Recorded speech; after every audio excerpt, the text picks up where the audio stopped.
Alrighty, everyone, it's time! The moment you've all been waiting for, the start of day 3 of Launch Party. And boy, oh boy, are we getting it off with a bang! Joining me today, this morning, for this afternoon, depending on where you live, a good portion of your day, you're going to spend it with me and my guest, Orcrist. What's going on? Not much, how are you? And very much pun intended on the starting with a bang, huh? Hi-oh! Yeah, I have to do it. You do. Yeah, so, we're seeing you in widescreen format, that's different for you. Yeah. Usually you're zoomed in. I like the keyboard aesthetic. I like the little neon you have on the wall there. So. A lot of liminal space going on this side. I prepared. There you go. Yep. So how is this category different than some of the other runs people may have seen from you in the past on this channel? Well, I don't mean to brag, but I'm going to be the first person ever to get all the shrines in Breath of the Wild in one sitting. Nani? Yeah, I know. It's a bold move for a marathon, but we're going to go for it. That's obviously a joke. People have done it many times. Hi, I have. Yeah, we're going to be doing a lot of pretty major glitches to skip a lot of shrines, and we'll get more into that as we go along. But really, it's just kind of a completionist category, short of Hundo, of course, which is much longer and does a lot more. But yeah, we're gonna be doing a whole lot of stuff. All right. Well, hey. Let us know when you're ready. Give us a countdown, and we'll get this timer started. Sounds good. All right. I am ready in 3, 2, 1, go. All right. So, maybe the first thing we'll talk about here is that we're actually in English for the console language, which is pretty weird for a speedrun, especially when you can change the language just so easily on the Switch. It actually works out that English is the fastest language for this particular category. And Breath of the Wild is kind of unique in that many different languages are good for different categories, like French for any percent or Italian for all dungeons. And it all comes down to the voice acting and the text language combination. So we're in English. That's first. And kind of the first thing that we need to do is we need to complete the plateau. We have to get the paraglider. There's currently no way to get around that. And that'll be our first step. And I'm kind of excited because I'm going to be, albeit poorly, showing off the very first instance of a new plateau route. I've worked with the Stat boys a few times before. This is maybe my 5th time, I think, CJ. And I've done the same plateau for each of those runs, but this one is going to have an entirely different route and strats attached to it. That cuts the mustard with me. Yeah. So, first thing we got to do is get the Sheikah Slate. It's going to be integral to the run, and also integral to the first trick that we're going to do, which is called Scope Clip. So what I'm going to do is I'm going to run into the corner of a room on a ledge, and then line up in a specific spot with the camera and links, running direction, and all that. And then we're going to mash the scope button. And we're out. All right. And the other thing we got to do in this category is we have to set time of day. And what's kind of interesting about this game is that if you leave the Shrine of Resurrection different ways, apart from going to this main cutscene here, where we get a lovely leaf in our face. If you don't look at this main cutscene, you don't start time of day, you don't start the weather cycle. So, because we have shrines that are dependent on time of day, we gotta do this first. And the other weird thing that you're going to notice is that while we're out of bounds, most games only have collision on the front side of walls, the side facing inbounds. But in Breath of the Wild, they are two-sided. But to get out of here, all you have to do is just side hop left and we're back in bounds. And the first thing we got to do is start collecting some resources like food and a weapon and a torch that's going to come up later, and a shield, which is going to be important for doing some clips, and a bow, which is maybe the most important part because the bow is what lets us get into bullet time. Now right there, you saw me side hop and grab a torch. Side hopping off that cliff actually skips the old man's text when he talks to you and says, "Hey, that's my torch. You can have it." But it helps us save a few seconds by doing it that way. And then we picked up an axe, we picked up a shield, we're going to pick up some peppers. These are also very important for a couple of tricks we're going to do later, and that'll come up in a bit. And then we're just going to leave out of here and go meet the first cutscene with Zelda. Now, we're about to do a very major run-changing trick that was discovered back in the fall called Bow Lift Smuggle Sliding, or BLSS. What you do basically is you start one animation and interrupt it with a different one so that Link has the bow and an item stuck to his hands, and that puts him in a weird state called B-lock. And by being in B-lock state and then stepping onto a ledge, you can actually just start flying with no stamina, no glider, no nothing. So we have the stuff stuck to our hands right now, and we try to step on this ledge here, and there we go. And to get momentum going, all I have to do is whack the control stick left and right, back and forth, and we go right to the first shrine. And then we have to clip into the shrine itself, which I didn't really get into because there's a lot happening, but there's a state you can get into called skew state with shield surfing, and by doing a shield jump toward a wall where your skew is tilting back toward, you can just clip right through walls. And it's more precise than that, of course. Video is stuck? Oh no. Yeah, but I think it's us, so we're fixing it, I believe. All right. So just keep doing your best audio description. Sounds good. I am putting technological urine, I suppose, onto the Sheikah slate and downloading the bomb rune, which is a thing, I guess. And we're going to be getting the most powerful rune in the game, and that's going to allow us to do a trick called wind bombs. And because you can't see what I'm doing, I'm going to be going to bullet time while dropping bombs behind me and trying to go flying through the air across the entire shrine. Alright, we didn't quite get what we wanted there, but it's alright.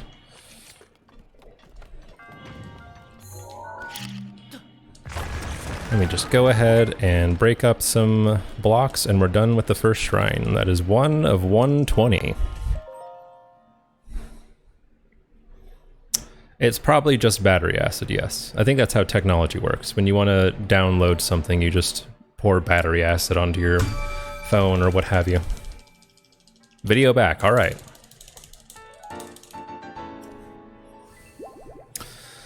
Okay, so we just did a lot of tricks. We did a shield clip, we did a BLSS, we did wind bombs, we did all the things.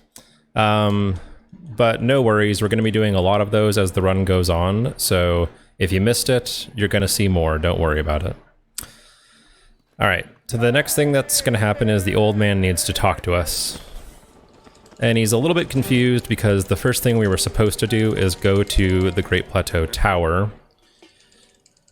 But he's walking us through some instructions here, and we're just choosing text boxes and choices in a very specific manner so that we can get through this as quickly as possible.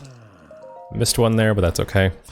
Sometimes the controller doesn't really input directions when you choose things. But what we're going to do now is we're going to do another BLSS, and this time go to the Great Plateau Tower now.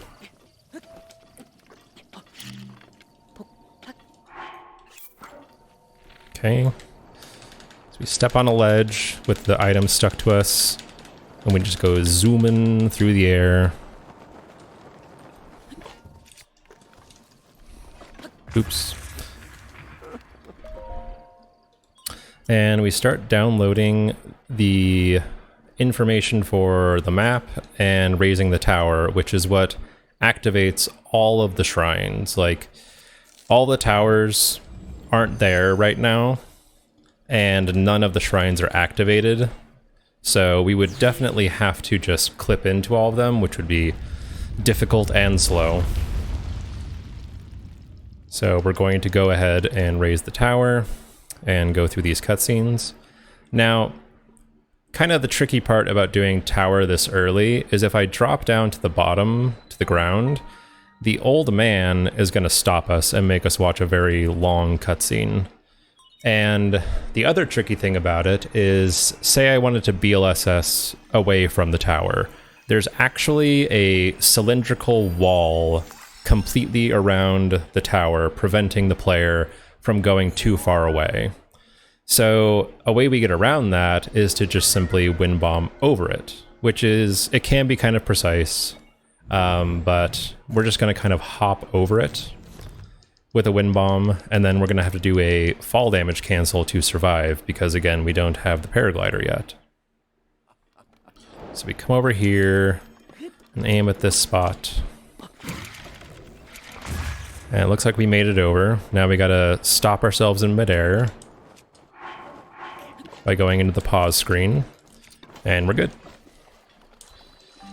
And we're just gonna open this just to see what's there, but that box is RNG. It could have arrows, it could have fish, it could have apples, and it just had a apple, which sucks, but that's fine. And we also picked up a ruby, which we're gonna sell for money later on.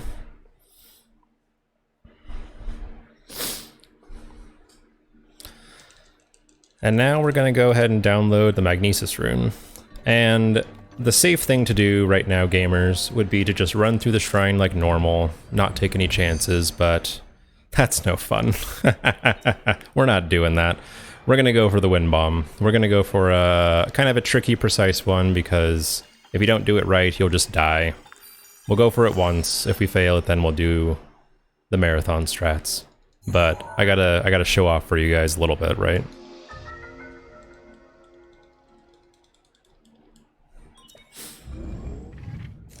Alright, now that we got the Magnesis rune, we just flip this guy out of here, get over to our bombs, and then we're gonna go for that tricky wind bomb I was talking about.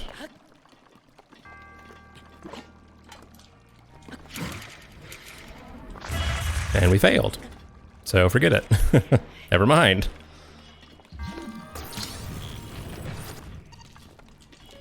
That was funny. Oh. We failed the jump. That's interesting.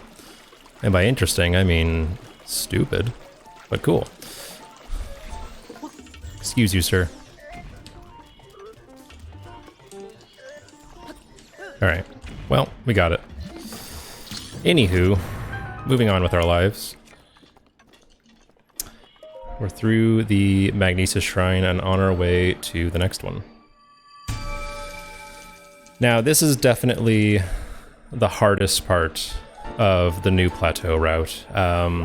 We do a BLSS slide to the Stasis Shrine, but you probably know off the top of your head that it's way too high to just go in a straight line toward, which is pretty much the only thing that BLSS can do, is go from one horizontal point to another, or vertical point to another, without ascending or descending.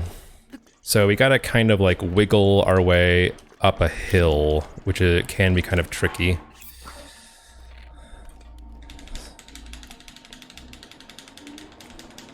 So we gotta kind of like curve our way up toward this gateway here.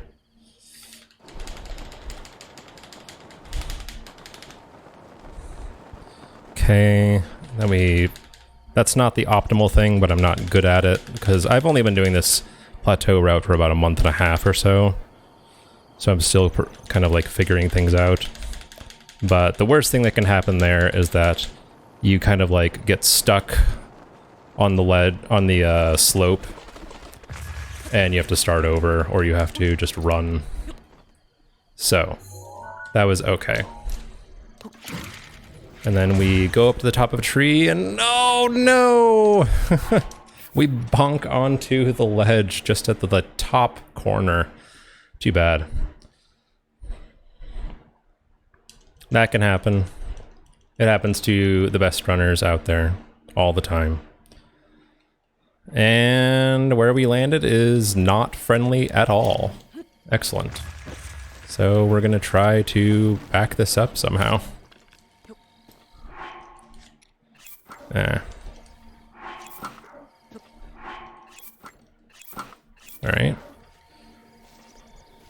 Okay, so we got kind of a weird step up on a tree.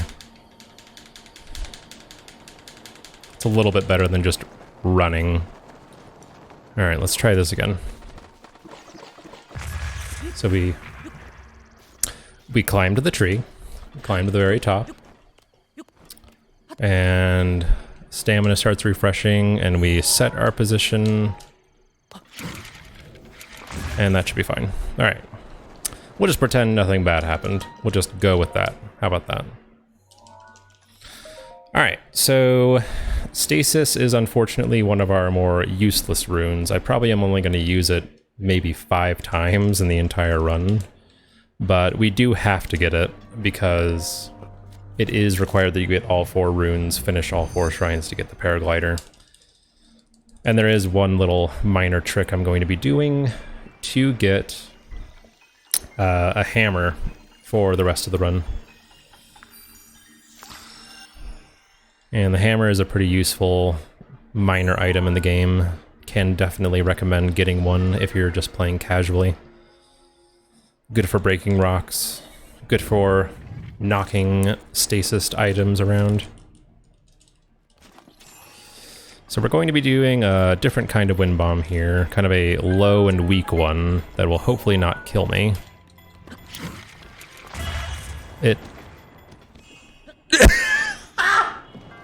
It killed me. That's happened to me a couple times lately. I'm just seeing it now. That was beautiful. That was like the most jebaited I've ever been in this video game. I can't even be angry. Anyway, we got a hammer now. Perfect. Is it hammer time? It is hammer time. Uh-oh. Alright, now we gotta do this jump.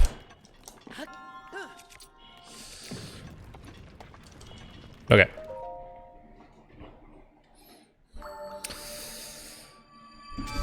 Moving on.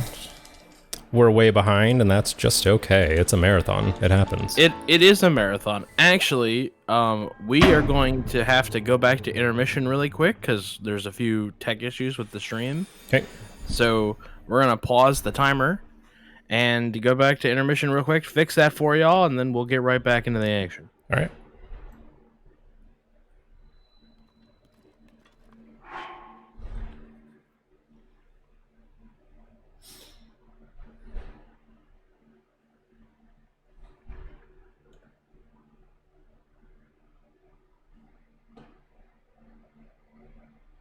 Yeah, so it was getting... Yeah, I know. So, Orcus, I'm going to send you a thing. I want you to paste this to the end of the stream link that I gave you. Okay. So this will add a latency buffer and should fix the pixel soup. I'm gonna have to stop stream then. Yep, stop stream, paste that at the end, and then restart your stream, and that should fix it. Okay. Stream.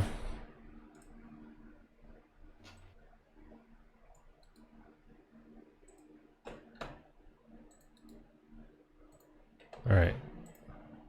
I have pasted and started again.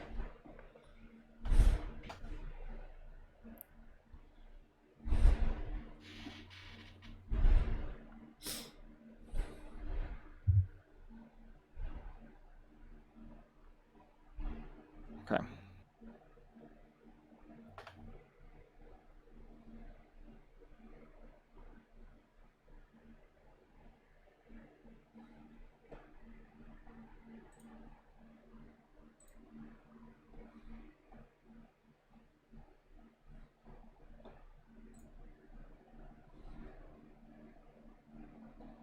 seems okay. Is Okay. anyone else looking at this? You want to send it to me and I can? It's the here's the we're on green. Here.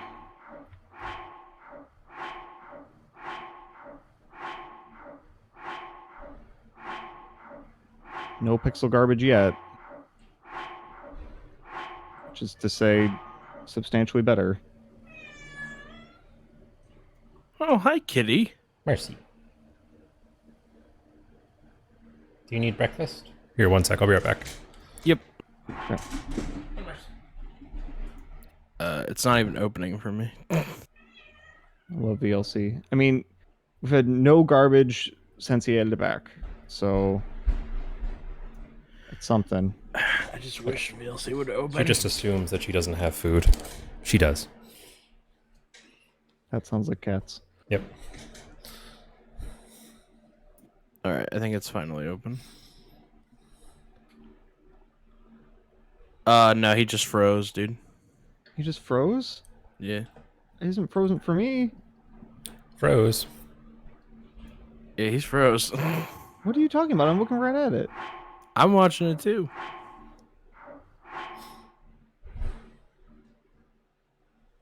Unless he's voguing right now. I might be. Should I lower my bitrate? What is it at?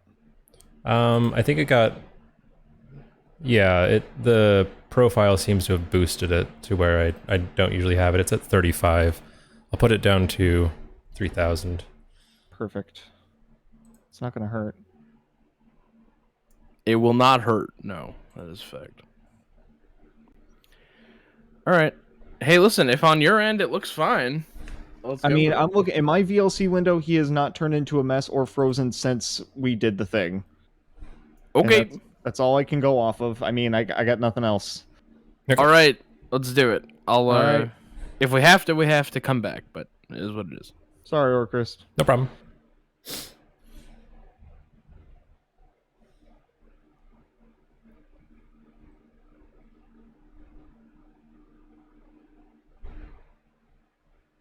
I'm moving you back into Marathon Life. Cool.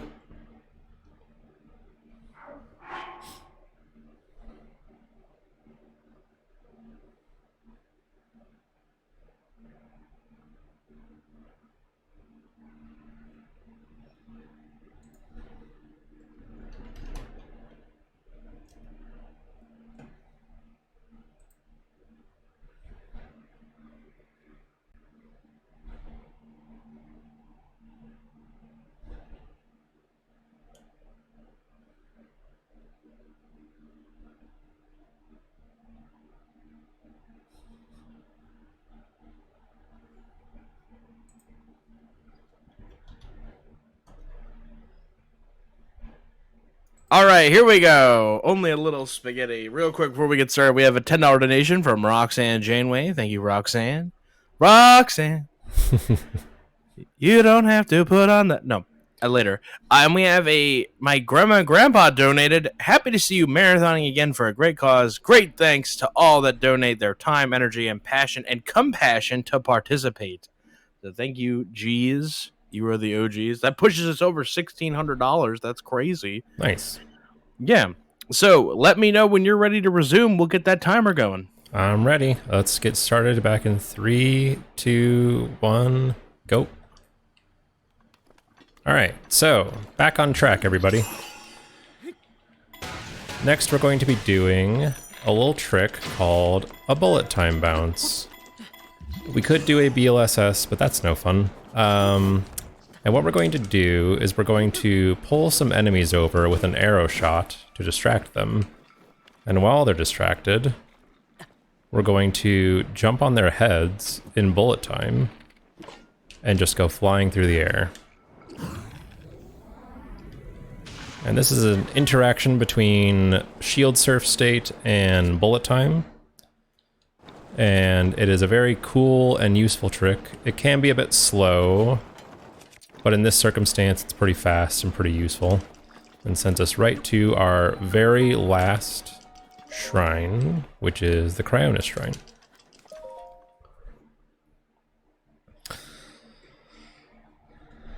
Now, a thing that I have to really remember is that I have right now a glitch called Ragdoll. If you do a shield jump and unequip your shield in the middle of that, for some reason that activates a glitch we called Ragdoll glitch, which prevents Link from being launched anywhere.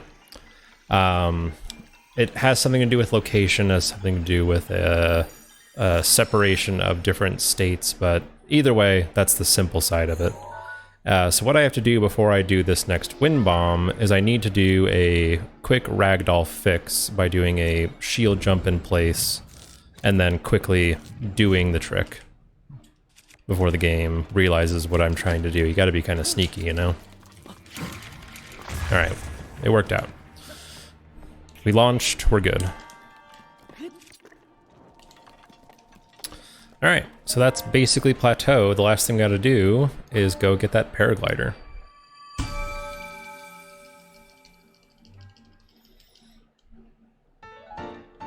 I love your voice. Okay. The other thing we gotta do is try not to drink so much water. Because I don't want to like leave you guys and go take pee breaks constantly, so we're going to be holding it a little bit, but also just trying not to overextend ourselves. I didn't hear that, Roxanne. No worries. Alright, so here we got the old man. He's going to tell us to meet him in a very cryptic location. And oh my god, he's a ghost. Can you believe? So now we do another BLSS. And there you can really see the items stuck to my hands, which is really just a weird state to be in.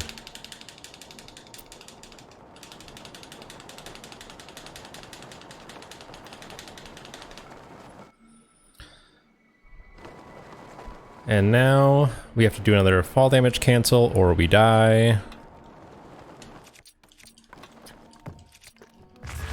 And we are at the paraglider. Alright, so now that we are done with plateau, we can actually get the run started, which is what we've all been waiting for, right?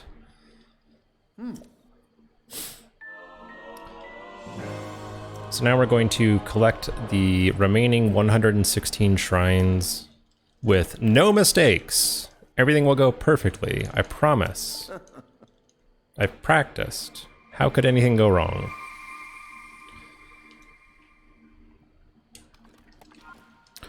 First we're going to drop down here and do another little useful BLSS to the Boshkala shrine. Oh, we popped in the air. Sometimes that happens with BLSS. It's very weird and confusing, but it doesn't really affect much in this instance.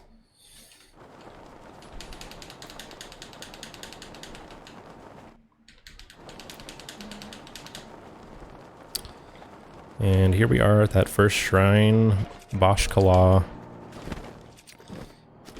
And this one used to be kind of casual because all we would do is just run from one end to the other using the kind of air currents that are through the shrine, but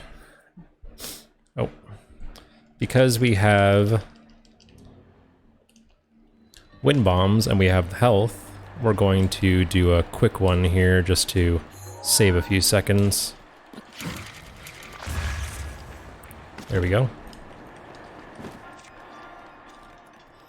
And the next thing that we're going to do is I'm going to show you what's called a super launch.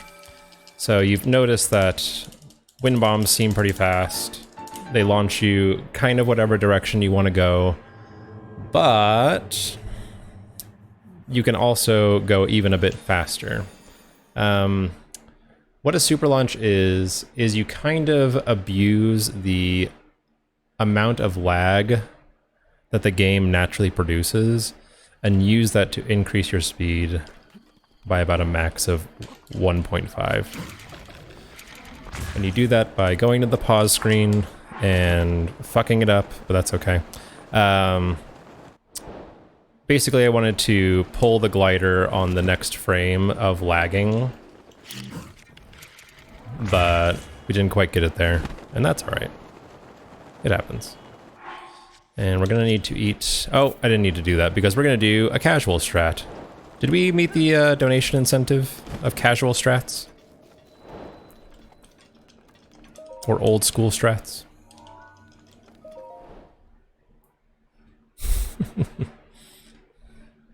Well, either way, we'll show it off anyway.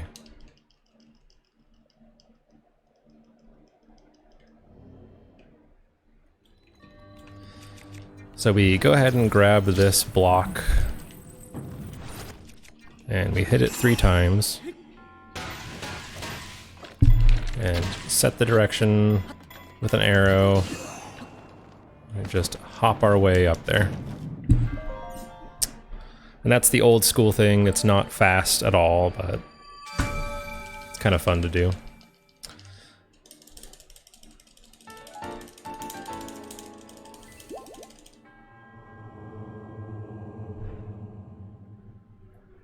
Master Sword and Hylian Shield.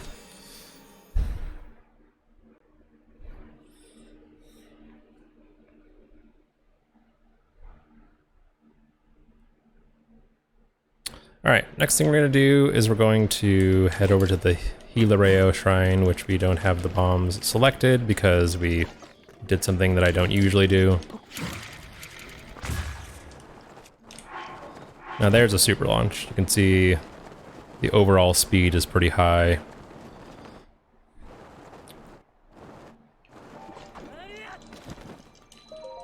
And another thing you might notice me doing is after I've dropped the bombs behind me, I'm just kind of turning a little bit to change the way that the bombs impact with me, and that can have an effect on speed and direction. Nice. So it's a pretty useful thing to add in some small turns here and there, and it's much more technical than what I'm saying and describing, but it does improve the overall speed of the run to add these turn wind bombs to the route.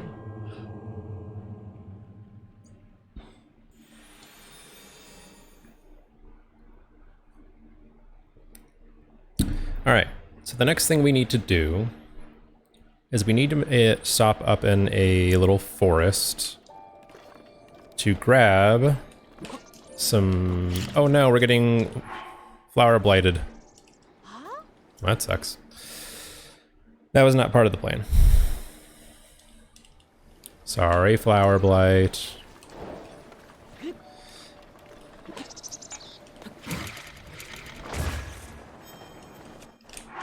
Oh well. So no super launch there. And we want to avoid these horsies because they're just going to cause havoc.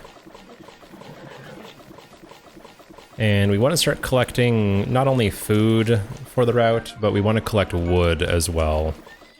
And that's going to come up very shortly of why we need wood. Always important to have wood. Not a lot of people know that. That's true. You can't survive the winter if you don't have enough wood. That's very true, you know. You can't just get by with a stiff upper lip. Well, not all of us can. I think that you could, CJ. Hey now! You know, I wanted to ask you a question. Of course. While you're collecting your timber. You know, this is gonna sound a little weird. Do you like cereal? Oh, do I? I have this image of you that you get the little boxes that they have at like continental breakfast. And I don't know if it's founded or not, or what that says about me or what it says about you, but I guess I'm just asking, like, do you get the little box? Do you get the variety packs? You know, it's funny that you should ask. Because I do. No, I don't. I'm sorry. I had to pull you along for just a second. Oh, that would have been so amazing. No, I go the complete opposite direction and get the biggest one possible. Wow. Does it stay in the box once it's open, or are you like a Ziplocker? Chip clipper. Chip clipper. That's a good move. Yeah. That's a good move. I guess kind of the... Nice, we got the headshot. I don't even know what I was going to say. I was going to say that I haven't seen those in so long, those little cereal boxes. Like, I remember my mom getting them a handful of times when I still lived at home, but I haven't seen such a thing in many a moon. Do they still sell them? I think they're more prevalent in like the Sam's Clubs, the Costco's, you know? Okay, alright. I remember there was one that was like Rice Krispies, like Cap'n Crunch, and Apple Jacks. Yeah. Yeah. And Apple Jacks just cut the roof of your mouth, so. That's true. I remember, like, I don't know if cereal commercials exist anymore, but it was always like a part of a complete breakfast. You know, we're going to display that and like some fruit and orange juice and whatnot. So I guess the tiny box makes sense because it is a smaller portion. The idea that anybody ate a bowl of Sugar Pops alongside 2 waffles, a grapefruit, and some orange juice. Nah, bruh, this is the meal. If I have 4 hours maybe to prepare breakfast and just want to throw cereal in there for some reason, then sure. Like you're eating cereal like it's some kind of like it's sorbet between courses, right? It's a palate cleanser. Exactly. Like if you ordered waffles, surely that's the entree, right? Yep. Yeah. That's the main event. Right. You know? Or cereal, that's the main event. You know, I'm hearing you, and last night I said something which you may find blasphemous. Okay. I said that cereal is better without milk. Sir? Sir? I said you might find it to be blasphemous. As a connoisseur such as yourself, you know? Yeah, my big cereal boxes, I know everything about it. And maybe I'm just going in the wrong direction here because I was wrong about the little boxes. Uh-huh. I feel like you also have a cart of non-dairy milk in the fridge. I gotta go there. No, sir. I think you do. No, sir. No, you're all dairy. All dairy. Yep. You throw me through a loop. I'm a bit of a mystery wrapped in an enigma wrapped in a Super Metroid t-shirt. In before, you just have a hot dog cart off screen. You just eat cereal and Freedom Dogs. Alright, so I need to take you to task about the whole dry cereal thing, but I also need to explain a trick here. In detail and get ahead of myself, so my apologies for cutting you off on the cereal talk. So what we're gonna do in a few minutes is a pretty big category-breaking trick that has separated all shrines from restricted and unrestricted. It's called Shrine Coordinate Warp. And what that means is we now have the ability to skip major quests and minor quests associated with those shrines. Like, you might remember there's one where you have to beat all of Va Naboris and do a sand seal race just to open one shrine. It's like 25 minutes of stuff, you know? In a speedrun, it's way more if you're just playing casually. So what a Shrine Coordinate Warp is, essentially, is the game doesn't really care what ID an elevator has assigned to it. Okay, so like every shrine I've gone to, they all essentially have the same ID attached to them. So the things that the game checks for when you enter a shrine is, did you interact with an elevator and activate the cutscene? And are you near a shrine right now? And near it within like 100 meters. Oops. I selected the wrong option. So what we're gonna do is we're going to store an elevator, but also not touch the ground, because the moment we touch the ground, we're going to walk into said elevator. But the other tricky thing about the one I'm about to do is it requires me to keep the elevator loaded. And the reason why it would unload on me is because everything in this video game has kind of a loading and unloading radius or proximity thing, right? It's how they make an open, seamless world. So that you can go from one place to another and not have to like do big loading screens. Is so like when Link gets close to it, the game says, okay, I need to load this NPC, I need to load this bush, I need to load this mushroom next to a rock, whatever. But also when you go away from them, they disappear, right? So if we get elevator storage and we go too far away, that elevator disappears and we no longer have storage. So what I'm going to do, well, let me back up just slightly, is through some data decompilation, we learned that every item, like NPCs, that chicken over there, the campfire, shrines, whatever, they're all assigned to a certain frame per second in which to load or unload. So if you just go into the quick menu and only frame advance by a certain set of frames, then you can essentially skip the frame in which the elevator would disappear and just keep it loaded indefinitely. And what's tricky about it is we don't know what that frame is. We're kind of guessing, but I'm going to be using a metronome and be kind of quiet during it. So I'll give CJ the go ahead to explain themselves on why they prefer dry cereal once we get there. Mm-hmm. Well, thank you. I appreciate the opportunity to retort. So first we're going to do the Taloneg Shrine, and then we're going to do that big old trick I was talking about right after. And what we're going to do is, this is a tutorial combat shrine. We don't want to do that. It's slow. So we're going to wind bomb over the cutscene trigger and just make it so we never have to deal with all that stuff, right? And then we clip through the wall using shield skew, and we're on our way to the monk. And then we need to clear our skew, our ragdoll, sorry, by flopping over our shield so we can get launched again. And we're in there. Now, the thing that we have to do to stop from touching the ground after we get elevator storage is use campfire updrafts, which is why I farmed all that wood. So I'm going to put down some campfires, create an updraft with them, get storage, and then we're going to go over there.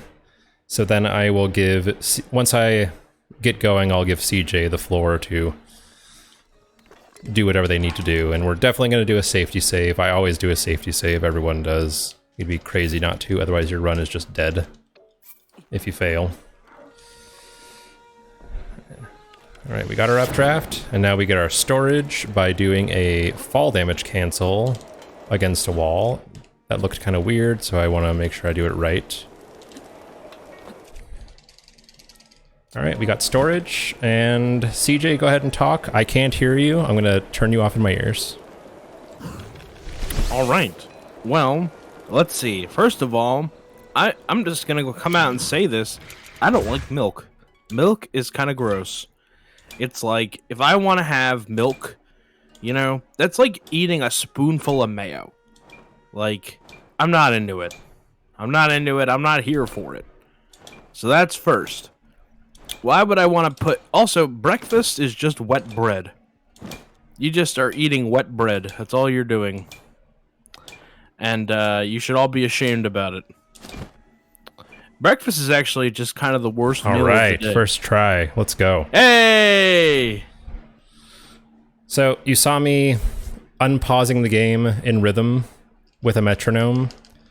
And once I landed, I got pulled into a cutscene of the elevator. And because we were near the Lac-Naroki Shrine, we just skipped all of the camera, getting 4 side quests, a fight. Like, we skipped about 15 to 20 minutes of stuff in about 2 minutes. Hey, alright. Oh, and by the way, everybody, there will be a test after the run. If you don't pass, you must give the marathon $100. Very sorry. That seems fair. We do have incentives, by the way, for your run. And what are those, CJ? The one is to get the Hylian shield. Okay. And the other one is to get the Master Sword. All right. And where do we stand on those? All right. So where do we stand? No, That's a handsome looking question. For the Hylian shield, we're at $50 out of $250. And for the Master Sword, we're at $30 out of $250. But I really, really think we got this. I don't know if there's like a cutoff where we can't get them anymore. Nope, we can get the. Well, there is kind of a cutoff, but it's for quite a while. It's like in 5 hours. Something like that. It's like in 4 hours. So you heard it here, folks. We could get the Hylian shield at the very end of the run. Like that would be doable. Okay. All right. So you just got to let me know when we're coming up on the point of no return. Sounds good. All right. We did get a donation, but you do your explaining, and we'll come back to it. Sure thing. This is the deer shrine where we have to bring a deer over here, which can be a bit trolly. It was a bit trolly for me, but everything is just fine. We got the next shrine coming. So what's that donation? Somebody donated $25. Their name is Serial Tier List. Nice. And this is their tier list. S tier, Pops, Honeycombs, Sugar Crisps, and Honey Smacks. So, someone likes honey. Yeah. A tier, Apple Jacks, Cookie Crisp, and Reese's Puffs. Okay. B tier is Cinnamon Toast Crunch, Captain Crunch, and Corn Flakes. Okay. C tier is Cheerios, Raisin Bran, Cocoa Krispies, and Frosted Flakes. And F tier is Raisin Bran. No one likes Raisin Bran. That's a popular like least favorite, I feel like. I feel like most people are disappointed when life gives them raisins. I think they would prefer lemons, to be honest. Yeah. Oh, they're after me Lucky Charms. I don't know. I don't know what is wrong with this list. Now we're getting debate, spirited debate in the form of people objecting to this person. Raisin Bran is good. Well, we're deep into raisin lore in this channel, in this community. But I'm just gonna leave it at nobody is happy with raisins. I do. Everyone's disappointed. I do feel like most people would say it's either a cereal they detest or like, oh no, I like it. Not like, it's okay. It's a very polarizing cereal. Like, if we ever have a World War VI about Raisin Bran, like, it's gonna get really messy. Are people going to set the seats on fire if they go to the grocery store and there isn't any Raisin Bran? Maybe. I think there would be a riot if you go to the store and there's no Reese's Puffs. I don't even like Reese's. I'm just saying, you know? I could agree with that. So it seems like this person's tier list is heavily favored on the honey side of things, not so much the chocolate side, and very lukewarm on the flakes, on the corn flakes. Yeah.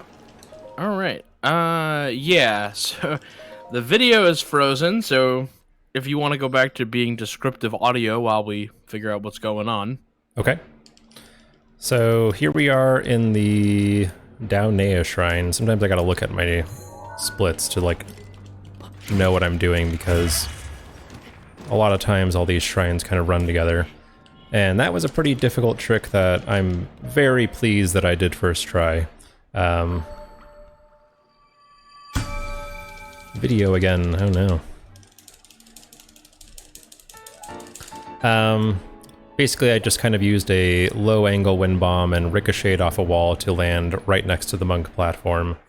Sometimes it goes well, sometimes it doesn't. It's maybe the most trolly shrine in the game, if not for Ha Dahamar, which is coming up in just a minute. Okay, video's back. Alright. Alright, good. That's bad. I'm gonna reload.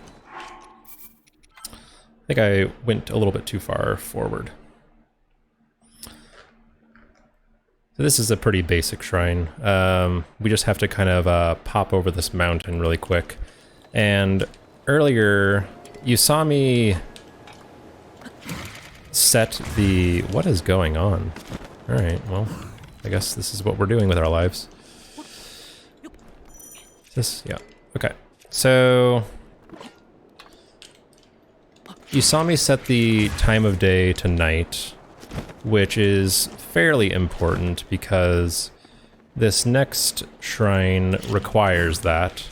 It's not just a flex of like, oh, I can play the game at night, haha. I can play in the dark. Because we all know that nighttime in this game is just horrendous. You have style enemies, you have electric keys coming after you. But we need to do it for a specific shrine, and for this one, let's see. We need to shoot this cursed statue that we just kind of have memorized. If I was able to see it from the other side, I would see its glowing eyes, but that raises up this one. Now, well, we can get into that later because it's not really relevant right now. I was going to give a detail about the difference between underground shrines and above ground shrines and their load radiuses and all that sort of science, but we'll just explain it when we get there. For this one, I got to be kind of careful because I can fly over the backside of this spinning drum thing, or I can go too far forward and just ragdoll to death, or land in the perfect spot on that ledge and not take any fall damage at all.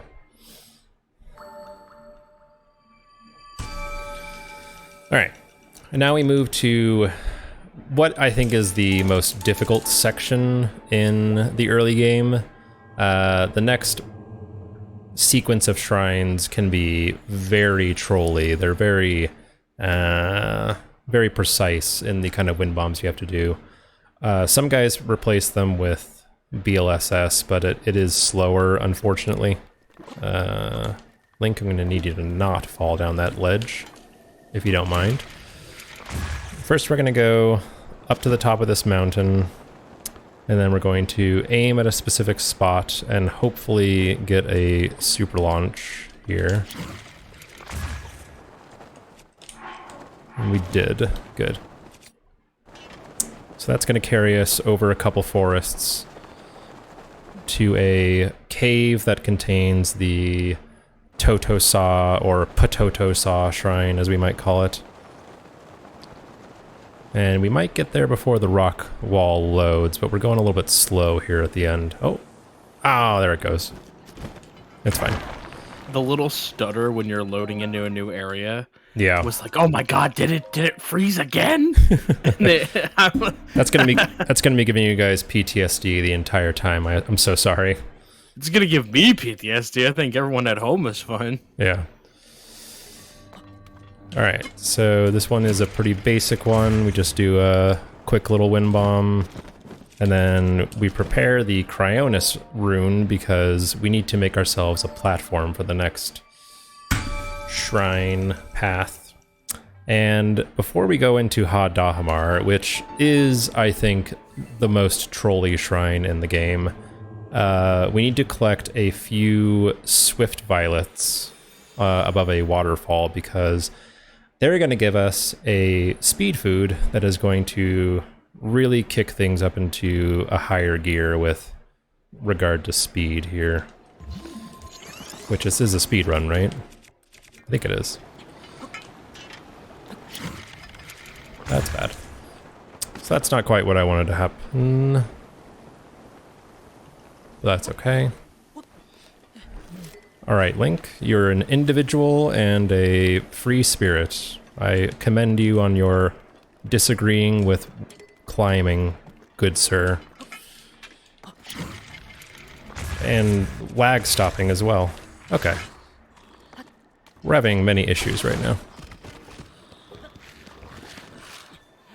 Issues that I can't say I've ever really experienced at this time, but that's okay. It's a marathon. We have the wrong bomb equipped. That dude's mother was a hamster.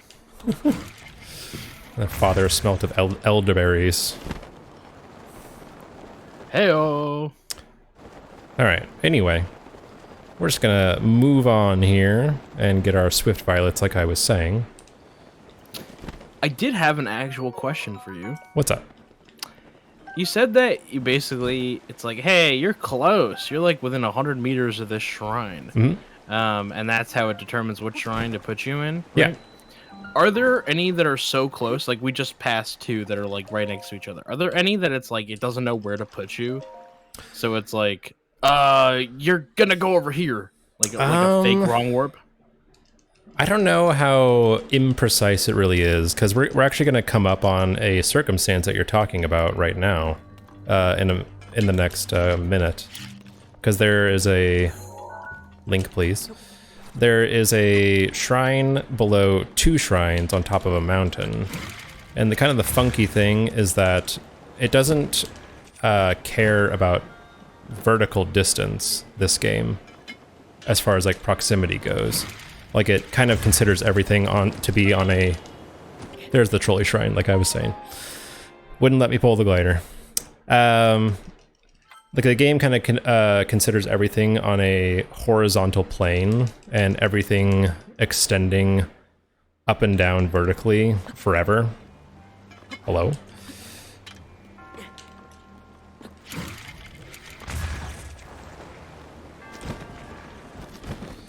Hadahmar being itself.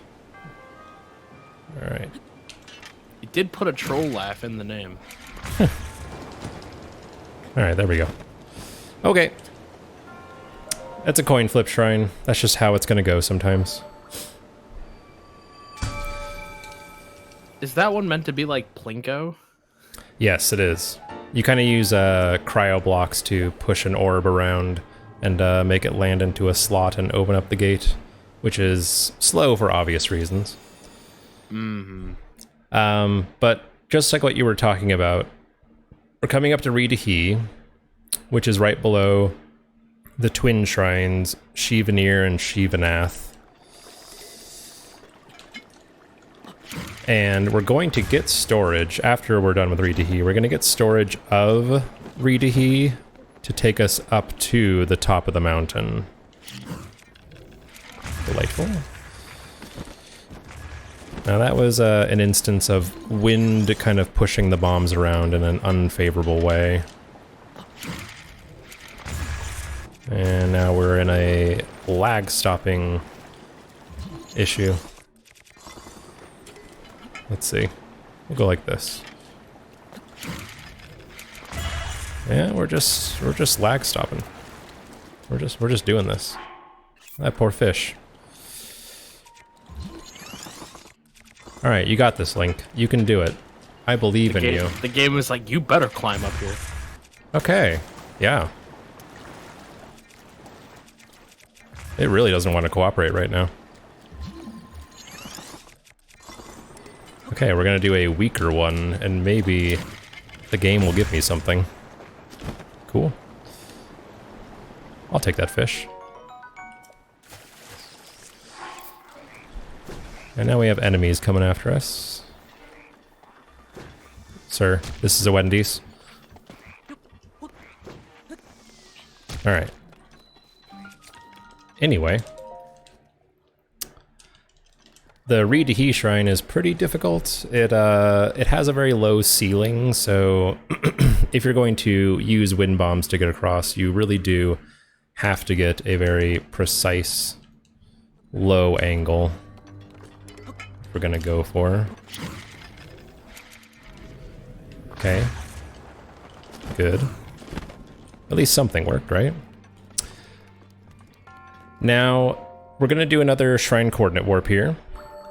And instead of using updrafts of campfires like we did earlier, we're going to actually use a single pepper, this is kind of a niche game knowledge thing. If you light one pepper on fire, until it becomes fully cooked, like a charred pepper or whatever it is. It'll just create an instant updraft for you.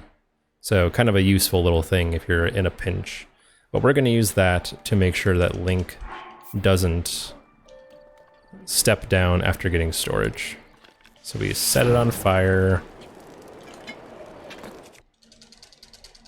We get our storage, and we glide out of there before the pepper cooks. And then we just have to glide over under the Shivanir Shrine. And because it's the one I'm closest to, we're just going to warp up about, 300 feet or whatever it is to the top of the mountain. And then we'll fail the wind bomb. Just like we planned, right?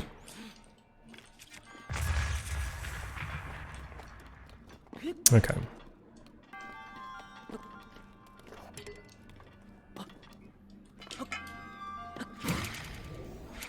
Just kind of take our time with it this time. Alright, so we're here. No need to worry.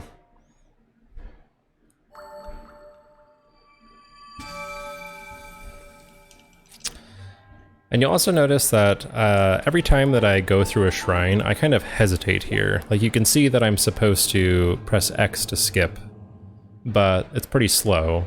But if you wait until the text disappears, then the game starts loading immediately, which is nice. So that's a little couple second time save per shrine that we always go for.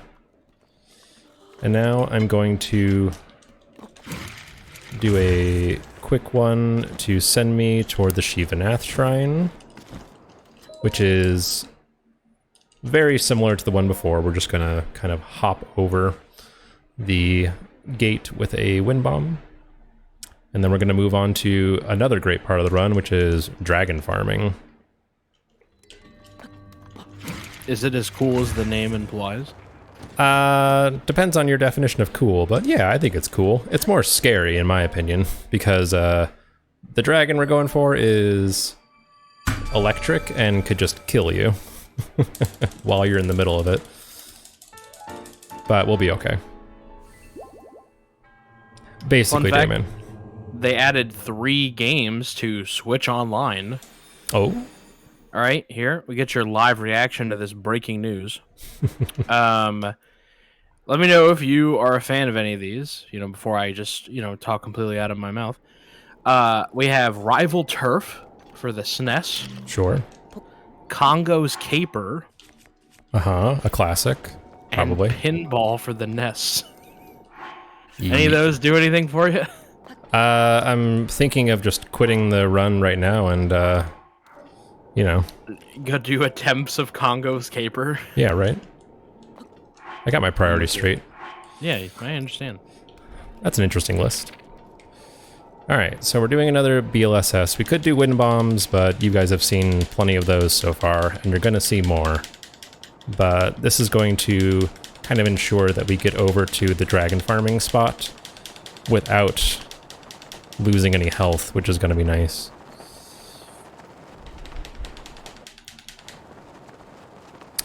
And what we want to do is the dragon is going to spawn here at this pool. So what we're going to do is we're going to make a little campfire. And then we're going to drop our torch, which we got at the very beginning of the run, which you may or may not recall, which sets the torch on fire. And that's going to keep the fire lit indefinitely. And the reason why we're doing this is because there is one shrine where we need a dragon scale. And the first time you shoot any dragon, you do get a scale. So there's that shrine taken care of in the future.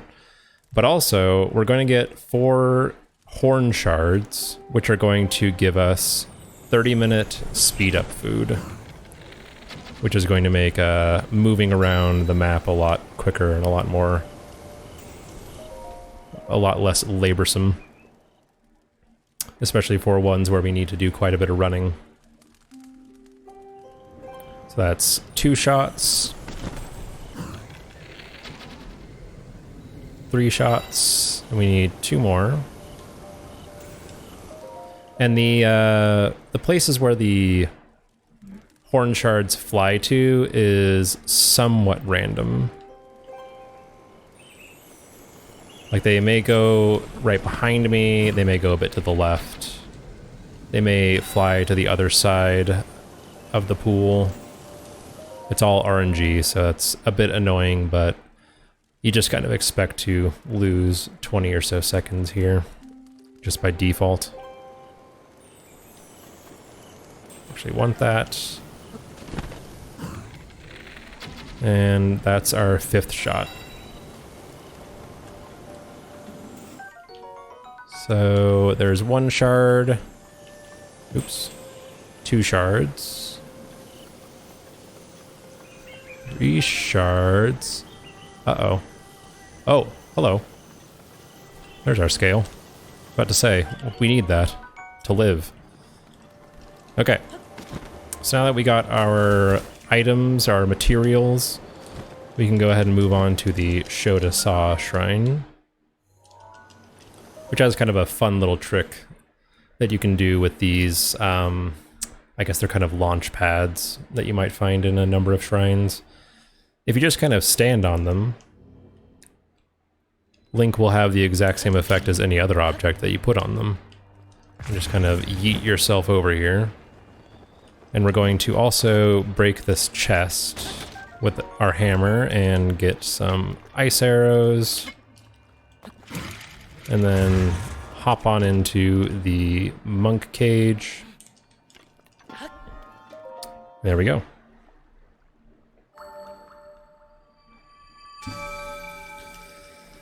Alright, so now the Shiyu Toe Shrine. We're going to do a little bit of cooking. It's going to give us a little bit of provisions and also cook our first speed food so that the rest of the early game will be as quick as possible.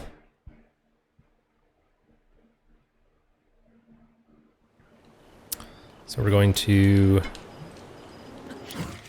step behind the waterfall and line up a super launch. And just head zooming over to the lakeside stable.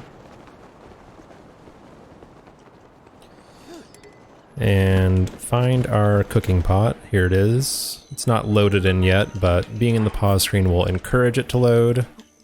Where we'll cook 1 hearty food, 2 stamina refills,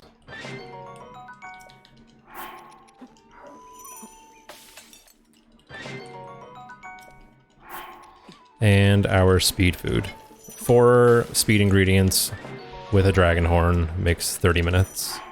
And then we zoom. And we pick up a bow because it's good to have a little backup. And I'm picking up what's now attack up ingredients for the very end of the game.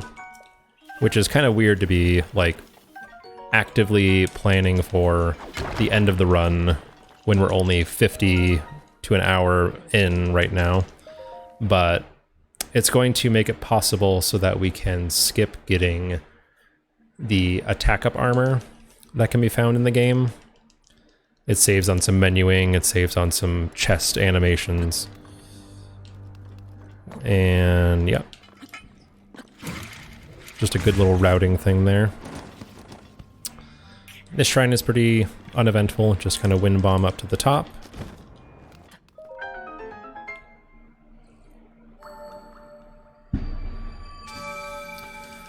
And now we head to the Kukanata Shrine, which is a bit tricky to get to. Thing about wind bombs is, though you need bullet time to make them work, the amount of lag that bullet time and menuing can produce can make them fail. And in this area, there is a whole lot of lag, a whole lot of stuff going on all the time, so we have to be kind of careful about our camera placement when we do these things. Because otherwise, the game is just going to kind of freak out and make Link stop. Or just make the wind bomb fail entirely. We'll be get up to that ledge, and then we do a sneaky little midair to get up here. Now, what you need to do for this shrine is you need to use a metal object to kind of like blow up this mound here. But you can also just clip through the walls and the shrine is already here and just enter it this way. And I've been kind of a sus at that clip lately, but I guess third try isn't so bad. And the other thing we're going to do in this shrine is we're going to pick up the... what are they called? Rubber pants. Both as a kind of a armor, like protection type thing for a second. But also we're going to sell them later on. Oops. Let me just make sure to clear my ragdoll. Hello? There we go.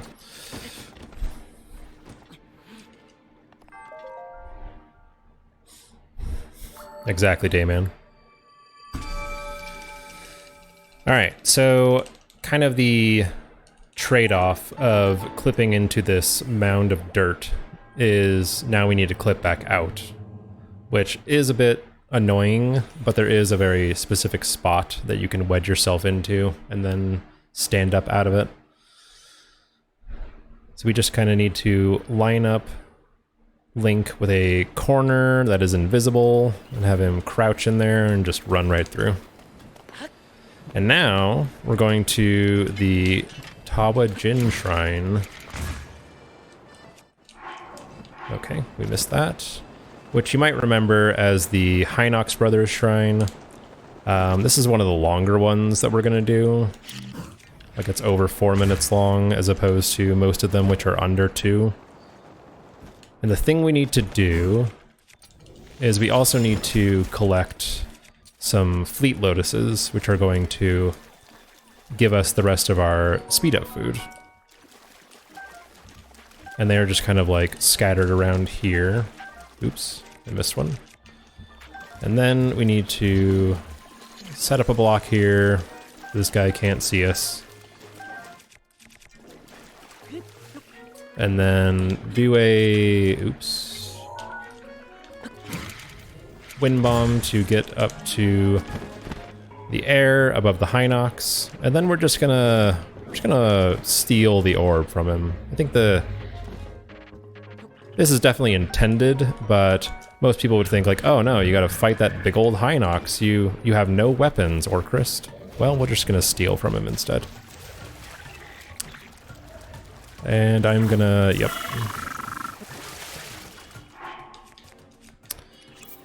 It's a good thing we have food. And that bull just tried to kill me. It happens. Now I always feel bad when we're doing this shrine, because Link is such a tiny man. If you have a cat at home, you know how unpleasant it is when you're asleep and all of a sudden there's a cat walking on you. I imagine it's kind of like that. You just have this tiny man with pointy little feet walking right on your boobs.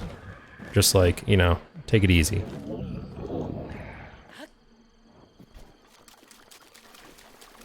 Plus you stole his like most prized possession as well, which is just rude.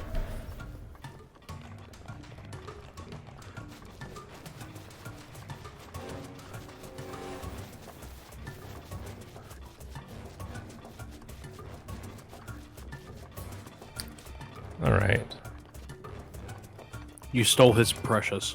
I did. And he's coming to get it.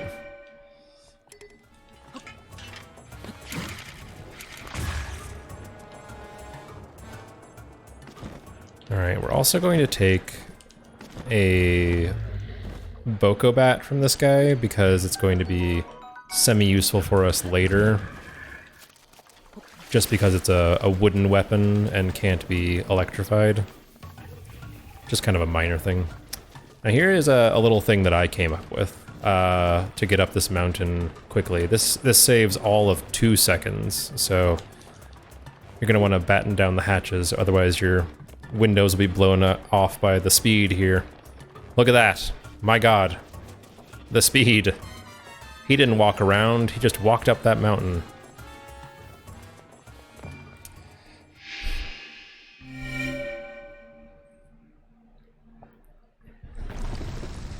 Alright, and that's our Hinox Brothers shrine. You are an inspiration to people everywhere. Thank you. That's all I ever wanted. Speaking of people anywhere, we have a $20 donation from John 2 Echo. Such a lovely event, and also nice to see the Orcris family in action. I wish you all a nice time, and thank you for supporting the great cause. Thank you. Thank you, John. John's a great supporter. Oh, hell yeah! Now, let's go ahead and finish off this split. It was a bit dicey there, but we got through just fine. The rubber pants kind of saved us from getting killed. Alright. They also keep our bed dry. They do. Because we all know that we have issues. And it's no one's business, and it's not funny. If you were in stasis for 100 years, you'd have a little leaky faucet. I think I would probably have to pee eventually. Eventually. We spent the last century in a tub. Yeah.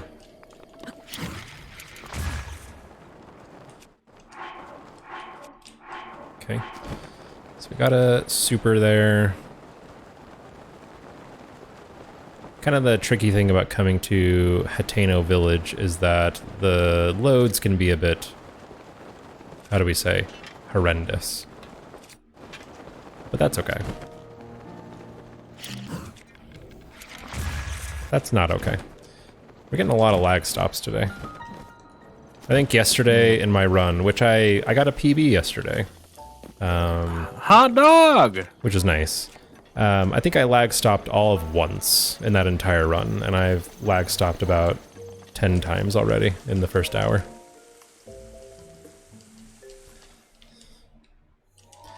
But anyway, that's alright. I'm fine. Roxanne says, I spend 30 minutes in a tub and I have to pee. Just multiply that times 100 years. Yeah, the tub is just pee. Yeah. No, we really, that's what all the liquid that's pouring on the data pad, that's what that is.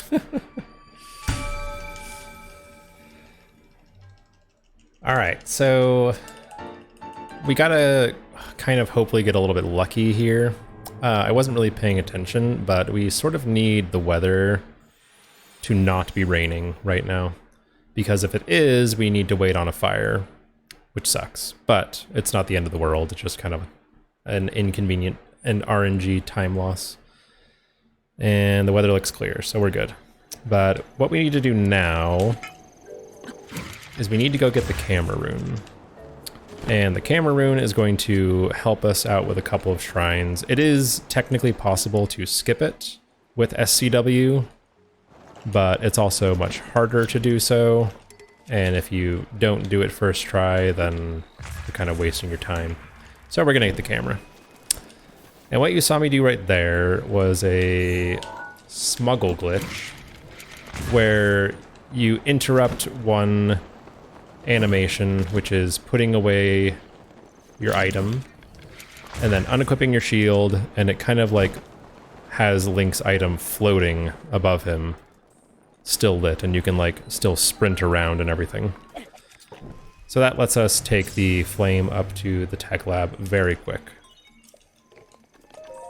And now all we gotta do is just talk to Purah and get ourselves the camera rune, which is a bit of a cutscene ordeal. So a great time to ignite our cereal debate again, CJ. Tell me why you like the dry cereal. You know, I don't like milk. I think you weren't here for it. I said that eating milk was like eating spoonfuls of mayo. Really? Yeah, I'm not a fan. I've never heard that take before. I am one of a kind. So it doesn't change anything for you if it's, say, almond milk or oat milk or soy milk or anything like that? You know, if you to hear my mom tell it, we would go through a gallon of milk a day when I was a kid, but I just can't do it. There's something about it. I like have a very visceral like, what am I putting in my mouth? Is it poison? It kind of tastes like poison. Also, I say spoonfuls of mayo, and this is a me thing. I hate mayonnaise. I can't think of anything more repugnant to put in your mouth than mayonnaise. Like just like a heaping glob of Hellmann's. I'm not talking about Miracle Whip. I hate Miracle Whip too, but like just a gelatinous, fatty, makes the wax paper turn translucent. Yep. You know what I'm talking about. Your window to weight gain, if you can if you can see through it. Yeah, there you go. We're getting the Simpsons stuff in early. Oh boy. I have a prime reference here for you. Please. In a little bit. I've been waiting. I'm sitting on it until it comes up the perfect time. All right. I can't wait. I'm a big Simpsons person, and I was talking to somebody the other day and kind of prickled a little bit because they said The Simpsons is just kind of a mid-range average show, and I was like, oops. I was like, yes, I agree, but what season, what part of it? And they're like, all of it. I was like, oh, no, sir. No, sir. Seasons 2 through 10 are pretty darn good. Everything after that, yes. It's one of those things where it's just like everything is on TV is so good nowadays that people just don't understand. Yeah. There was periods of time where Small Wonder was the best thing on television. What is Small Wonder? Small Wonder is a comedy, I think it was on ABC, about a girl who was a robot. And it was like traditional family comedy on TGIF. Yep. But the little girl in the show is actually a robot. Wow. And that was kind of their goals when they started The Simpsons, was like, I want to make something better than the Flintstones, which there's a low bar for you. Wow, hot take. You like the Flintstones? The Flintstones, it's kind of like when people that like are in the era of now are like, oh, The Simpsons isn't that good. Look at all this other shows that are better than it. I'm like, yeah, but The Flintstones was first. Yeah. Right. So I get to have a little bit of an appreciation for it. I mean, you want to talk about jumping the shark. The alien that only Fred can see? Right. That's pretty rough. I mean, we don't have what we have now if we don't have, The Simpsons. That's true. Sorry, the Flintstones. That's true. Yeah. But no, it's pretty bad. All the spin-offs of it are worse. Yeah. The one where Pebbles and Bam Bam get married and they're in college and he plays football. I did not see that one. Yeah. A lot of the Hanna-Barbera stuff kind of like I kind of tuned out after a while. I was like, okay, I get it. It's funny, right? Because it's like when you're a kid, you don't realize the differences. It's like, oh, Scooby-Doo's on, and then a show animated today is on, and you like can't parse them. Right. It's like, oh, well, Scooby-Doo is like animated at like 15 frames a second, and the reason that there's repeated gags and sound effects is because money. Yep. Every episode ends with them taking a guy's mask off, not because they just didn't have money to pay anyone to write anything different. So kind of not really explaining there, but I'm doing a little trick to get over the test of strength cutscene, like another wind bomb, but it's kind of a precise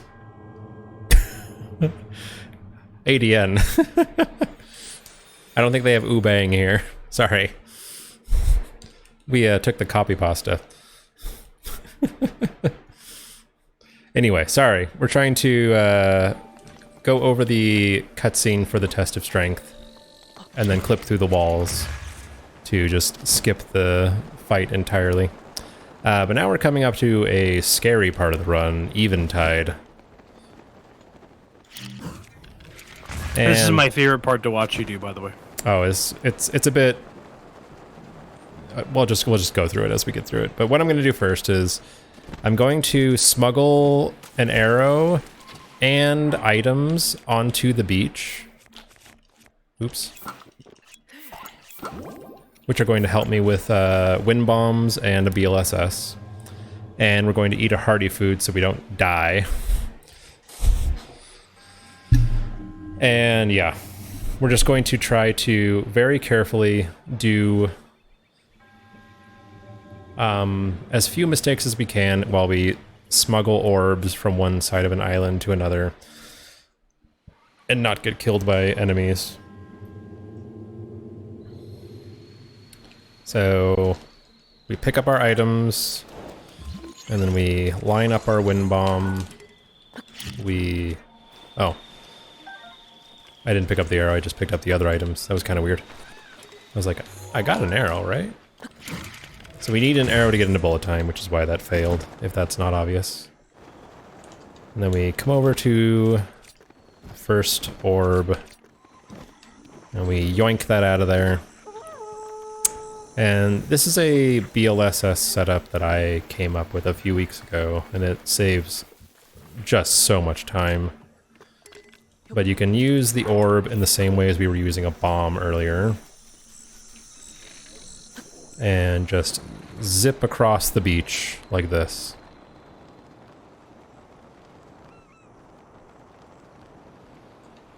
And then we just tap L to drop it in place. And then we need to steal an orb from another Hinox, which means stepping on this poor man's boobies, if he would load in. And we're also going to steal his favorite club. Sorry, sir. And then we're going to do another path that I came up with to get up this mountain a lot quicker than just running around the side. And we're up to the top now, and then we're going to blow these dudes up and blow up this block and the electric chews, and we got the second one down.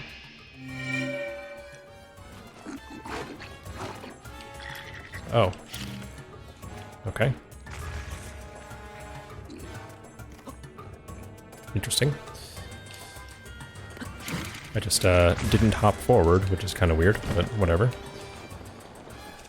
Now we are at the third orb, and all we need to do is not die. Just don't die, forehead.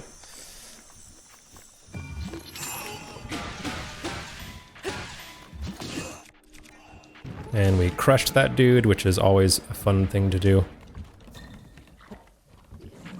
And we got the last orb in there.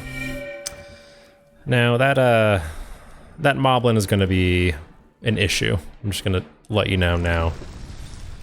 He loves to smack you out of the air and cause all sorts of havoc, so we're going to avoid him as best we can while we try to wind bomb our way to the top of this hill and get to the shrine. And escape with our lives.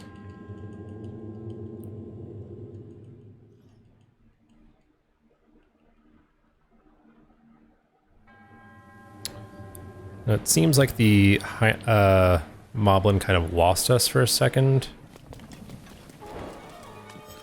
Okay. Okay.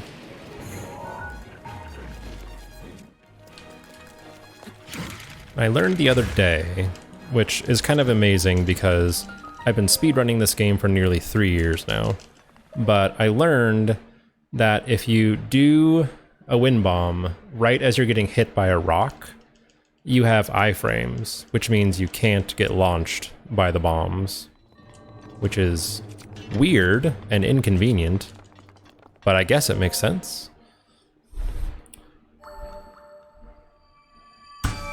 That was a pretty good eventide. Can't complain about that.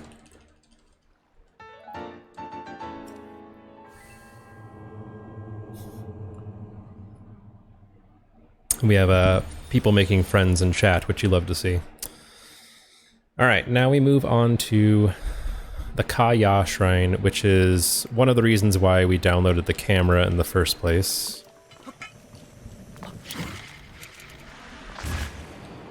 And it involves taking pictures of a couple of things that are supposed to kind of imitate the mirror shards from Twilight Princess. And I don't have enough stamina, so we're going to take some food.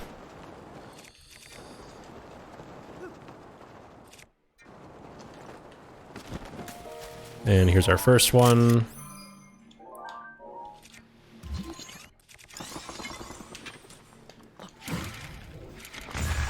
Okay, there's another lag stop. Add it to the pile. Okay. And we're heading over to the second shard, which is tucked away behind these palm trees.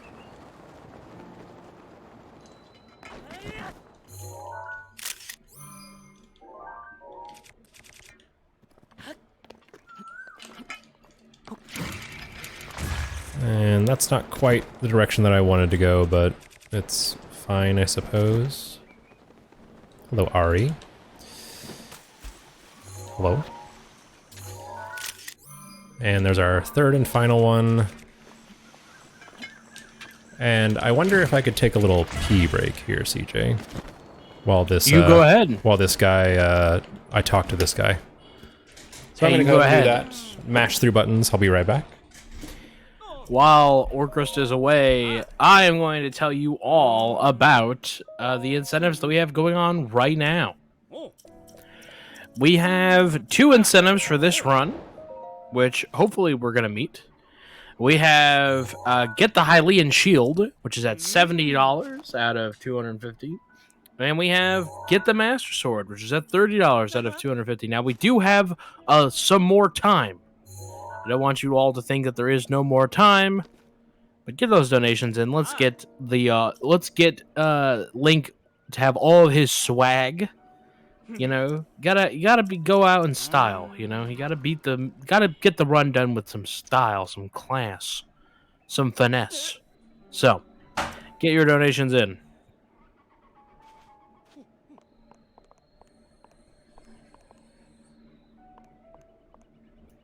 It is nice to speedrun a game that has pee breaks. I gotta say, I've done it. It's a mood, as the kids say on the internet. It is a mood.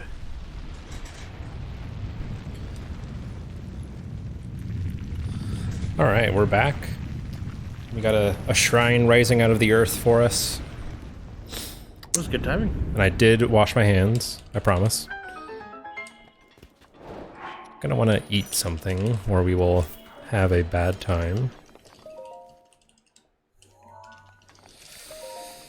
Alright. So we're almost at the end of the first branch, as we call it. Kind of a, our first warp, I guess. Because if you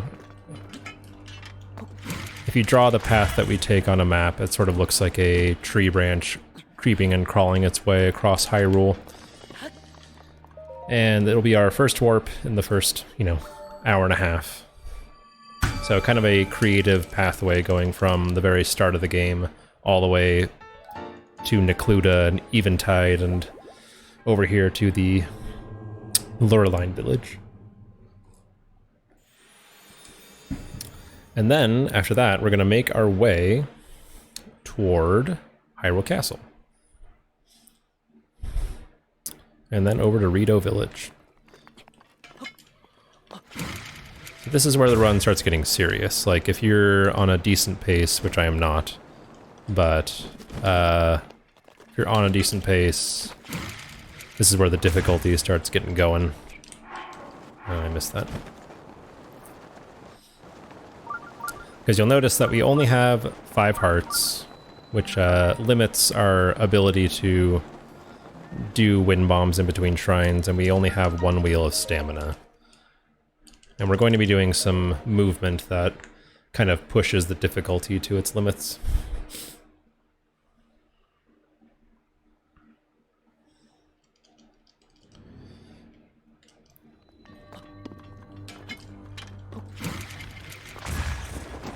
Okay, just kind of pop Link up here onto the ceiling, the upper rafters, and just run all the way to the end. But you could probably save a little time if you did another wind bomb or maybe a BLSS or something. Handful of seconds here or there. You can get more hearts, and we shall.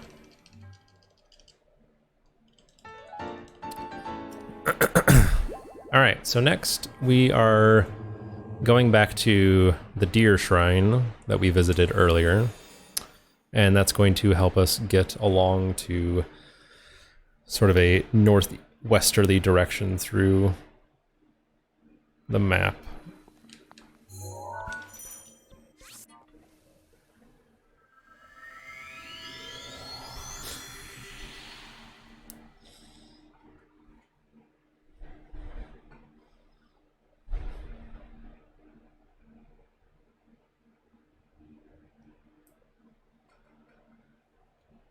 Northwesterly. All right. That is a gorgeous sunset there. All right.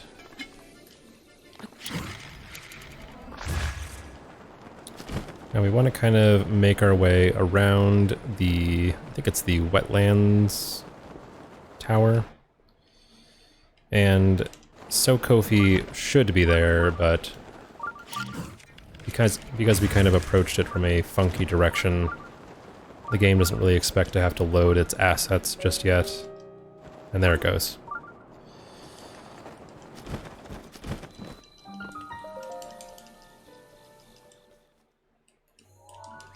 Oops.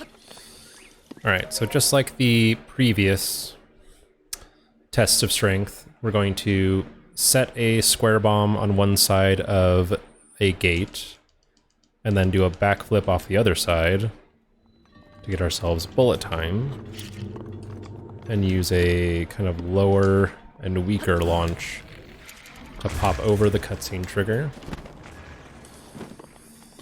And then we do our skew setup, which was found by ITNT Piston.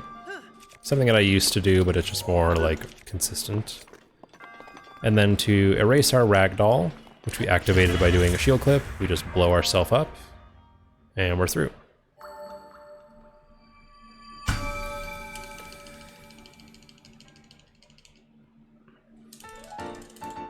I think in the next shrine, I'm going to show off an old strat. It's going to waste time, obviously, but it should be fun nonetheless. Ooh! Because, you know, we're going to do a lot of wind bombs, we're going to do a lot of shrine skipping with wind bombs, and they get a little bit monotonous after a while. So we'll go for an old strat. I promise I practiced. I didn't. But it should be fine. Oh.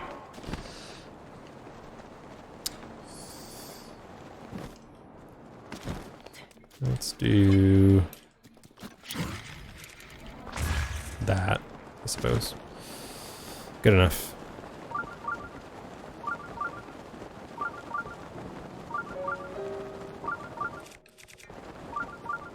Okay.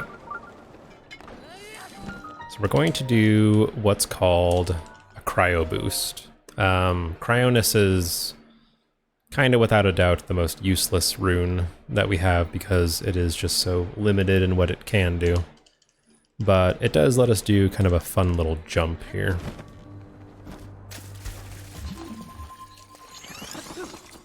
If we would do it correctly. Let's try that again.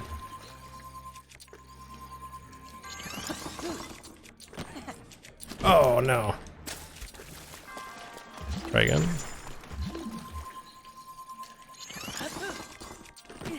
There we go. Okay, so now that we're up here, we can just put this barrel on there to open up the gate. And we're through.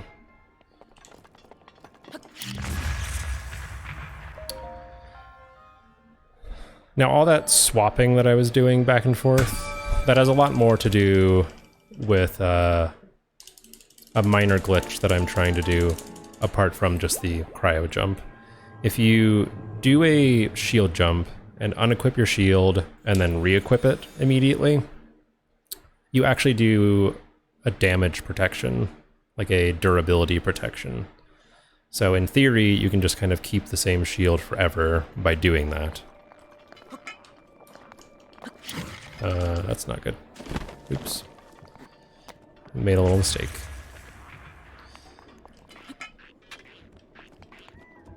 Ow.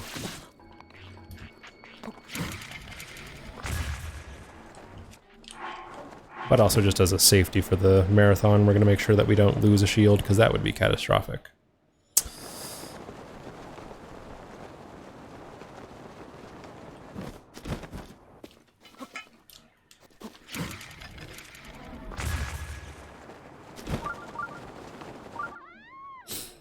Alright, and coming up to the Miroshaz Shrine, what we're going to do is basically just the casual strat, because it does happen to be faster than any other tricks and more consistent. But we do have to do it correctly. We don't want to mess up the direction we hit the orb or anything like that. But all we got to do is hop down here and hit the orb 5 times. Launch it over there, which opens up the gate, and then we're going to throw a bomb at this thing instead of stasis launching it, which knocks down this platform immediately. And that's the end of that one. Not super exciting, but a little bit of variety. Okay.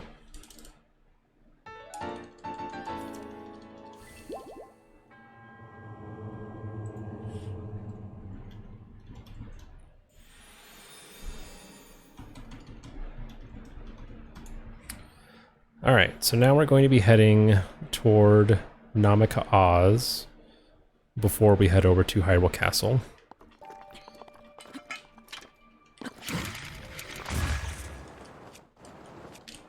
Which we didn't quite get the launch that I wanted. That's alright.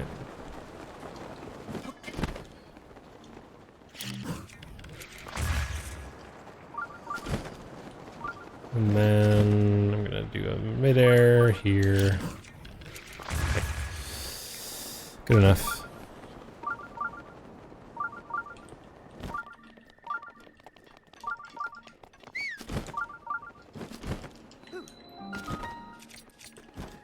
Eventide went great. And this is another test of strength. You get a capture card, KS Belva.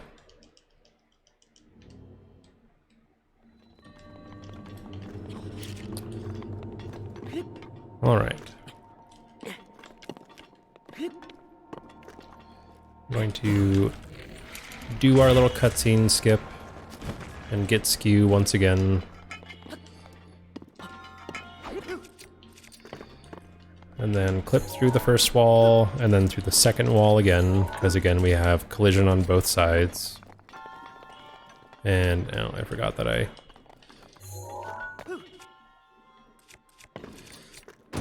if I tried to blow myself up there to clear Ragdoll Glitch, then I would have issues.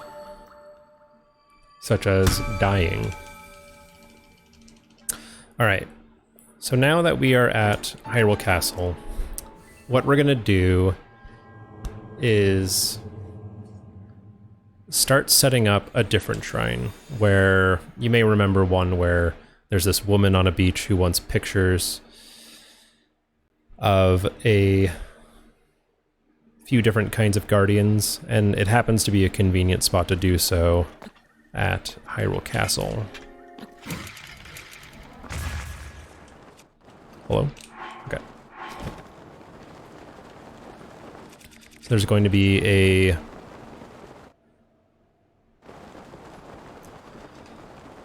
flying guardian up here over the castle, and we're also going to pick up some shock arrows, which are going to have some utility use to them.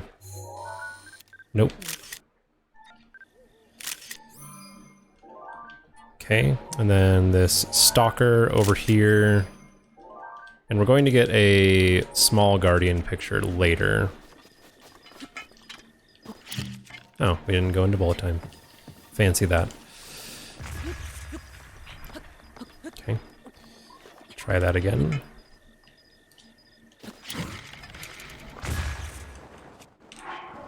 Hello? Okay. Well, apparently the game doesn't know what buttons I'm pressing. Or something. That jerk. But we're going to move on and going to open this chest, which has a scale in it, which we need for later. It helps us skip a kind of a long shrine quest where you fight a dragon just to get a scale. Well, here's a scale right here for it. Well, actually, that's not the same one, but we're going to get that one as well. But we need one of each dragon scale for this run.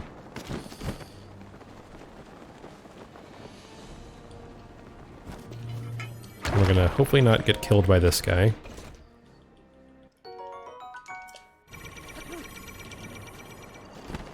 Okay.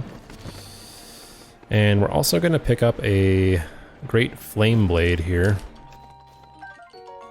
which is going to be very useful for not only some... What? Okay. Interesting.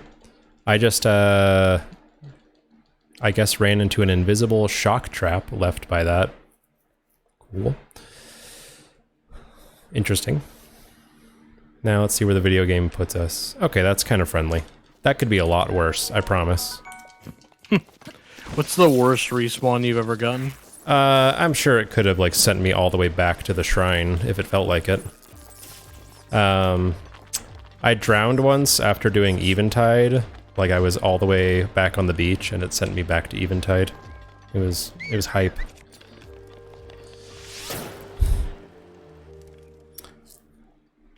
Your words are saying tight, but I think your heart is saying no.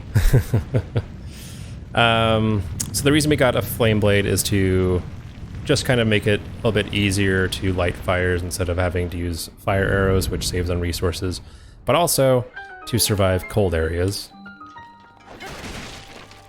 Alright, we got a little nice RNG there, I guess. Newborn.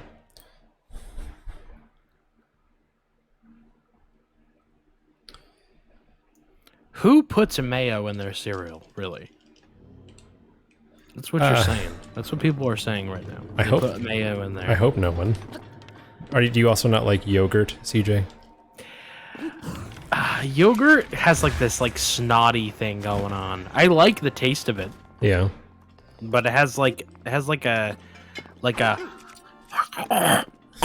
kind of thing going on, you know? You're a man of texture. Texture's important, is what Texture is important. gathering. Yeah. Meat though, good texture.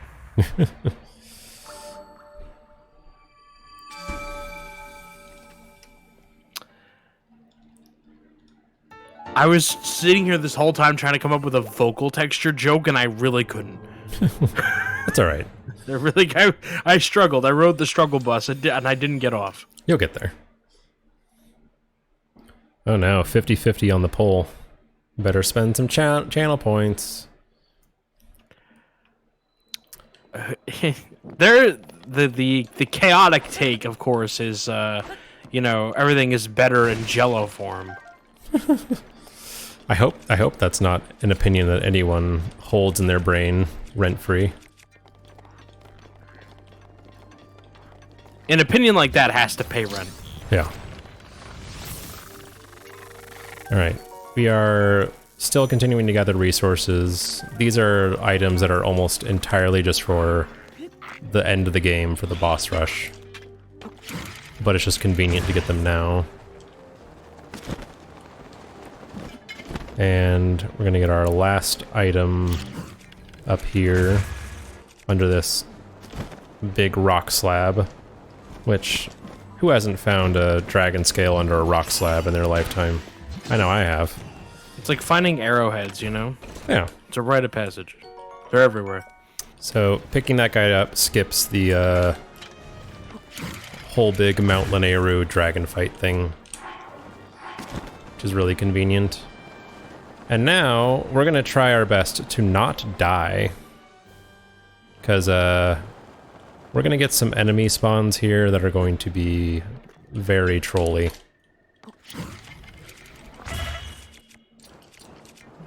Let me tell you. I'll tell you what, Bobby. Yeah.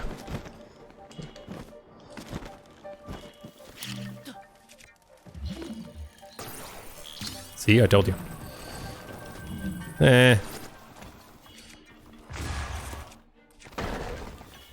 Okay. Everything's fine. Everything's fine. We just need to put the shield in the basket or it gets the hose again.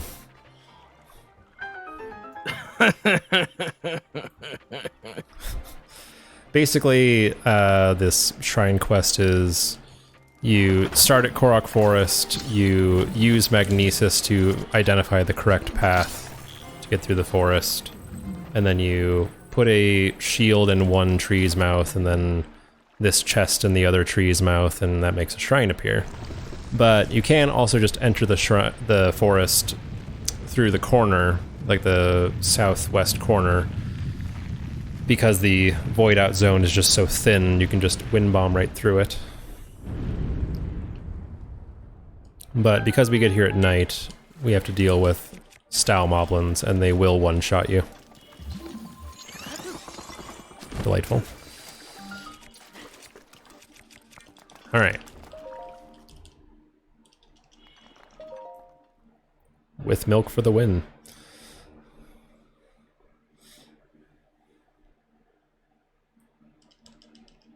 It was a calculated vote, I think, Roxanne. Alright. Now, I think that the upcoming split is my least favorite part in the run. And maybe you'll see why. But some pretty difficult launches, because we need kind of maximum speed without the game freaking out and stopping us. Now, I haven't really talked much about lag stop, even though it's been illustrated many times. Basically, the game doesn't want you to go too fast. It has a cap on how fast Link can be moving without having to stop him. Okay. That felt good, but then I didn't get the L input there.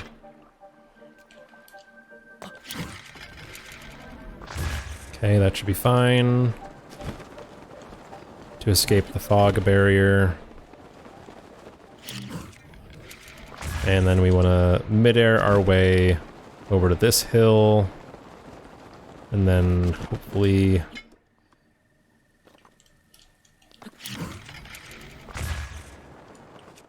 Yeah. It was risky, but we went for it. But we were going a bit too fast, and the game lag stopped us when we went for a super launch. It happens. Moly jabroni, we got a $52 donation from Anonymous. Oh dear. Lots to gain from watching this run and listening to the convo. Oh, hell yeah! Thank you so much for the $52.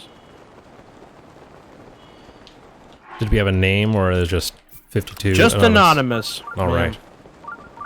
Well, Anonymous, we love you anyway.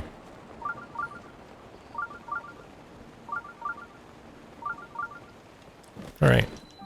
So that could be worse. Believe me, I've had worse. But we are here at the Monyetoma Shrine, which I'm going to show off another old school strat. It just occurred to me. Basically all we do is pick up Mr. Orb here and do a jump and jump attack. And that sends the orb right into the slot.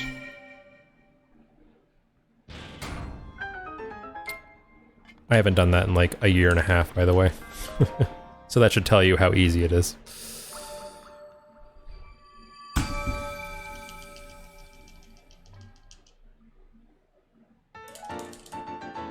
All right. Next is maybe the most bewildering shrine in all of the game. It's just tucked into a little cave on the side of a cliff. It's a blessing shrine. There's nothing to it. I think everybody is kind of confused by just how brief and ineffectual it is. Okay. Thank you, video game. We're just having all sorts of wind bomb issues today.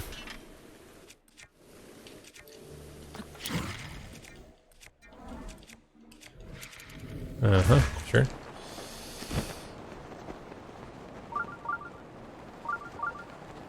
Now, what's sort of is kind of like a minor detail right now, but something that I'm noticing that isn't going to be an issue is the fact that it was raining at the previous shrine. Link, you can break that, I promise. There you go, buddy. Because it's raining, it's going to kind of mess up our plans at the next shrine, or at least getting to the next shrine.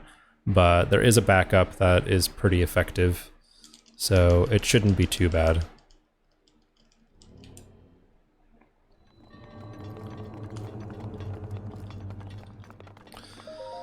All right.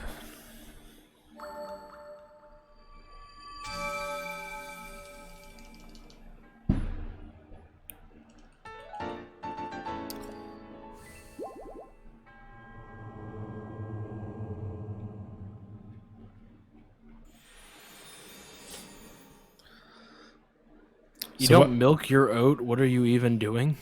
I'm sorry. Rare sentences are being spoken. It's getting even better, don't worry.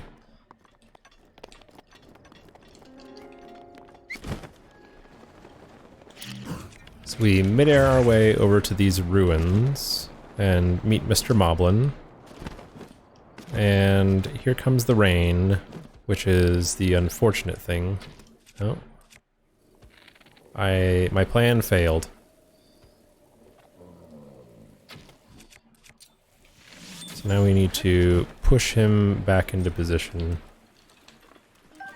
Which that should be okay. Yeah, should be fine. Alright.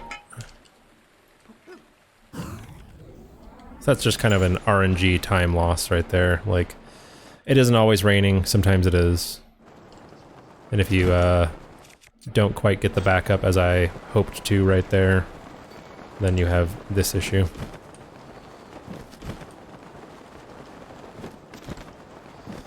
But that bullet time bounce sends us all the way to Rito Village, and I'm kind of pumping the glider to conserve stamina.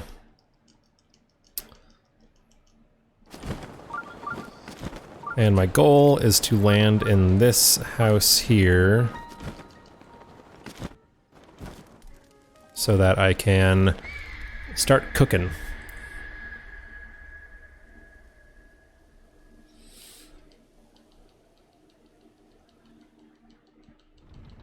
All right. So first, what I want to do is set the time of day to noon for Burrito Nag, which is coming up in a couple. And then I want to cook my attack up food, which is 3 bananas and these 2 mushrooms for the very end of the run.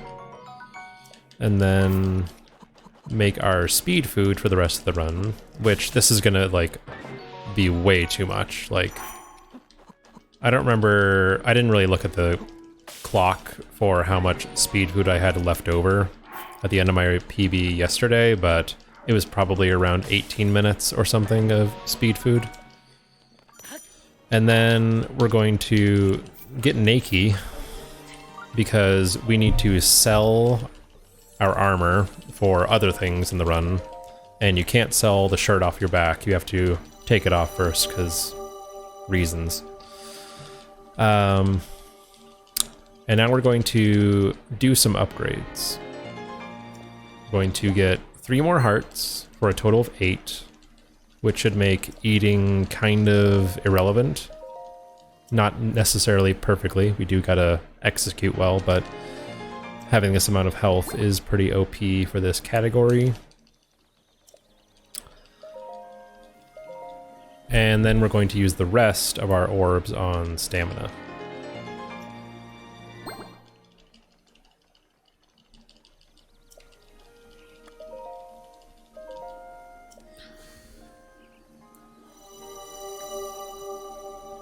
Imagine being so healthy you've never eat. Yeah, I'd like that.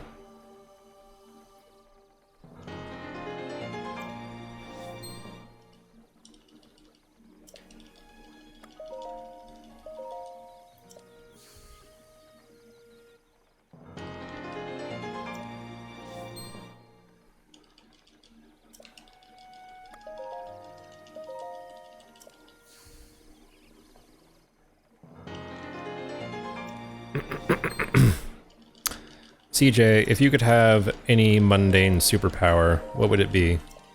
A question I've often pondered. You know, mundane? So, Yeah. like, just barely useful? Well, what I'm thinking is like, you'd never have to eat again unless you feel like it. My mundane superpower would be that, it's a good one. While CJ ponders, I'll say that I just sold the armor to get 1,200 rupees, and we bought some snow quill pants, which are going to make it possible to survive cold areas without having to worry about it. I think I would go with, like, I can teleport, but it only has an effective range of, like, 15 feet. And you can't daisy chain it because you get tired. That'd be mine. Fair enough. So just like go into the fridge, go into the bathroom, just like, Yeah. ugh. Oh, I'm Yeah. already sitting. Well, Oh, I'm in bed and I left my phone in the other room.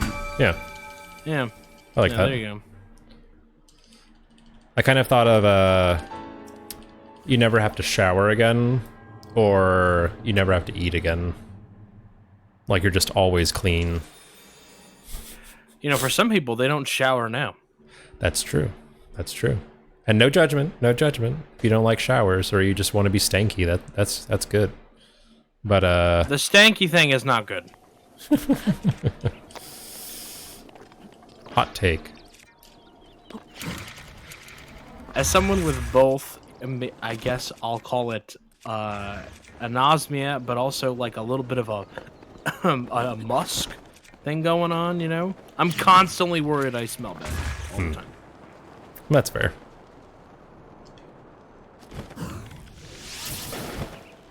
So as you can see, setting time of day meant that that shrine terminal was activated when we got here. And all we have to do is just shoot a fire arrow on top of it, and we're good to go. Now, coming up after this shrine, we're going to do another shrine coordinate warp. But unlike the couple that we did before, which were kind of like short range, this one's a bit longer range. But because Burita Nag is an underground shrine, it has what's, I guess, designated as a special elevator. Its unload radius is massive compared to, say, Akvakot, which we just left. Its unload radius of its elevator is something like 900 meters or something.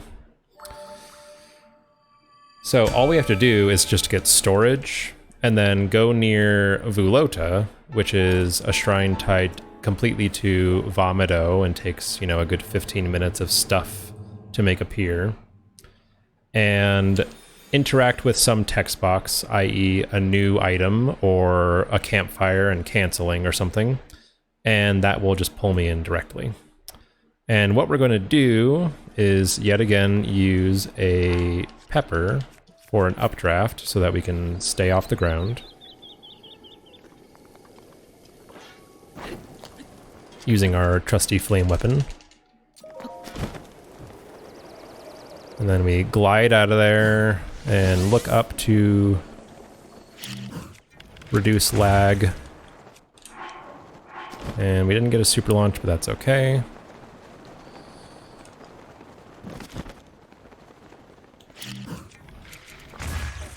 I want to get my shield out and also eat, because if I don't have 7 hearts going into the shrine, I do run the chance of dying. So now we pick up a new item, which is a bird egg in this case. And you can see the camera yank its way over to the elevator we just left. But because we activated an elevator and we were in proximity to Vulota, now we're just in this shrine. And the funny thing is that underground shrines, they're always there. Like, their coordinates are always there, but their physical manifestation isn't until you do the quest. But because the coordinates are always there, just having an elevator activated when you're close to it makes it happen. Oh no. Well, that was extremely lucky. For some reason I had the square bomb activated, and I still got a midair anyway. So that's nice. That could have been bad.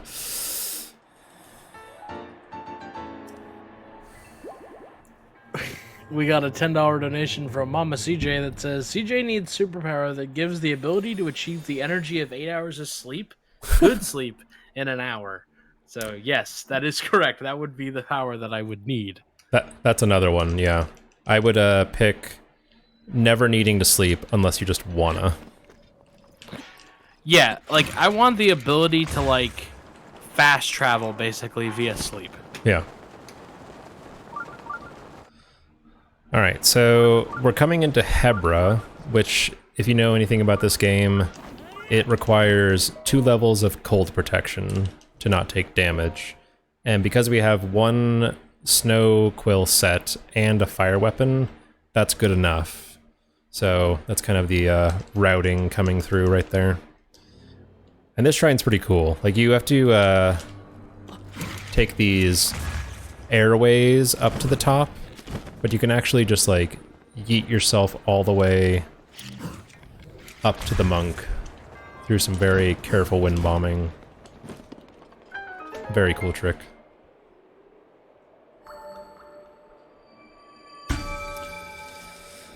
Alright. And this is I'd say this is a difficult section of the run. It's not really like a make or break type thing, but there's a lot of difficult pathways that we take because we essentially have to climb all the way to the highest point of the game just by using mid-air wind bombs, and it can be a bit tricky.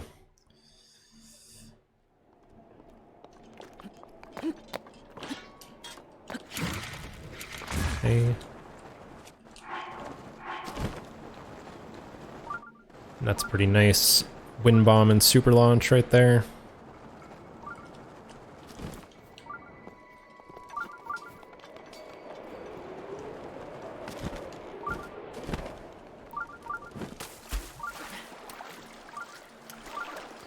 Hello, Nix. Right.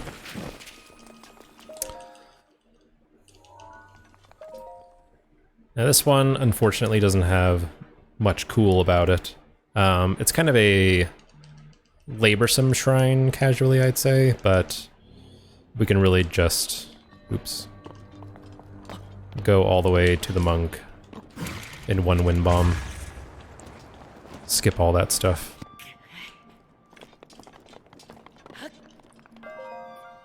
I have another hot take while we're giving them out. Please. I think that golden Oreos are better than regular Oreos. Ooh.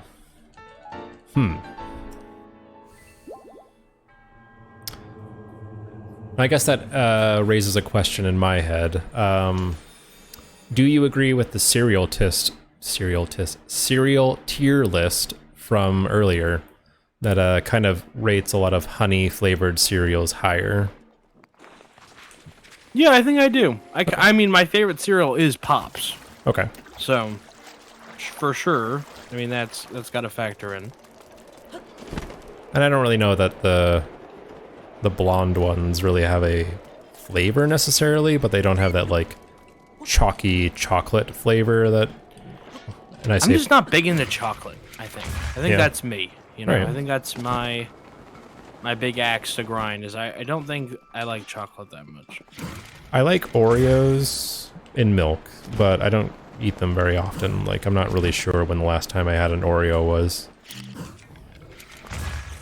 Mostly because I would have to eat the whole thing myself, which I don't necessarily want to do.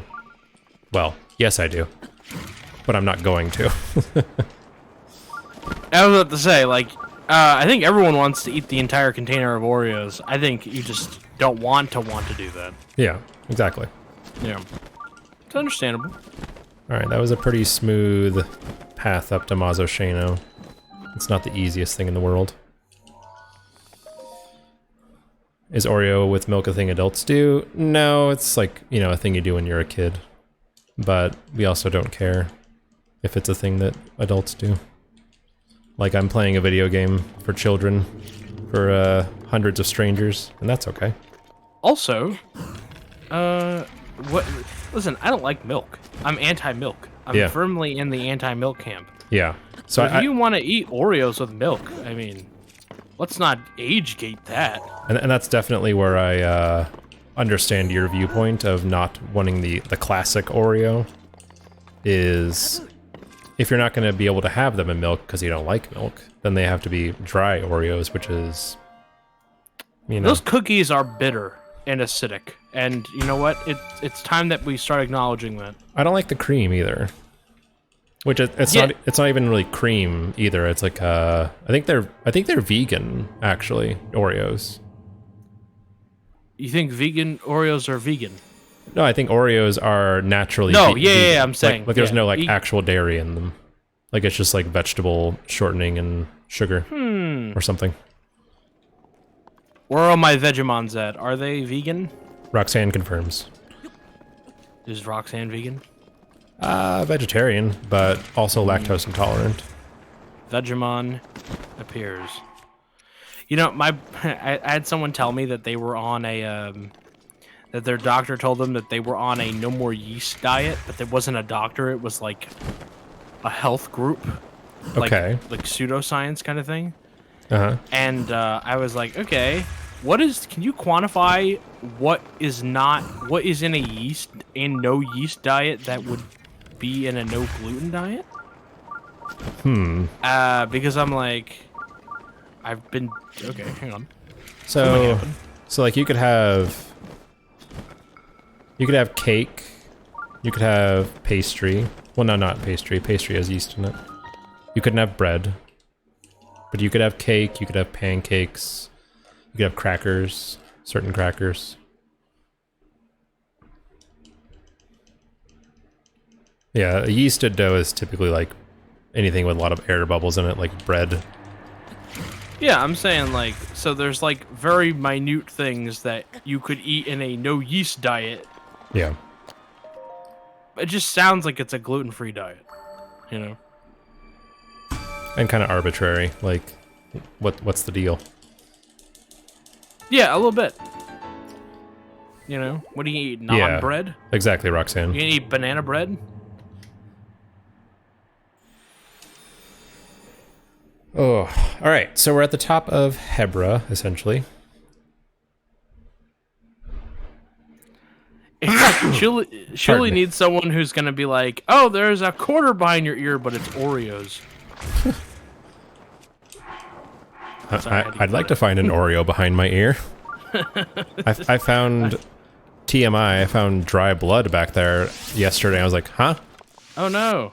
It was nothing. It was just like, you know, some little scratch or something. But I'd definitely take an Oreo over that. So, I have a story. If there's a moment, I'll tell the story. But if you need to explain something, let me know. Not at all. So, I remember that I had an art class, and it was right before, I think, my last class of the day in my sophomore year of high school was biology. Mm-hmm. And so, it was either art and then gym, then bio, or it was art, and then 2 periods of bio, because we had a lab period every other day. Okay. And so one day I came from art and we were working with charcoal, and the bell rang and I didn't realize the bell was about to ring, and I had just been working and I didn't get a chance to put fixative on my work. So I like very carefully moved it across the room, and then I accidentally just dragged my hand across the page and undid all my work anyway. Oh, crap. So I ran out of there and I went to my biology class, and I sneezed. I had to sneeze. So I put my hands up to my nose and I sneezed. But before I sneezed, and I don't really know why, I was trying to do the thing where you try not to sneeze, like, right? And you're just like, and I breathed it in. And when I sneezed, all that charcoal went in my nose, and it turned my sneeze into black goo. Oh, and God. I pulled my hands away from my face, and the teacher looked at me, and I sat in the front of the room so nobody else could see me except her. She stopped teaching to say, "What happened to you?" And I was like, "What do you mean?" She's like, "You need to go to the bathroom." And I was like, "What?" And she's like, she stopped teaching and wrote me a bathroom pass. And I like covered my face. I went to the bathroom, which was down the hall, and I didn't see anybody. And I just had, it looked like I was trying to like paint myself to look like I was in a black and white movie. Like my entire face was grayscale. I was like, oh no, this is awful. That's amazing. It's my story about finding weird colored things. All right. Don't inhale inappropriately, kids. Yeah, don't try and stop your sneezing. That's how you like burst your sinus and junk. Yeah.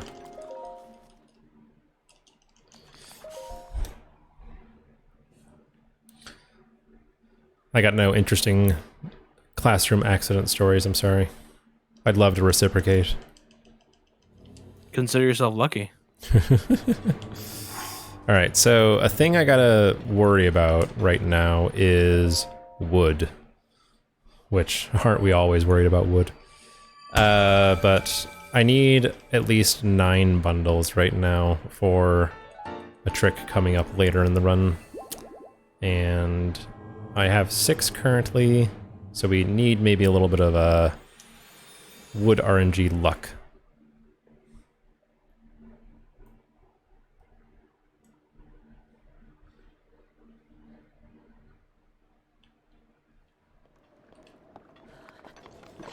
Well, there's 1. And there's 2. And we need another.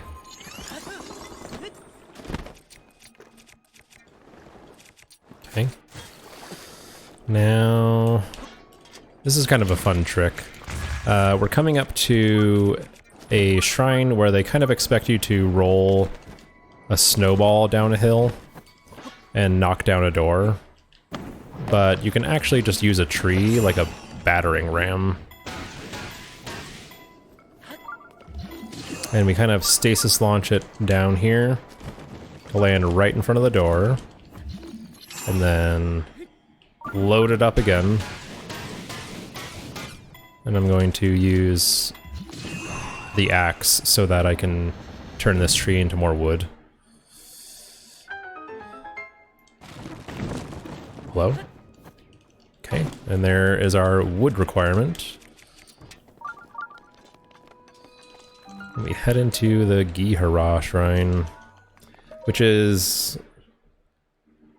I don't know. It's kind of a lazy shrine, if you ask me. All they expect you to do is to just use momentum of gravity to press down some switches with some big boulders. It's not very interesting.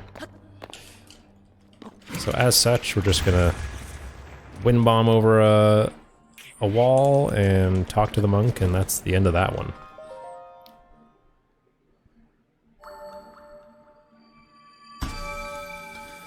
Alright, moving on to the Rin Oya Shrine, which is kind of by the Snowfield Stable. It's sort of a funky path, and when it goes well, it's fine, but it usually is just a little bit, like I said, funky, and not in a good way.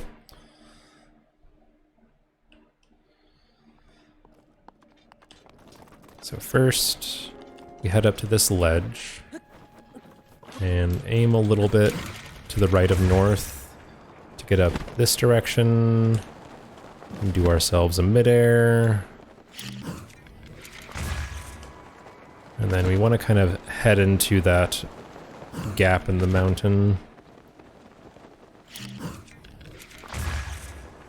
so that we can line up another turn wind bomb toward the stable, and that looks pretty good.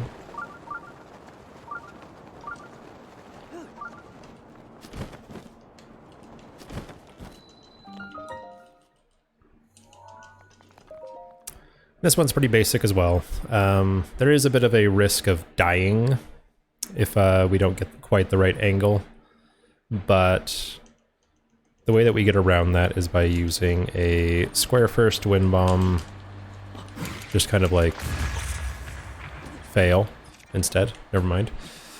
I didn't say anything. Let's try that again. From a different spot, I suppose. Okay. We're in trouble. No, we're not. We're fine. Good backup. Alright, coming up next is maybe the coolest wind bomb in the game.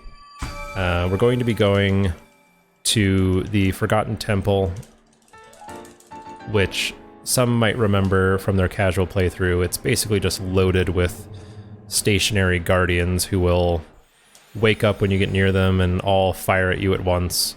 Very intimidating, but there's a way to just kind of glide right through the heart of it, all the way to, from the entrance to the shrine at the end.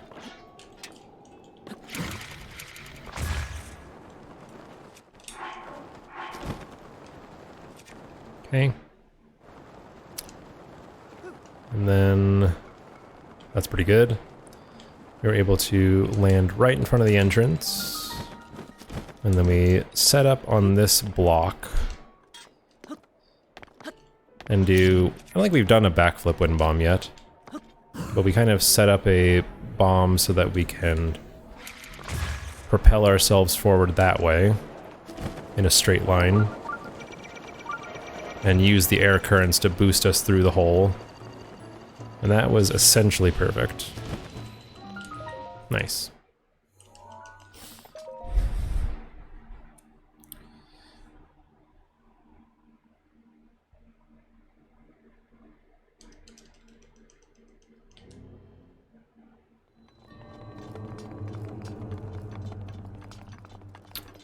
That's a gold. We got a gold, everybody. Hey, gold party! I think it's the first one of the day. Which, my splits are pretty optimal at this point. So, any gold is a nice gold.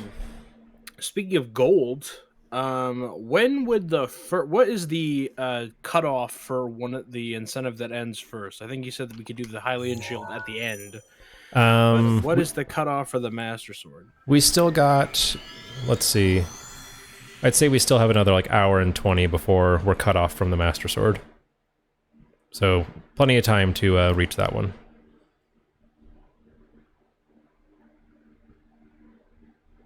You heard them. Get those donations in. We're at $92 out of 250, so definitely doable. Okay.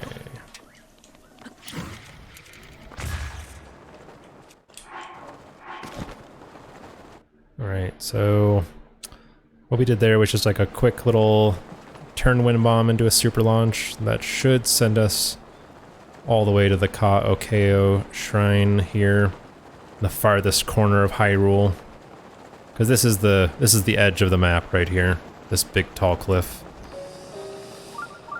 And what I'm gonna do is a pretty unique style of wind bomb. Like, typically what we do is we do a targeted jump, i.e.,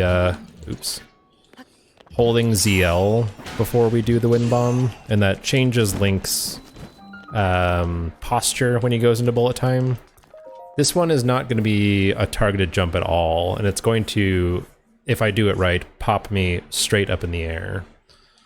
and hopefully will get me in a position where I can get straight to the monk. So we just kind of walk forward. Okay, good. I was a little worried we'd hit the wall and not be able to pull the glider, but we got it. Nice. I just opened a brand new package of golden Oreos, and there's a cookie missing. There's a what? A cookie missing? Cookie missing, yeah. Oh man. Well, I feel like I've been cheated. If you need to go back to the store and yell at somebody, I understand. No, but you know, I feel like it's like paying for air in the bag of chips. I know, right? I hate that. I hate, like, I hope to get like clear bags when I get chips so that I can see how many chips are in there, but when I buy one and it's like half empty, oh boy. That'll grind my gears. I'm right there with you. This was a sealed package. Like, I just broke the seal on it. So no one Bourgeonined my cookie. They didn't put a cookie in there.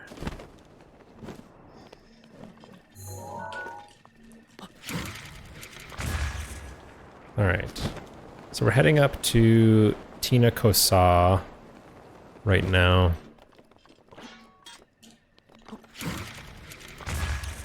Do you know where Bourgeonin my sandwich comes from? What the reference is?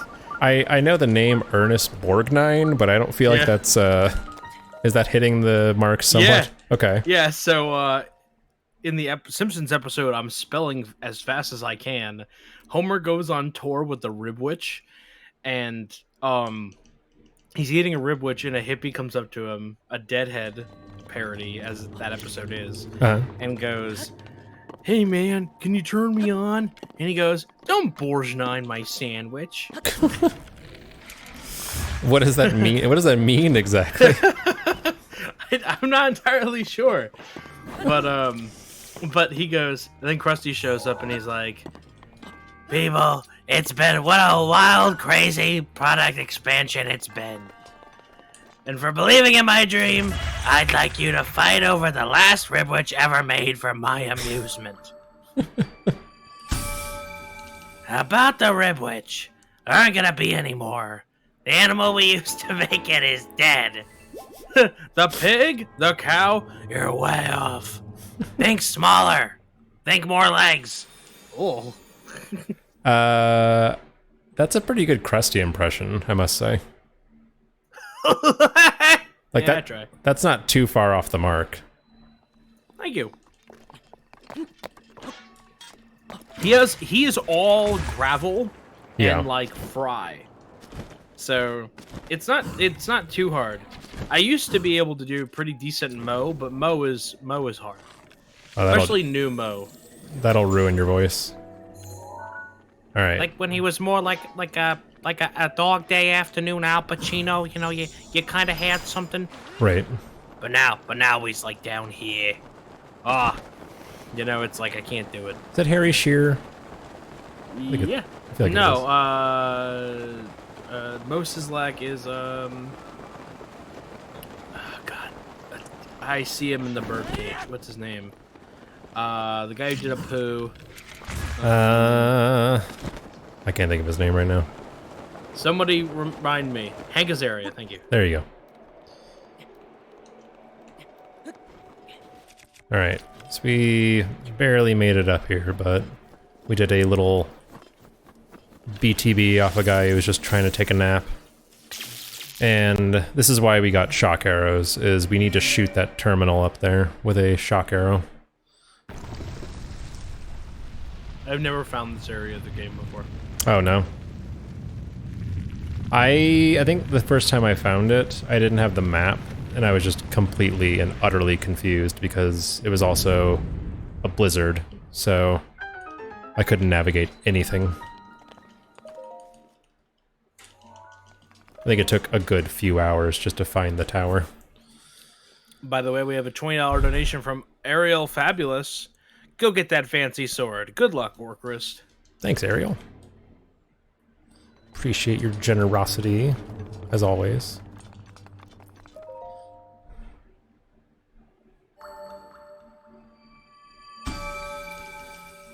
All right. And now Do I have any controversial opinion on chips? I'm sorry, I cut you off. controversial opinion on chips? I think tortilla chips are awful and have no redeeming value. All right, so that's going to be it for me. I'll see you guys later. Also, dip is overrated. All dips. Queso, salsa, hell of a good dip.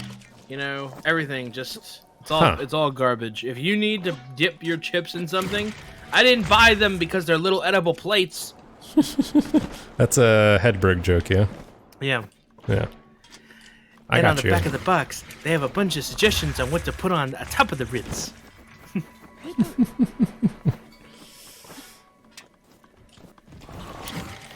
I didn't buy them because they're little edible plates. Come on, man. I got them because I like crackers. I do kind of agree with you to an extent on the tortilla chips. Most of your bagged tortilla chips from the grocery store are pretty bad. Nothing, in my opinion, beats homemade ones. Do you have much Mexican food in upstate? There is. I don't care too much for it, but it might be because I'm not having the real. You know, other than that, I think the most prevalent source of, Mexican food in our neck of the woods. I mean, there are very nice restaurants, and I've tried some stuff, and I'm not a fan. But like Taco Bell is probably. Yeah. Yeah. That's kind of what there's Chipotle, and then, but whatever. We have like a Moe's. Well, if you ever come to these neck of woods, I'll take you to one place, and if you decide after that, yes, it's not for me, I'll be like, okay. We have reached the peak, we've reached the pinnacle, we have identified that it's not good enough, and we move on. Are you taking me to Casa Bonita? No. Although, it was just bought by the South Park guys, and I don't know if it's open yet. But I'm curious what it will become. But, yeah, that's a... kind of the notorious thing about it is it's fun for children, and it is one of the worst restaurants you'll ever go to, food-wise. But maybe that'll change. Maybe. We had so we used to have my job used to have a Christmas party before COVID hit. We did it for 3 years. We had it at this Mexican restaurant called Casa Villa. Casa Villa. And no liquor, but free beer for the party. Okay. Free beer, wine, and soda. And it was one of those deals where they would tell you they're going to make 3 dishes. Right. And then you pick one of the 3. Can I interrupt you really quick? Yes. So, there's a funny thing I want to show you guys in this shrine, because it would just be another wind bomb, but this is funner. Bullet time has an effect of just stopping items traveling through the air. So see that orb up there? It's mine now.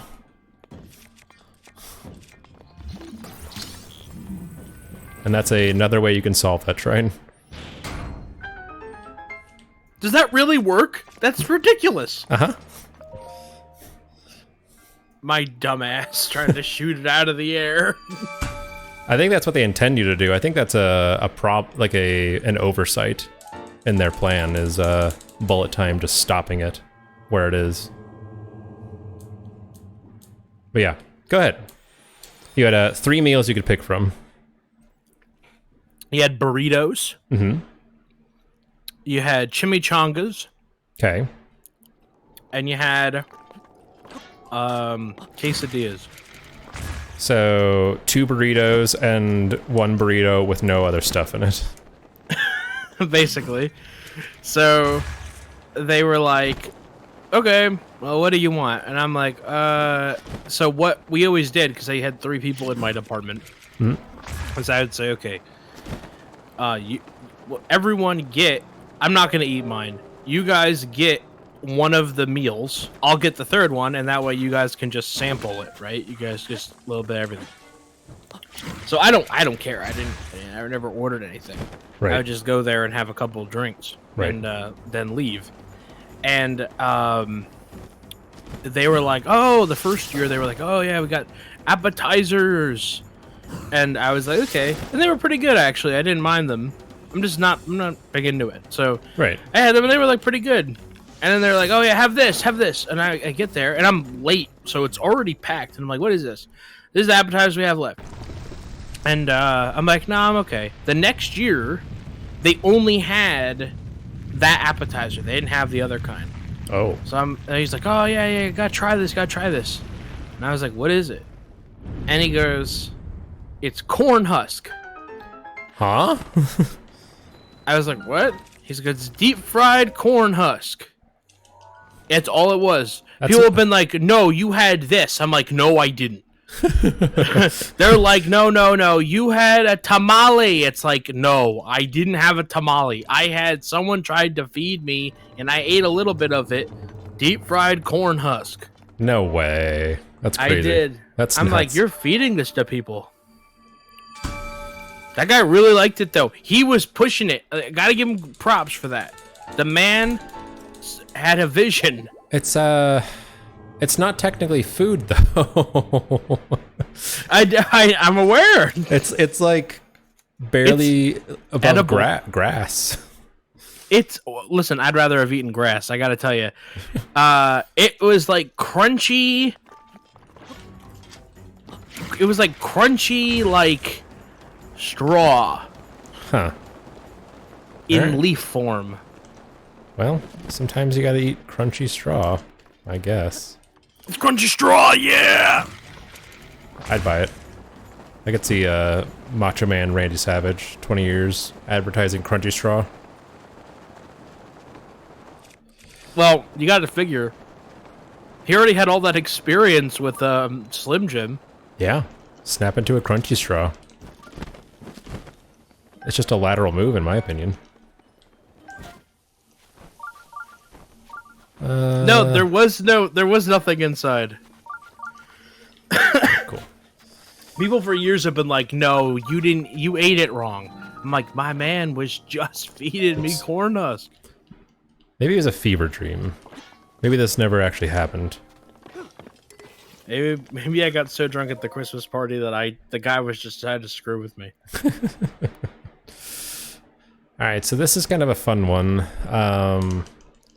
Like, if you didn't know, you can kind of just overload electric objects with electric weapons or electric arrows to skip some puzzles.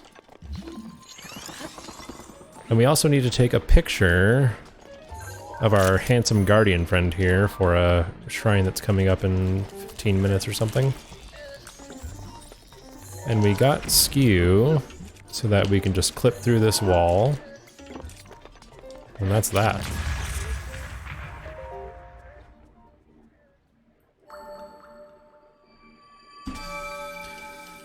Alright, so now we're moving into, I think, what is absolutely the hardest part of the run. It has a couple of very tricky SCWs. Just a lot of very difficult stuff, so I'll do my best to kind of like pull through first try so we don't all board the struggle bus, but just a warning, this part's hard. Yesterday, it did happen to go pretty well, which I was pleased with. Except for, no, the difficult SCW we have to do was second try, unfortunately, which stopped the PB from being better than it was, but maybe we'll get lucky here, get a little marathon luck mojo going.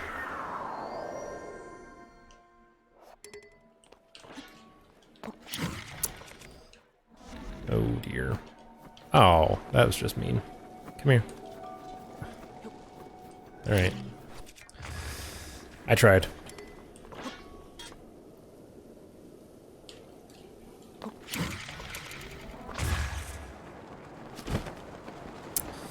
Alright, we just want to kind of like curve around the mountain, which you could definitely use BLSS on this.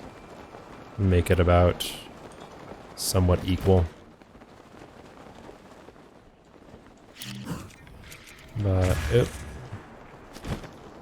you don't quite get the right launches, it can be like this. Come on. There we go. There we go. Now, we want to unfreeze what is the Katakar shrine. And there's something kind of weird about this shrine here.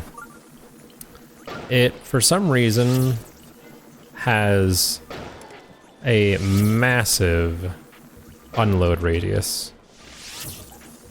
And no one can really explain why, other than just this ice block sitting around it.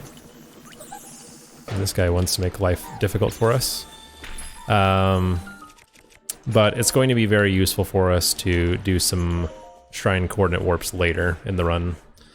Because it does just have such a big unload radius for no real reason at all. And to solve this one, what we do is we smack ourselves with that ice block, apparently. But we blow that ice block out of the slot that it's coming out of because we'll get a little cutscene. And then we place it down right about here and hit it 3 times. And then shoot it upward so that it goes to the monk. Because the whole thing is the monk wants you to bring him ice and you have to go through all these flame puzzles and it's, you know, very intimidating, right? Well, no. You just have to get it near there and it's good enough.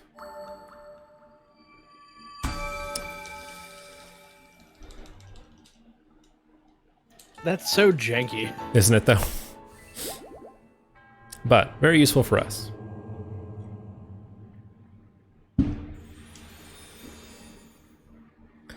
Okay, so now going on to Shodantu. This one is also an underground shrine, so it has that special designation of an elevator. Yeah, no super. So we'll just back this up.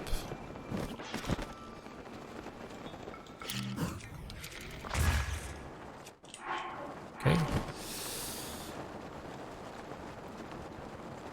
And all this shrine wants you to do to make it appear is just place a luminous stone on the platform, which they're right next to it, so nice puzzle.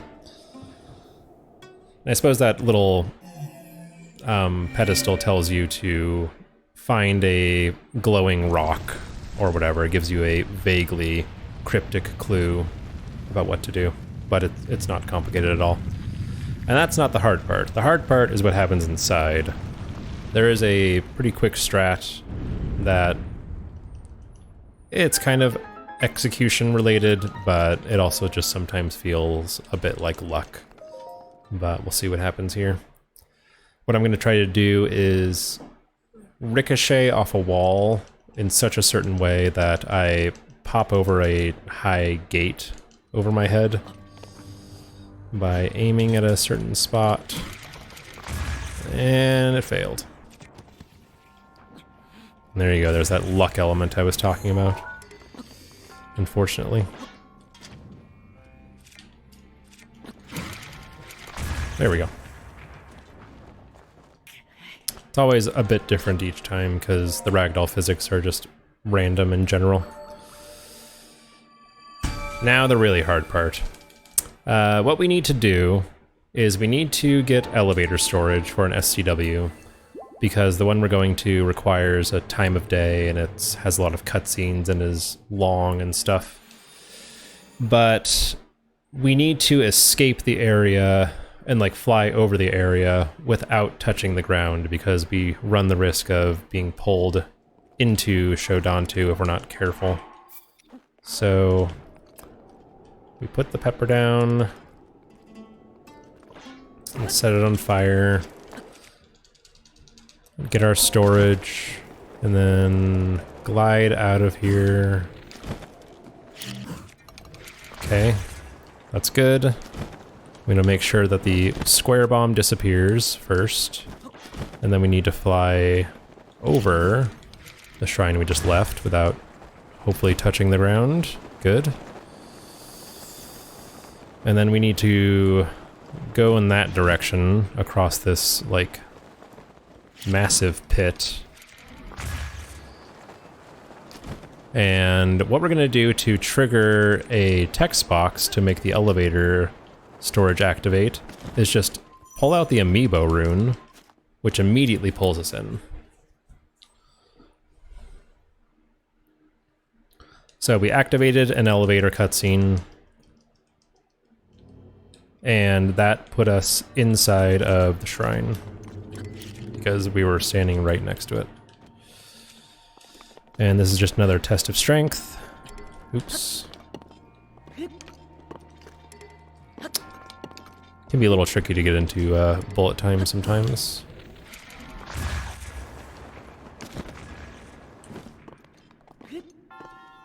Right. Really quick, we got a $50 donation from Anonymous. Oh, wow. No message? No message. And that puts us $108 away from Master Sword. Nice. Thank you so much, Anonymous. Alright, so after this next shrine, we're going to do another one of those very difficult buffered SCWs. And for anyone who wasn't here earlier and missed it, basically, we're going to get elevator storage, but we're going too far away from our origination, so the elevator will despawn, and thus our storage will despawn. So what we need to do is we need to skip the frame that the elevator is assigned to, unload, by pause buffering. And I'm going to be doing so in time with a metronome, and letting CJ do whatever he wants while I mute things in my ears and just listen to the beat. But hopefully it should only take one try. It is unfortunately RNG and a relatively difficult trick to do, but with any luck we'll get it first try.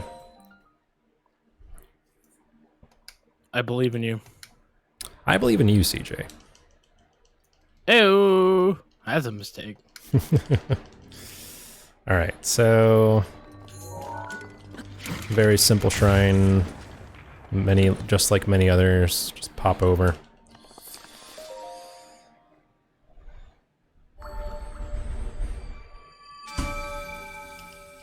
Alright, so what makes this one a little bit weird is I'm going to set up 2 updrafts. One by the elevator, excuse me, and one outside, so that we can sort of set up out there safely to do a midair. And the one near the elevator is essentially just there to kind of interact with the elevator. It's not really understood like why it interacts, but it helps keep the elevator and cutscene loaded. So there's our outside updraft. I don't like that, so I'm gonna move it. Okay. And now we get our storage.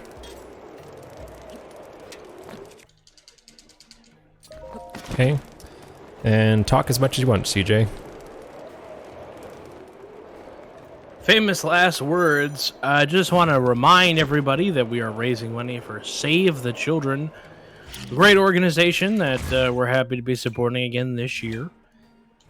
This is their Survive to 5 event, making sure that all children get to see their 5th birthday.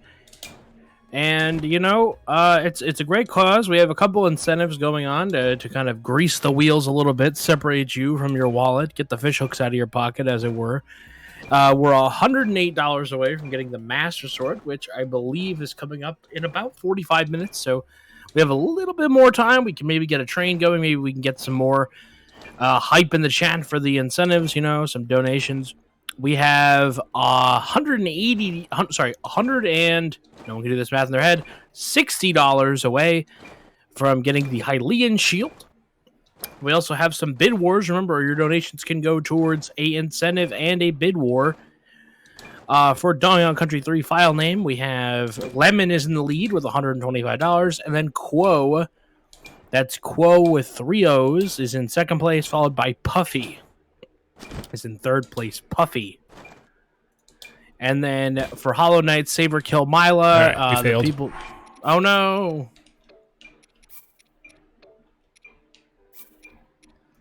Too bad.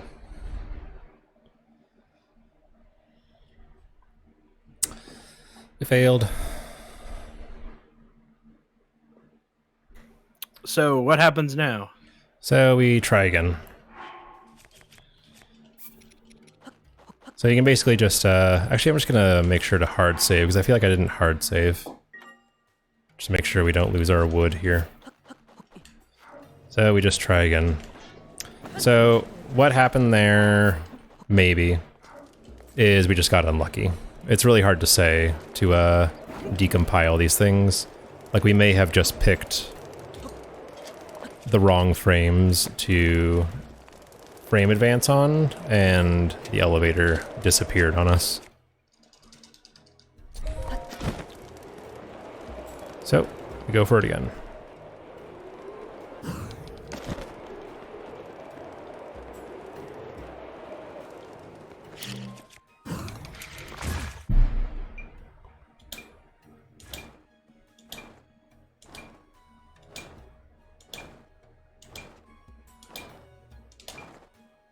I'm a little worried about where I am.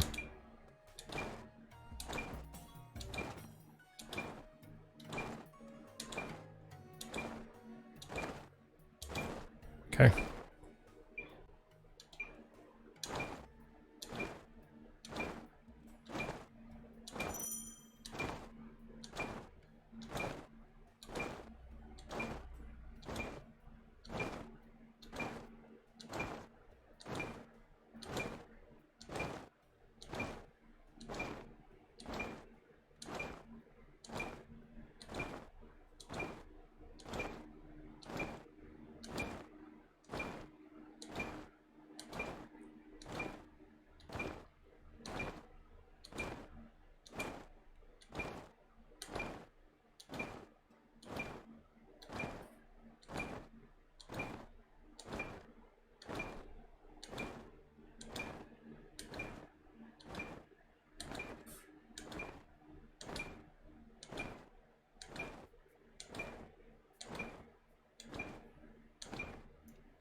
I'm drawn in by the sound of the metronome.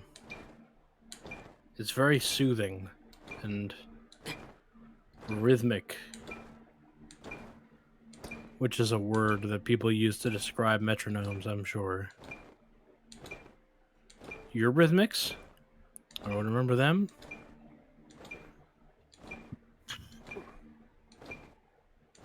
You drop a 1 in the chat if you're... Alright, are we near enough the...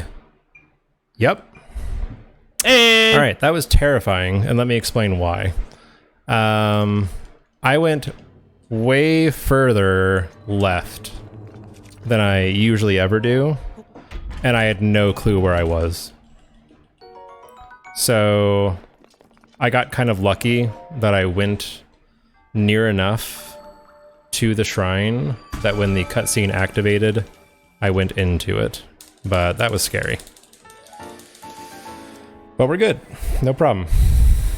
That's the hardest part of the run, and a bit of a mental hurdle because it is pretty RNG heavy and difficult to execute correctly. But we get to move on.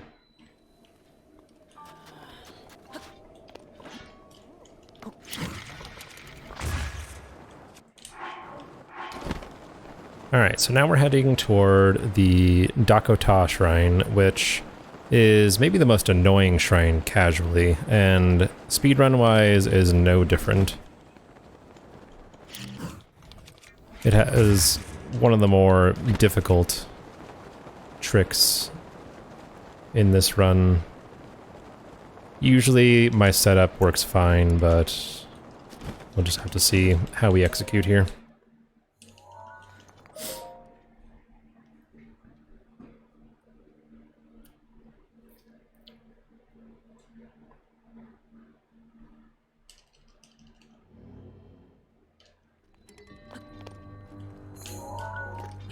Okay. So we do... We got Go ahead. No, we go have a ahead. $5 donation from Quill and all the fish that says chugga chugga chugga chugga chugga chugga chugga chugga.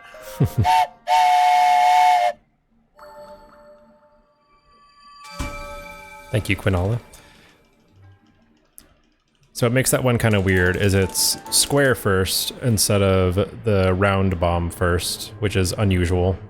And we also just wait forever and ever so that we get a kind of weak pop-up. But we were able to nail that one. And then we immediately go into the second hardest wind bomb, which has a pretty precise ricochet strat. And if you fail it, then it's just an automatic 30 seconds, which my PB did not take advantage of, unfortunately. Okay. So what I'm going to do is aim at a specific spot and do the same kind of thing again, like delay detonating for a very long time until we get kind of a weird, low, weak one that'll hopefully just ricochet off the wall. And we got it. Nice. And we avoid this guardian and drag this electric block to the other one. There we go. Good stuff.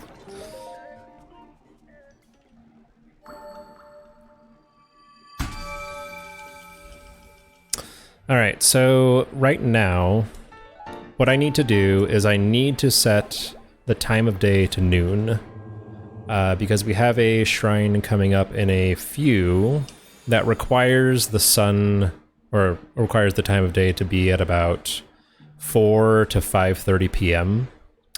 So if we wait until then to do it, we just have to stand around doing nothing, which of course we're not going to do. So we're going to wait on a fire now to noon, and then we'll continue on our way.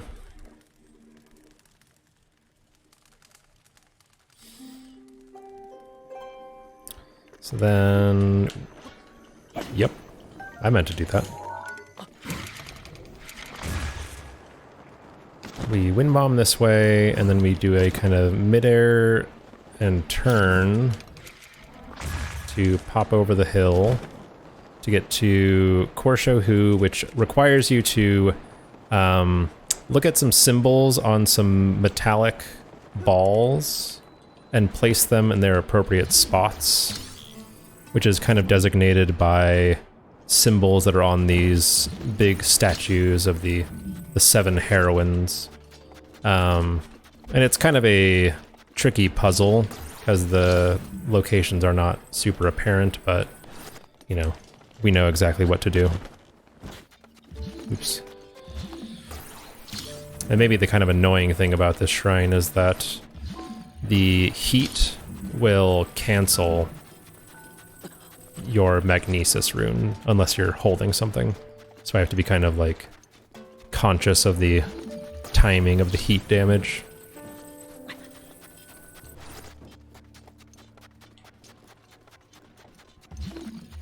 Oh no.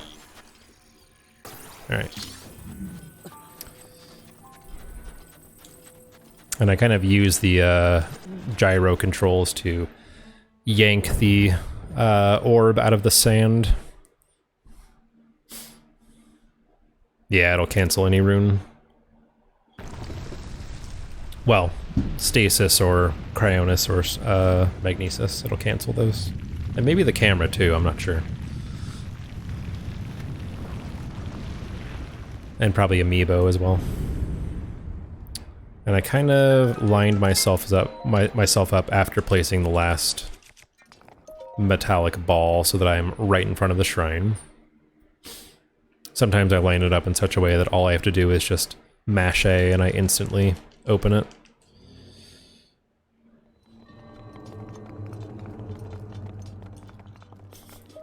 Correct, Go.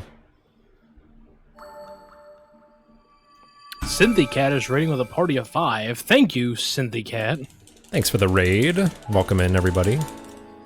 We're doing a all shrines unrestricted run here with all sorts of fun glitches and overworld movement. And we're a little over the halfway point. We're at shrine 64 right now out of 120. So we're chugging along. We got about 2 hours left or so. Assuming that I play well, which that's always a mistake. Don't assume that I'll play well. Bold of you to assume. Yeah. Flattering, though. So here's another shrine quest skip, but it's not quite as heavy as an SCW. Basically, there's a woman here who is collapsed on the terminal, and she is, you know, heat exhausted, all that sort of stuff. And what you do is you beat Vonneboris. Well, I don't think beating Vonneboris is required. Maybe it is. I don't know. But you have to do a bunch of side quests. You have to bring an ice block to somebody in the hot desert heat so they can make a perfect drink for her, and then she's tempted to get up and go back to town and get off the terminal so you can open it. But we just clip through the wall and say heck you to all that. And that was a gold, by the way. Nice. 2 golds. Therefore, it's a good run, according to my friend Silver Banjos.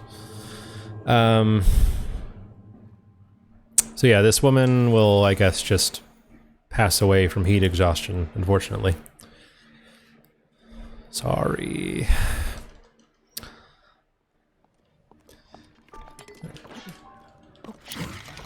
And then we want to make our way to the desert maze, which is just on the other side of this big ridge here. I'm going to do a backup here, just to get us going.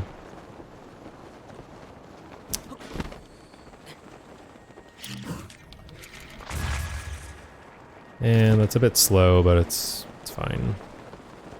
I could have probably turned on that last midair to give myself a little bit more room to work with, but this is fine too. And we just climb up here and get over the ridge. And you might think, oh no, you gotta go through that whole maze, like that's gonna take forever, Orcris. Like, are you insane? This is a marathon run. Or you can just, you know, skip to the end. Whichever. I get mad looking at it because I spent a lot of damn time in that maze. I liked them. I thought they were fun. This one is a bit confusing, but I think they're a fun idea. It's not really something you've seen in Zelda games before.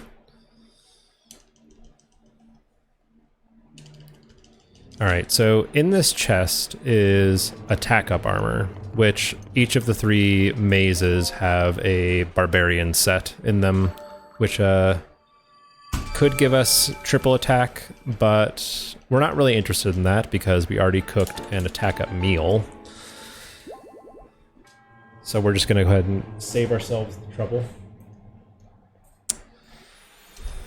And now we have to make a pretty difficult ascent up to the top of... I'm not even sure what this mountain is. I don't think it's the Gerudo Highlands, but it requires some pretty precise wind bombing to make work. Yesterday it went pretty... what's the word? Bad. It went bad, but we made it work anyway. But the maybe kind of scary thing is that we are on the clock right now. It's 3:45 p.m. on the in-game clock, and if we take too long, we'll miss our window to getting up to the Sumasama Shrine to do the shrine puzzle, quote-unquote. It's maybe the most cryptic and annoying puzzle in this game. It tells you to place a cold shadow. Oops. Yeah, that's fine. It tells you to place a cold shadow across this thing, which, what is a cold shadow? we use a snowball. You can also place a cryo block in a little pond or a little puddle nearby and use Link's shadow to do it. But it's kind of a tedious puzzle, I'd say. Like it's not exactly interesting. But there's a little book nearby that describes what to do and someone's struggles to make sense of it. But I guess they didn't have IGN.com to look at. Yo, no cheat CC? Your favorite puzzle? Nice.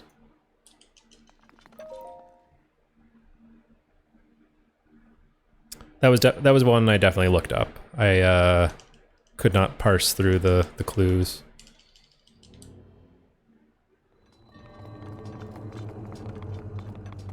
But doing that shrine correctly, as I did, does feel good. That was a pretty smooth ascent. Saving about 30 seconds over PB, even though I'm pretty sure I'm about 5 minutes behind or something. But it's a marathon, you expect to have a few issues, right? Yeah, exactly. Alright, so it's very important that we got our Guardian photos, because in 2 shrines we're coming up to the GDQ shrine. Do you know the obsession with orbs on GDQ, CJ? No. I don't know the etymology of it, but it's apparently like a classic meme of GDQ. People love screaming orb. But there's a woman on the beach nearby who has a rather inappropriate relationship with a shrine orb, and I think guardians as well. So we're gonna show her a little bit of a. It's smut. Let's be honest. I'm showing her some guardian smut.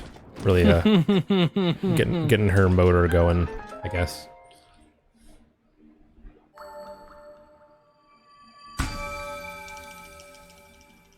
Orb for a skip. There you go.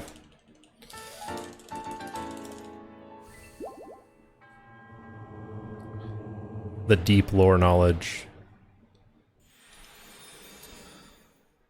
All right. So there'll be some text conversation and stuff going on, so if there's any messages you want to put out there, then is a good time coming up in a minute here. Yeah, I can vamp. You're a vampire? Best diary of a vampire? What?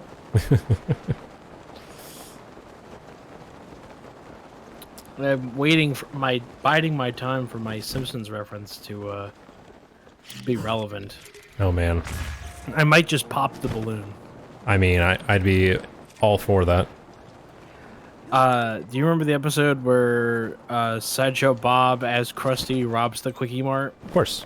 And at the end of it, Apu goes, "It's okay, Mr. Simpson, you can come out now. Your time to emerge as a hero has passed." All right. That's a very weird, grim line. I don't know. I was waiting for it. I was like, maybe he'll like kill something and I'll be able to like get in there, you know? But no, it didn't happen. I kill him like nothing in this run. Oh, really? I didn't notice. Not until the bosses. We kill them super hard.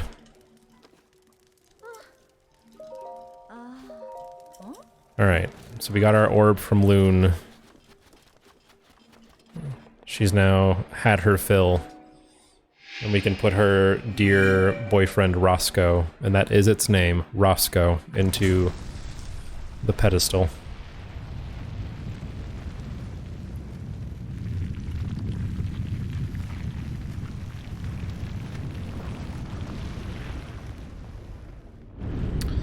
Alright, another test of strength. Which there was a time when we would actually fight some of these guys. Well, before shield clips were discovered, you would have to route in weapons and armor, like attack up armor, to deal with all these guys. I'm doing the wrong thing. There we go. Okay. But yeah, now it's just...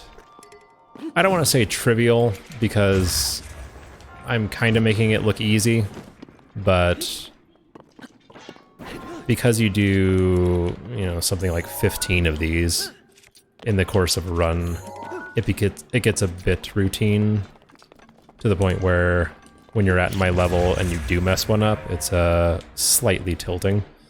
But hopefully we won't have any of those issues today. What he's saying is that we're not at his level. I could put you at my level. I will teach. Hey! I'll teach anybody Breath of the Wild tricks if you want it.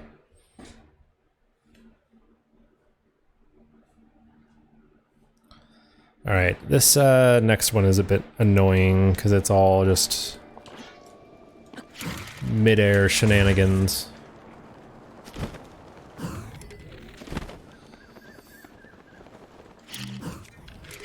Okay.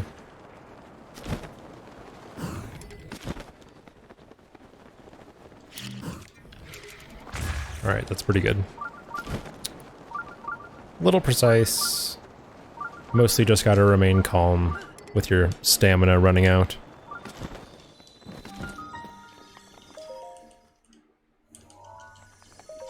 And we're just kind of carving out the southern side of the map. I think that if you were to cut the map in half, I think this is all of the shrines on the south side done. Like, we've kind of neglected the north, but pretty much all of the south is done now.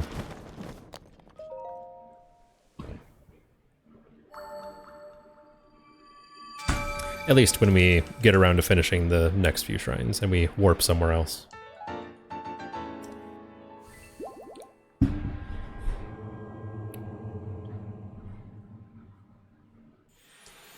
Alright. And yet again, waiting until that text disappears so the overworld loads just a bit quicker. Save ourselves a handful of seconds. And... okay. That can be kind of a tricky one, but we're able to get good speed curving around that mountain, heading toward Pumagnite. This is one of those ones where it's just kind of like a trivial shrine. It's a minor test of strength. Even in the days when you'd fight it, it was just nothing. So if you said the words Pumagnite to me and put a gun to my head and said point it out on the map, I would struggle pretty hard. Even though I've done this maybe 400 times, you know? I would hope no one will put a gun to your head and say Pumagnite and expect you to have a reply. This will be a very weird event in my life if it does, but I guess I should think about it now. It's okay, Mr. Simpson. Your opportunity to emerge a hero has passed. You can come out now.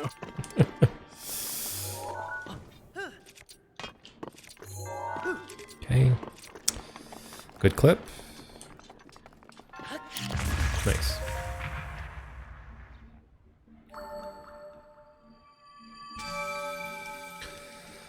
All right. Now, earlier in the run, at about 55 minutes in or so, we were doing a little dragon farming, if you recall. And I said that the first time you shoot a dragon, a scale pops out. Well, this is why we got that scale, is for the upcoming one. We would be a bit SOL right now if we didn't have that scale. Not that we couldn't get one elsewhere somewhat quickly, but this is the callback.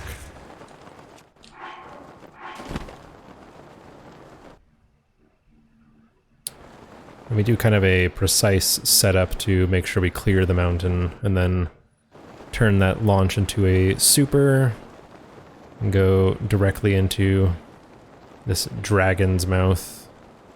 Which I thought this was a fun shrine casually, this whole clue that Cass gives you to find a scale and go to the dragon's mouth and all that. And if you're a Skyward Sword fan, you might recognize this as the Earth Temple fountain. Fallen into ruin. Interesting jam. There's so much lag everywhere.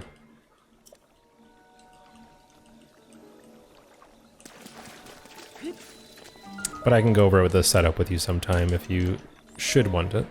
I think I know what I'm doing with it. I think. Funny thing about Breath of the Wild, and maybe other speedrunners have this issue, but it feels a lot like setups just sort of expire after a while. Some do last a long time, but it feels like most setups just kind of step out the door. Decide, you know what, I've had enough, Mr. Speedrunner. I'm not going to work for you.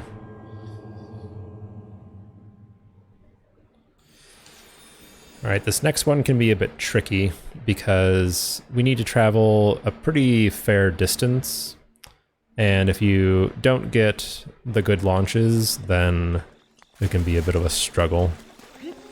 But I want to aim at that side of the mountain so that I can get up to this ledge, and then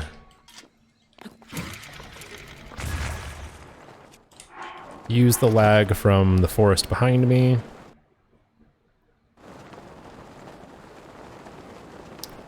And I might do a little backup here, but we're going to that little collection of islands here in the middle of the lake.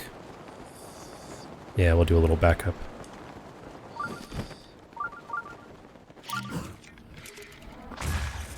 Alright, so this is the Kobe Shrine. Rest in peace. As we throw as we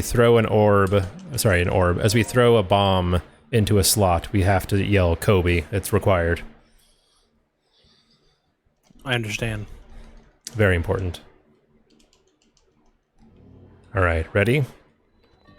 Kobe. Kobe! I missed! Just like the real Like Kobe. Kobe! Just like Yeah. the real Kobe. Yeah. Link. You're making me look bad.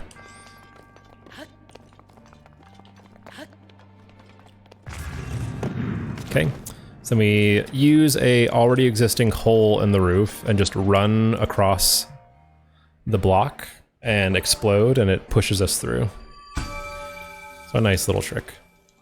I see a question in chat I'd like to answer. Where are we with incentives? We have $147 for the Master Sword. We're $103 away. And we are $160 away from getting the Hylian Shield. All right. We have like 2 hours for the shield-ish. Yep. And we have, what, like a half hour for the sword? Maybe less than that? Something like that. Yeah, we're going to be making our way that direction very soon. Alright, so coming up next is the Blood Moon Shrine, which, if you know anything about this game, like the Blood Moons seem kind of random, but what they are is they're based on an in-game timer. Like, the more you play the game, essentially, then a Blood Moon will happen. But because we're doing a speed run and doing things very quickly and spending a lot of time in loading menus, we're actually not passing enough time for a Blood Moon to happen. Ever. So, we need to do an SCW for that. And for a while, this was the most difficult trick in the run because it had to be... Crap. It had to be buffered. We didn't get quite enough height there for a wind bomb, but that's okay. Hopefully the game won't pull us into the shrine. Oh no.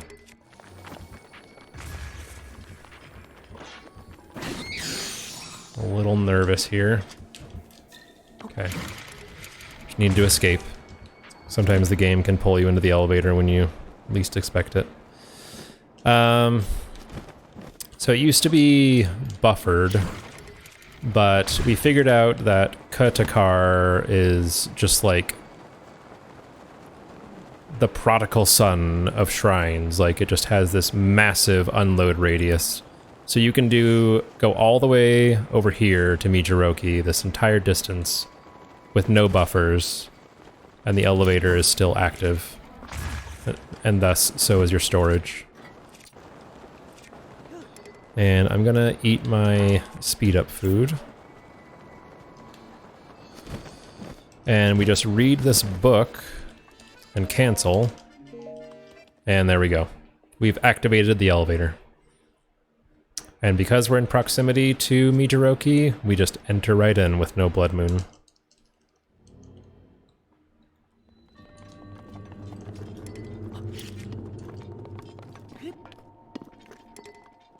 Okay.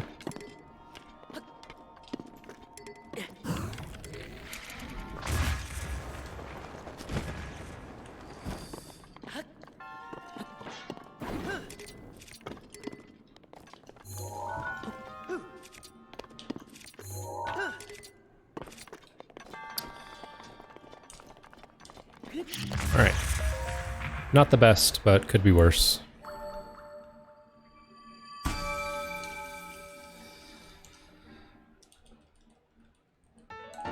Alright, now we move on to Shayloya, which is a name I always forget because it's, again, such a trivial shrine in this run.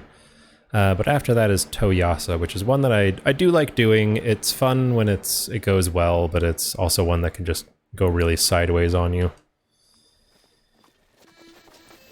We just go up to this ledge. Oh, okay. What? Okay. Alright. Link decided he didn't want to pull out the glider, you know. Alright. Struggling. Doing great, Sweaty. There we go. I said it was trivial, and the game said, "Oh, really? Really? Watch this."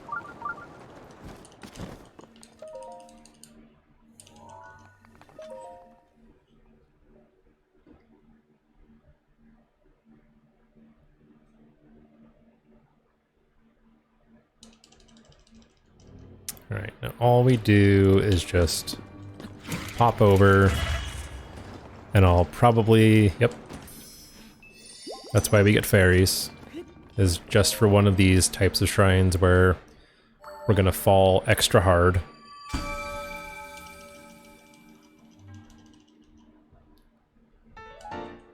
Alright, now I need to make sure to only have wooden items equipped because we're going to be going into a static thunderstorm. And it's not like you can't do it with metal items, it just makes it all the more risky. And we don't like risk. Especially not with stuff like this going on. Okay, we got no lag there. Interesting. So we'll... Really quick, yeah, we go have ahead. a $23 donation from John at 2 Echo saying, "On our way." Let's go, John.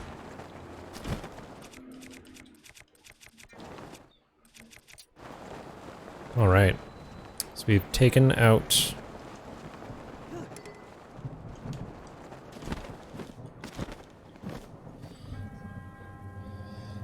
So basically all we have to do is just gather up the 4 orbs and place them in their designated spots.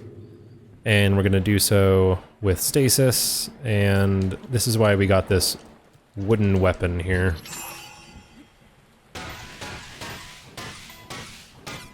Just so that we can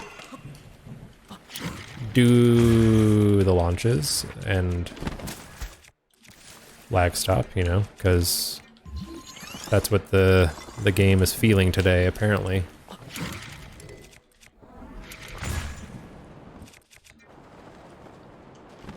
And we'll go ahead and launch this one, which we'll probably have to smack it once with another weapon just to make sure it gets charged all the way to red. And then play a little basketball again, because, you know, we like to group our themes together here. I understand, but if you throw up any more bricks, you're gonna have enough to build a house. I need a place to live. All right, Kobe. Kobe. Kobe. Brick. And Kobe. Alright. 1 out of 3. Pretty bad. Oh well.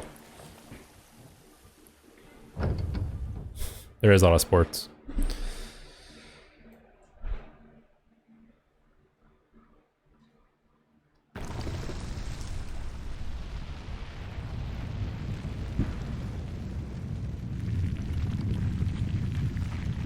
It's secretly a basketball game, that's true.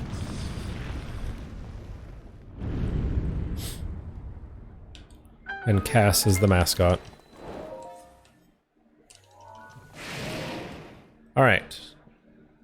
So, pretty simple one, but it can be a bit trolly because Link's ricochet and ragdoll physics can just send him every which way. So we have to make sure that we aim carefully. Alright, we're down to 2 fairies, which is not the worst, but not ideal either. Okay.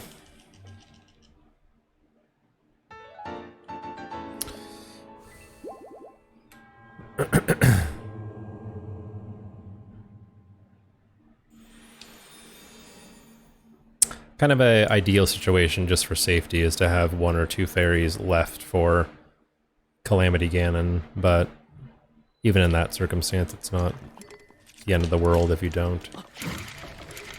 It just is nice to not be worried about dying. Because, unfortunately, because we're doing no Divine Beasts, we have to do a full boss rush, and if you die in the boss rush, you gotta start back over.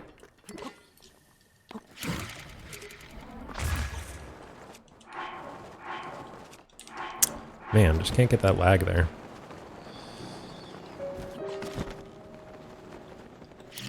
So maybe I'll give a little bit more information on super launches since I'm doing so many of them. The way that they designed Link's model is kind of twofold, and the way that we talk about it in the speedrun community is a soul and a body. There's the body, which we're seeing right now, it's the model, and then there's his coordinates. And it's actually possible to separate the two a little bit. And it is an intended... Oops. It is kind of an intended mechanic that the two can separate, because it's kind of how the developers got around the issue of, like, what if you fall off a mountain and you're just kind of like ragdolling forever? Like, won't it be kind of frustrating for players if they slip off a mountain and they always die? Like, wouldn't it be nice if they just kind of stop? So when Link is moving a bit too fast, essentially, when the game senses that he's moving too quickly, it separates the two from each other, the soul and the body, and then it snaps them together, basically, to make him stop. But we can kind of abuse this built-in feature to produce a super launch. Like, you ragdoll through the air with a launch, right? And then you induce lag by using the pause menu. And as the game is lagging, you try to pull the glider immediately during a lag frame. And that kind of snaps the soul and body together again, and that increases your speed. So I don't know if the lag is coming through super hard when you're watching it on stream, because it's kind of hard to recognize, but my eye is kind of trained for it. And we didn't get any lag there at all, so no super for us, which is unfortunate.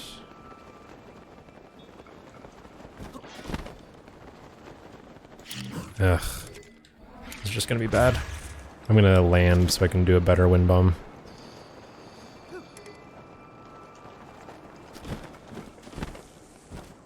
Okay.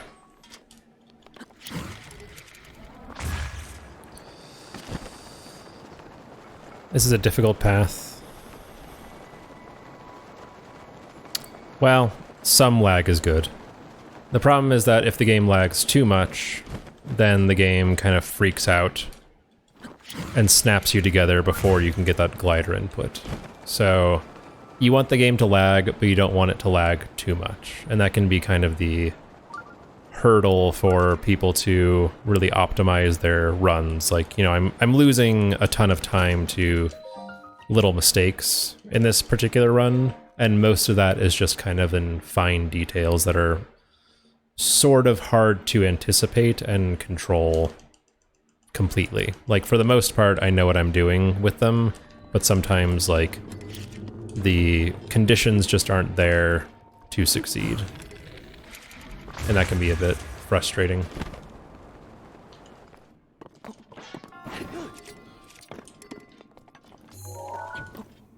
But anyway, we've made it through to the Hiamu Shrine, another test of strength. And then we're going to go through the mountain, out of bounds, into the Toquomo Shrine, which is hidden in a massive cave with a big Leviathan skeleton surrounding it. And it's not difficult to get to, necessarily, but the cave entrance is kind of annoying to open, and it's on the other side of a mountain in front of me. So we're just gonna go out of bounds.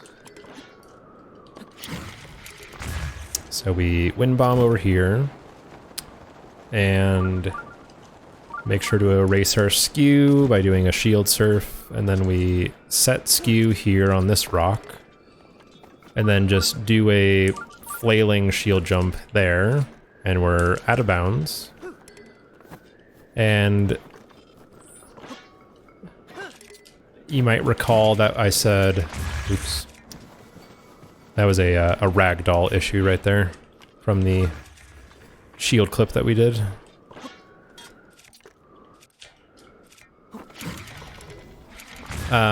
You might recall that I said that when you clip out of bounds, every wall has collision on both sides, so now we have to clip back in bounds. And we do so right here, just by kind of target walking through a crease, and now we're back in and at the shrine.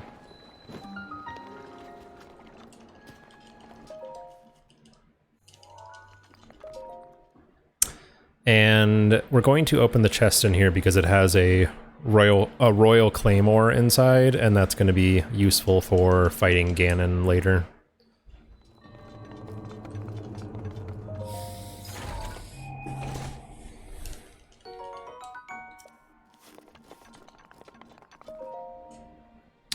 All right, and coming up in about, I want to say 10 minutes or so, we will be at the point of no return for the Master Sword. So we're going to be heading that direction now. All right, you heard him. We've never missed an incentive. Are we gonna? Is this gonna be it? Is this gonna be the one? Is this gonna in the history of Speeddocs-a-thon and Launch Party and all the other events? We've never missed one. Is this gonna be it? I hope not. Close. I hope not too. You know, who wants that around their neck? Who wants to make Orchrist farm some wood to do a funny campfire glitch? Who wants to delay the inevitable? Let's do it. How much is left? $80.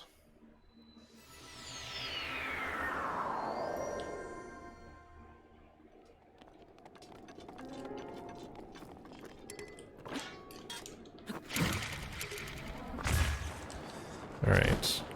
So this one is, you know, going to be pretty indistinguishable from a lot of the shrines I've done. It's just sitting out here in the open. We do a quick little wind bomb inside. I kind of liked this one because when you first arrive in Hebra, I think that most people would probably enter it from the Snowfield stable, which is just down the mountain from me. But you can kind of see a few different shrines from there. And this is one of them where you can like peer, like kind of like just peek it out through the blizzard. And it has some kind of fun puzzles in it, but oops. We can just scoot right in this way. And get stuck up on a weird shelf.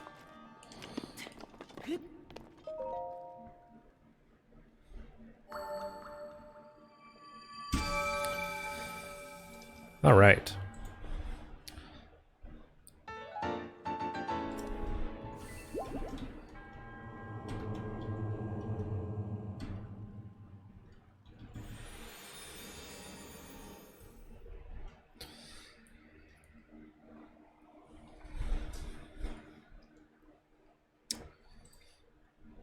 So what we need to do... Go ahead.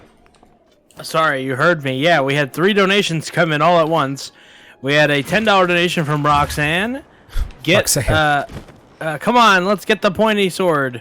We got a $25 donation from Anonymous, and we got a $15 donation from Dayman that says sword. So we're $30 away now. Let's go. Yeah, you just crushed that shit. Right? You said 80, and now we're at 30. And so there is a second one. There's the Hylian shield. So don't blow. You know, we gotta. How do I say this?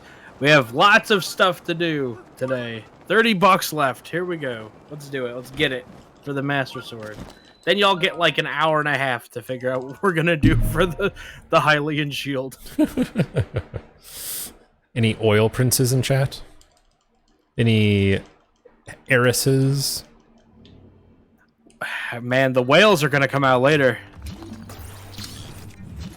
Is heiress a gender neutral term? I don't know if it is. I don't believe it is, no. But it's kind of fun to say. Trust It'd fund. be funny if the male version of heiress was Aaron. Every Aaron you meet is rich.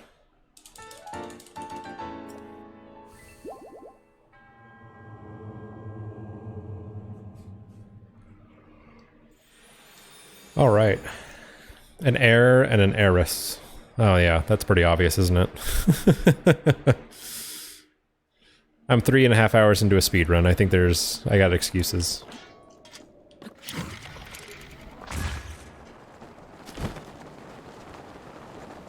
All right, we got a $20 donation that didn't go towards any incentives. Don't worry, it's going to get applied. But thank you for the $20, Anonymous. And then we got from my entire family, the Kessler Knack fam, we have $50. Orcris, get that sword. speeddocs does not miss incentives. There we go. All right. There we go. We got it. We hit it. You did it, And guys. now, yeah, there we go. Good job. Now we got to be 1930. Oh my God, we like skipped all of the 1800s. All right, guys. We're going to give you a tutorial as well. It's going to be a combo. You're going to get a real bang for your buck. I'm going to teach you a glitch that you can do at home. Yes. Hey. Yes, you. Not you, the person behind you. Yeah, him. Provided you have the video game.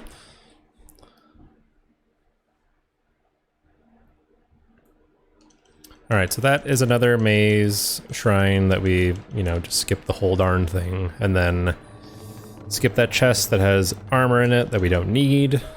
Save fractions of a second. More like 5. Good stuff. After all of that furious donations, we are $100 away from the Hylian shield. Alright. I really haven't thought too hard about how I'm going to get it because you have to fight a boss. But I think I can I can make it work. I'll make it work. Don't worry about it. It'll be fine. I know what I'm doing.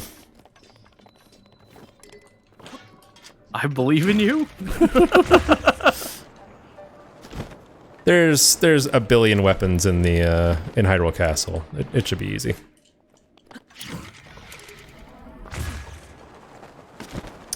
All right, so if walking on Hinox's very voluptuous breasts really tickled your funny bone, this is going to be your last opportunity to laugh at said interaction because we're gonna steal from yet another guy his precious. And we're heading into the Dark Forest. So here's a reason why we're in English. You see how we just got a text box and only one text box?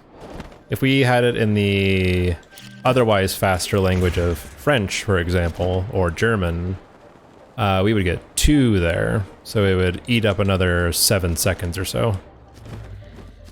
So that's why we're in English, is for interactions like that. And then we throw the orb from there, get into position, and I'm going to step onto that flaming torch to do another wind bomb. It's kind of a small optimization because they kind of expect you to run back to the other side of the area around the Hinox, but we can shave off a few seconds this way.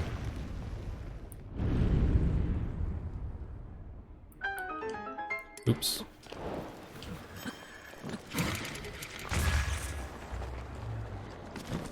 Okay. All right, now we're heading into the forest. And I think I'll do it not after this next one, but after the one after that. It'll be a convenient time to go grab it.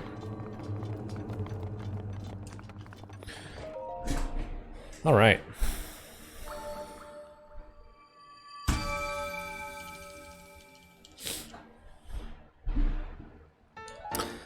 So you skip that one, and each maze also has a required text box, so that skips a few more. And I think there's less text boxes on Eventide as well, so you get maybe a total of about 32 seconds or so from that.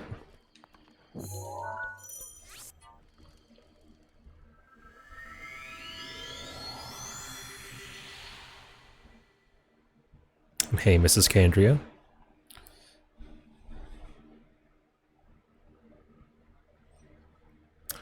All right, so the tricky thing about Korok Forest is all of the meandering void zones in the fog.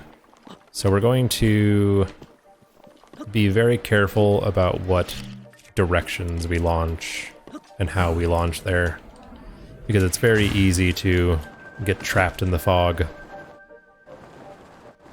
And we just went back toward Korok Forest, where the Master Sword is waiting, and we will get that on our way back. I'm going to get this wood to make sure that we can actually do the glitch, because I am out of wood currently.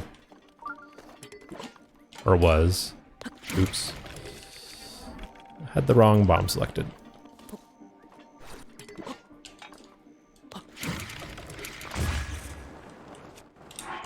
So we're just kind of following the non-void path. And that shrine is designed where you follow this little Korok named Oki through the forest. And you kind of protect him a little bit from monsters and stuff, but you just want to stay out of sight and then enter the shrine once he's finished. But you can also just activate the quest and then wind bomb over him.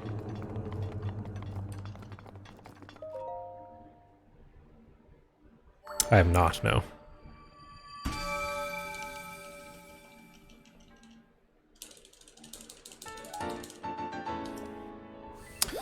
Alright, so now we're gonna go get the Master Sword. And this is a glitch I swear you can all do at home.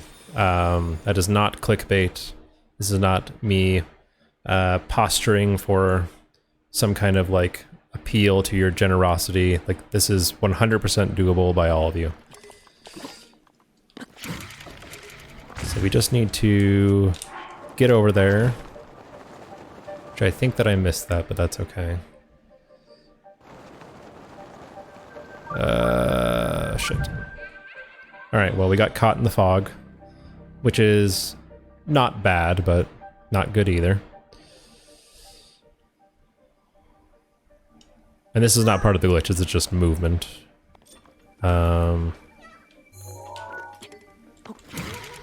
Okay.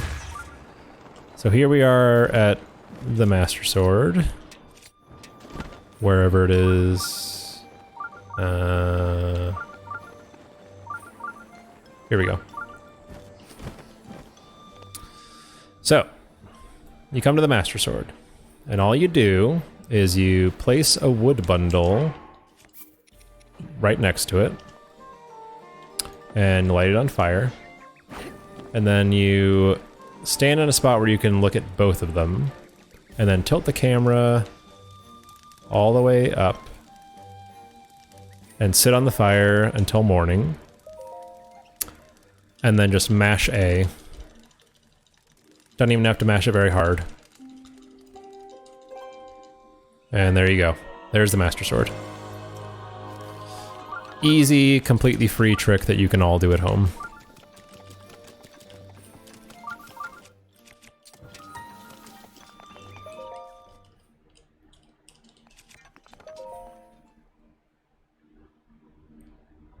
So, thanks so much, guys, for donating toward the incentive.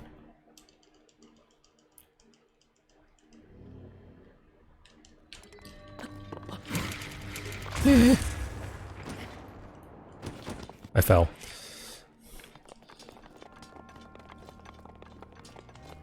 Do I have enough item slots right now? I think I do.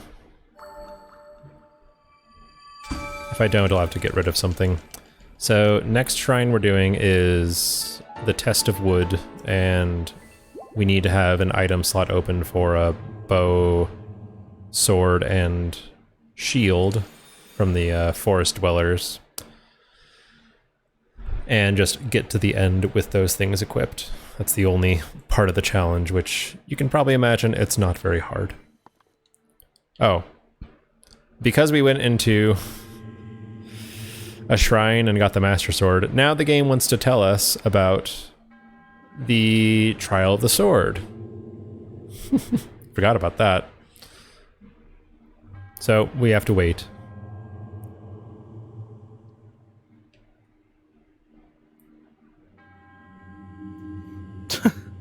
Yep. And this is a DLC thing. So, if I didn't have DLC installed, this wouldn't happen, but there you go. You know what I wanted to ask you? What's up? Did you see that they made a Rescue Rangers movie? I did. And I haven't seen it yet. Me either. So much stuff came out this weekend. Like media type stuff. The new Jurassic Park came out. Really? Yeah. I think that the Rescue Rangers movie is out. I think that I haven't watched Moon Knight, which whatever. Right. Stranger Things. Stranger Things came out. Yeah. And the first 2 episodes of Ms. Marvel and the new Kenobi show came out. Right. And I'm like, damn. Too many things. I was just about to unsubscribe from Netflix, and then they're like, no, wait, Stranger Things. It's like, you win this time, Netflix. And then after I'm done watching them all over again, then I'll unsubscribe. Yep. Also, those kids are like 20, 30. They're like in their 30s, man. I know. The bigger they get, the cuter they ain't, you know? Yeah, a little bit.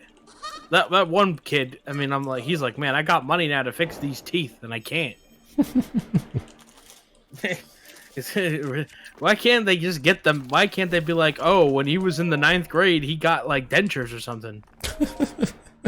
The 80s are a notorious time of good tooth care, you know? Like, They used to crush their cigarettes out in their cavities. Yeah. Retainers and braces were just cutting edge back then. All right.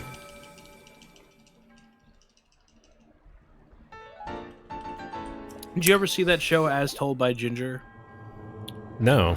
There's a kid that has this like whole headgear apparatus for his braces, and like he has to wear like a cage around his head, like to prevent him from like being destroyed in a subterfuge.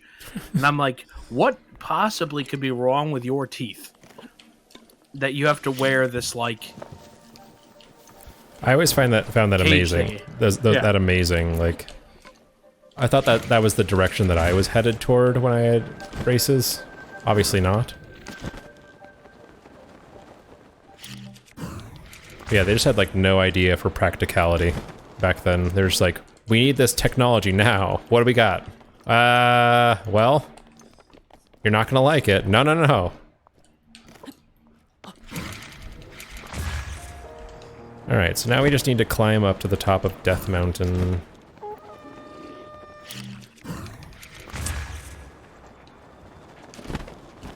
and get into the city so that we can get the cutscene for Rudania.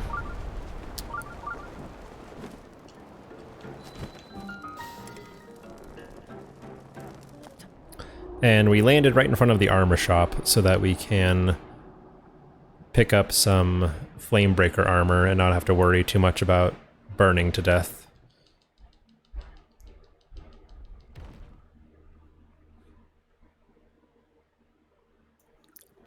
You know, I joked earlier that Shuli has a type because she's like Hinox and Snorlax and, you know, but then I'm like, oh yeah, the Gorons too. Oh yeah. She just likes big doughy guys. I'm here for it, you know. You know, love who you love.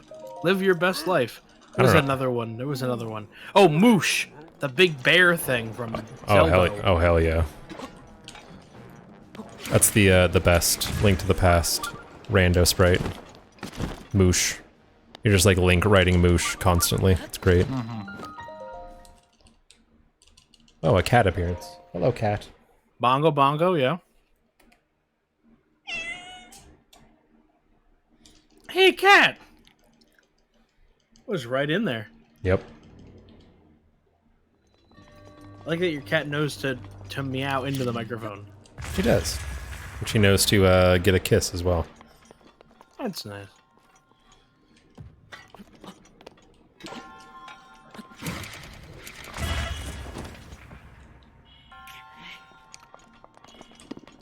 Alright.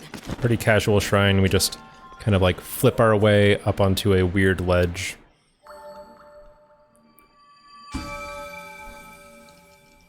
We're gonna...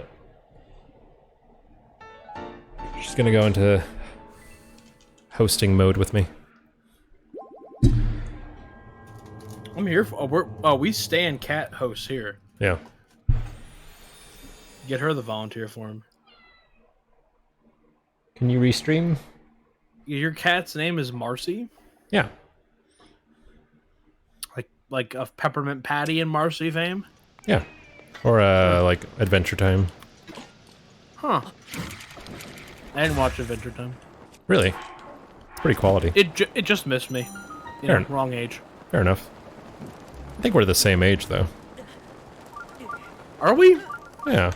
I'm turning 35. You're turning 35? Uh-huh. I'm 28. My bad. We're not the same age. No, it's okay. I'm a lot older than you. But yeah. No. If I were in high school, yeah, it might miss me. Yeah. I was, how was I? My friend was really into it, and I'm like... He had a shirt one...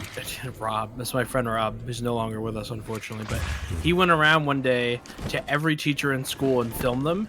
They were like, what time is it? And he'd film them, and they'd pull out their phone or look at their watch, and they'd be like, it's 2:40. And he'd be like, wrong! And he'd rip his creeper hoodie open.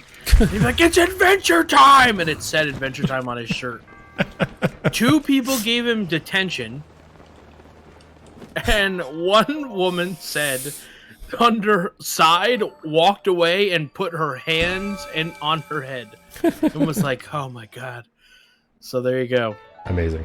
I was like, all right, I ain't gonna watch this show. But I would have been buddies with him too. he was a good friend.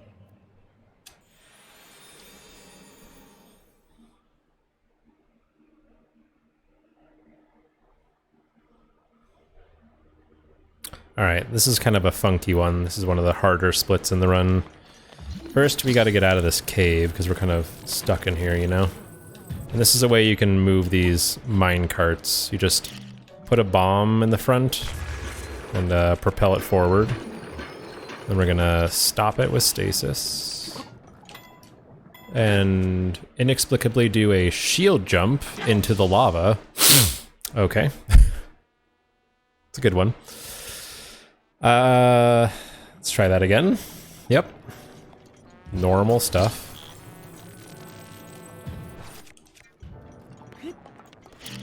Kind of fat-fingered the buttons. Try that again.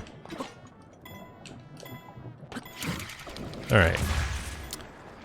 Now we're out of there. Cool.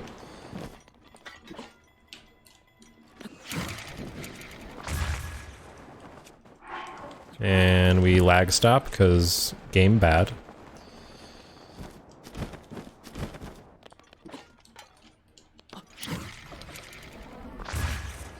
Alright, we're making our way. Now we go to Gore Tor, which you may know this one. It's a... what do they call it? Gut check rock, I think. But basically you have to climb up the rock and collect 100 rupees or something, and it's a silly little mini game. But we can just clip in through the shrine, but unfortunately the shrine itself is in a weird posture, I guess you could say. So we have to not only clip through, but we have to clip through twice by doing what's called an extended shield clip. Okay. It's a little fussy right now. I had very good luck yesterday with it, which was nice, but... oh, I thought that would have worked. Okay, there we go. And then we need to kind of like do this weird, like, targeted walking with an object over our head to get in. There you go.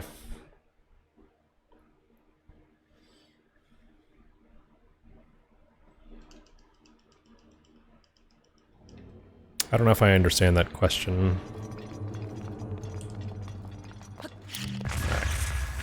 In Gore Tor. Could be worse. Believe me, I've done worse.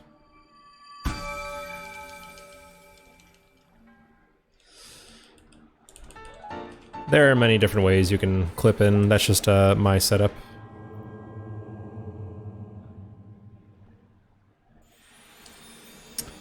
Alright, moving on to Zunakai, which I think they intend to be pretty hard to get to because it's on a big spire of rock, but it's actually pretty routine coming from this direction and with wind bombs.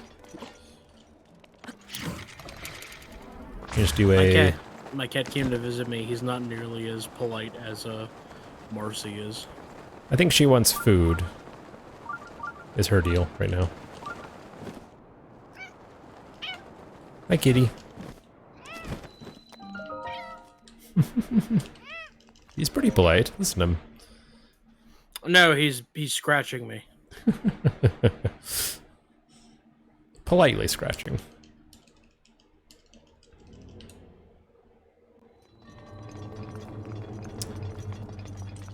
Alright, so getting to the next shrine, which is the Akala Maze, used to be a bit rough, because it's out in the middle of the ocean.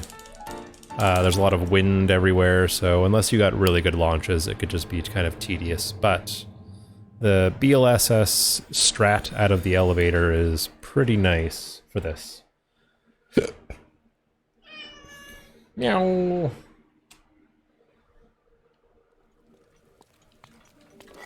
So we just pick up the bomb and unequip the shield, and then wedge ourselves in this corner and start sliding.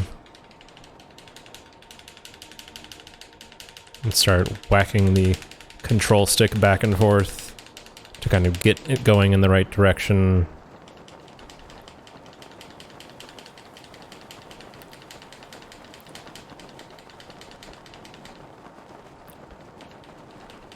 Okay.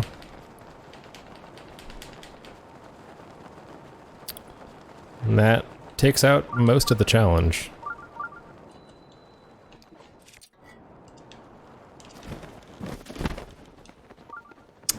Skip right to the end of the maze where you climb up to the monk.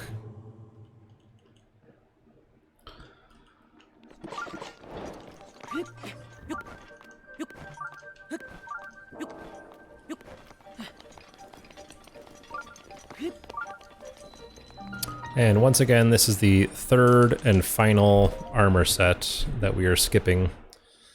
Because we got that attack up armor, or that attack up food for us at the very end.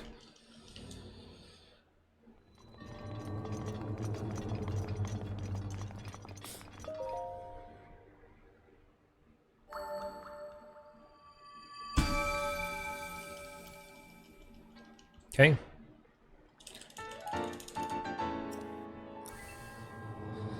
And now we're gonna kind of enter the sort of home stretch. We only got a couple more branches left. We're at Shrine 91, so we're in the final quarter of the run. Which it just flew by, didn't it? It really, really did.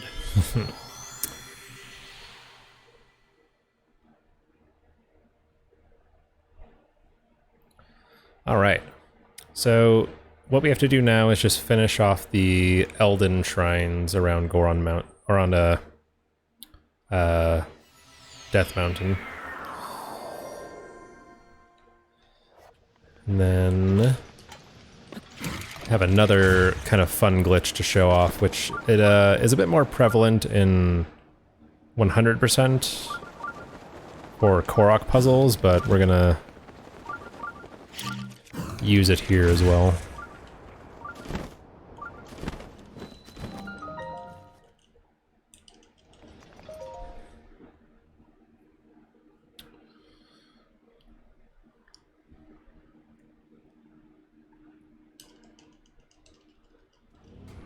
All right, another simple one.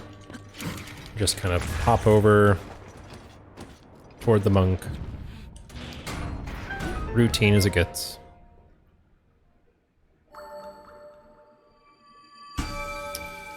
Okay.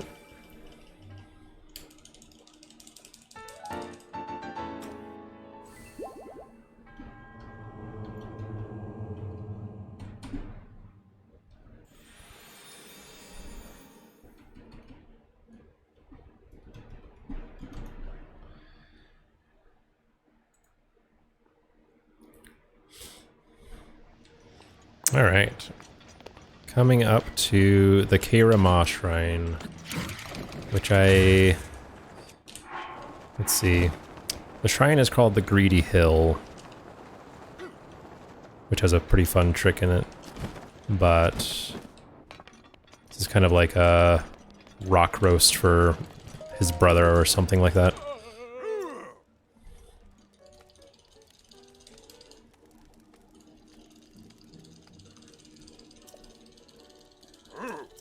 Alright, so we head down to the bottom of this hill where the rock roasts are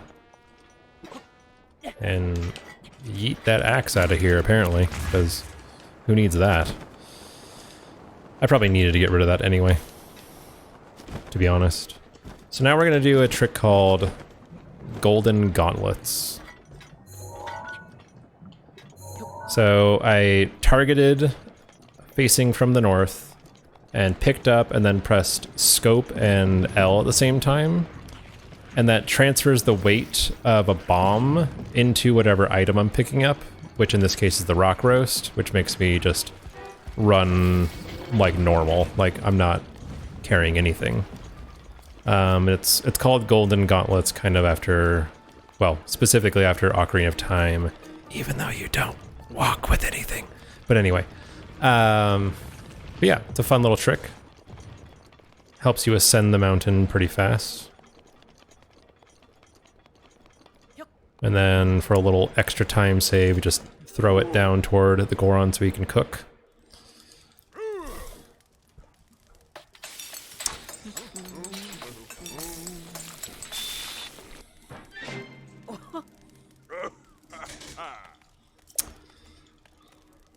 Alright, and that wakes up our Goron friend for a meal.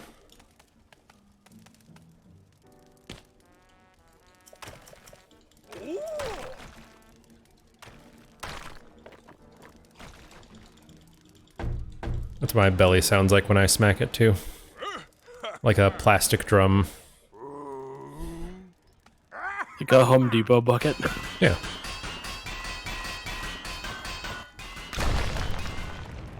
So you can shrine coordinate warp into this one, but it has to be a buffered one.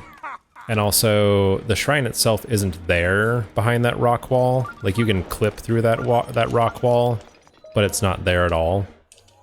So if you do that, then you have to like clip back out, which I understand isn't too bad, but yeah, just kind of like a small thing. It's possible to do, but I prefer to do it this way. All right, so I'm gonna try to... Okay. Nope.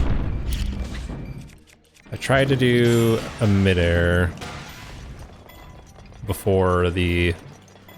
I got too low, but I failed to. So, we'll just do this.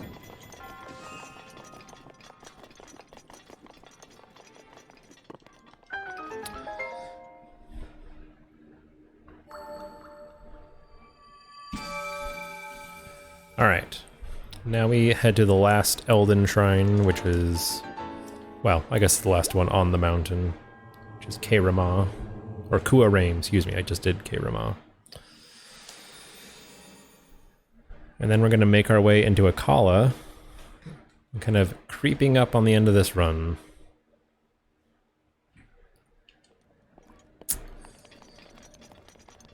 So we just head out here to the outside of the cave.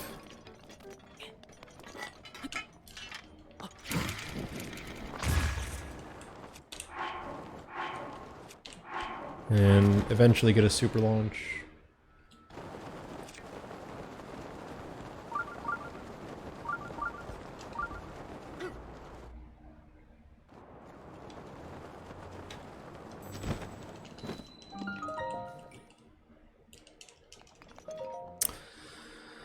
And this one's pretty simple. It's a bit precise because there's no monk cage, it's just kind of sitting on a platform, so you don't want to hit it too hard and kind of like slap your way outside of the area.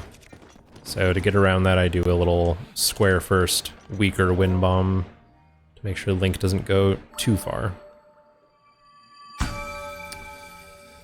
And then we come up to the hardest part of the run. This shrine has multiple frame-perfect tricks inside of it. It's impossible to do casually. No one can do it their first try, but I'm going to give it my best. So, if you have any praying emotes, now is a great time to post them. I'll pray for you. Thank you, sir. Alright, heading down here to the Tamul Shrine.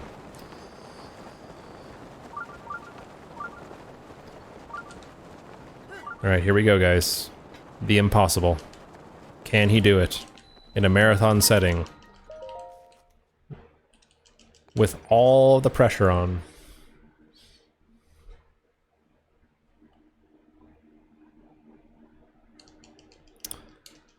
Alright, what I have to do is blow up some boxes, and then run, and jump, and jump. At the same time? At the same time! What are you, future? I'm the $6 million video game player, man. Okay, so so obviously that shrine is an utter joke. I do that joke every time I do a marathon run. That includes it.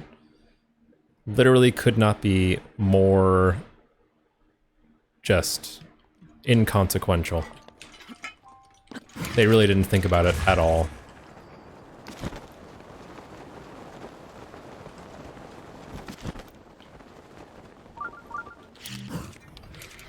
That's not very good.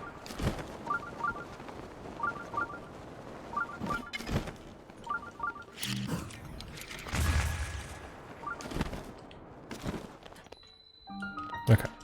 I think you said this recently, but how much time do you think we have left in the run here? About an hour. About an hour. Wow. So about 50-ish minutes before we can't get that Hylian shield anymore. You heard him.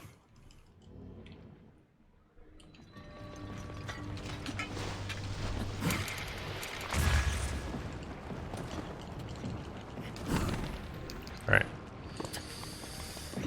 So the last shrine was indeed a joke. The next one is not, and that is not a joke. The next one kind of sucks. So I'm hoping that it goes off pretty flawlessly, but it can be a bit trolly.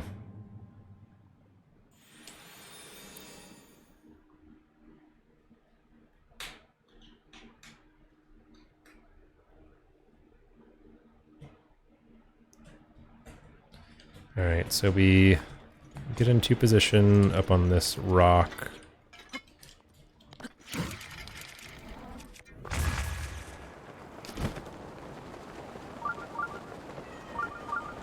Yes, cat. I think I've ignored her long enough. Hello? Alright, so this one is precise because I need to kind of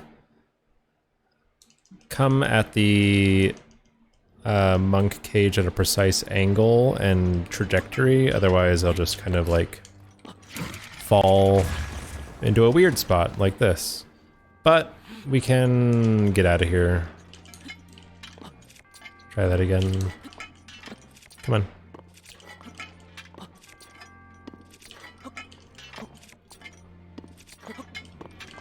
There we go. It's kind of a weird like way of like hopping on the wall itself. But that's pretty typical for that one. Par for the course.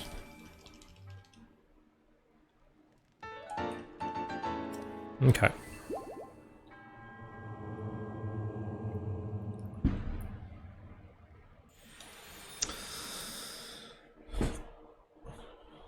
Alright, now Zikasho, the next shrine, it used to be pretty scary actually. Because it felt kind of random at times, the ways in which you could fail it, but I feel like it's figured out now, says the streamer with complete confidence. I believed you. Well, I mentioned that thing about strats expiring. Nods. Yeah. Who knows? Who knows? It is Roxanne, correct.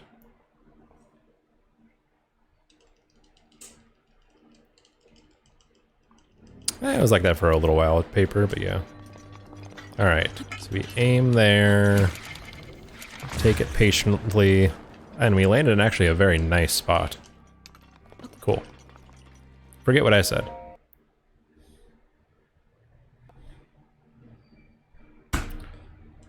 You know a lot about golf? Okay, what's an eagle?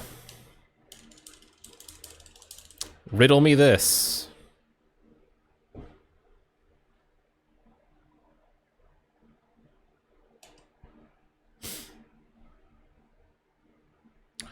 Alright, now we're coming up to a section where this essentially saved or manufactured PB because it just happened to be a sloppy part of my previous run.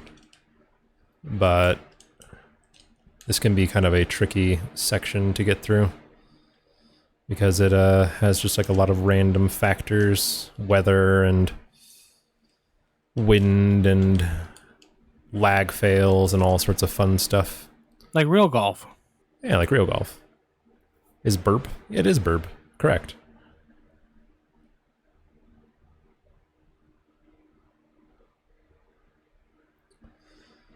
Alright, so this is just a couple of tests of strength back to back. Pretty routine, as long as you don't mess up the routine. Which, believe me, I'm good at that. Some might say an expert. And by some, I mean me, because I am mean to myself. Hello? Not here, you're not. Not here, sir. Save that for your own Orcrist_GC channel.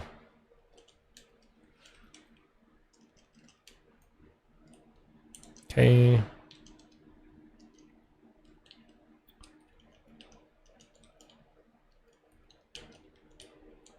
Okay.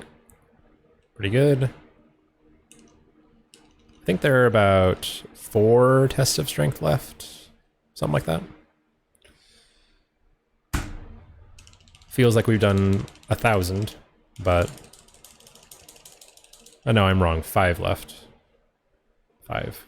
Yeah. 5 out of the remaining 20. We're at Shrine 100. Almost there, guys. Get those donations in.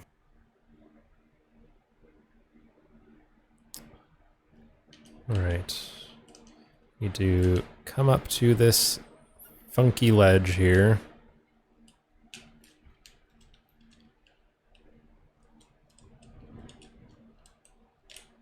Uh-oh. Alright, so... no lag there.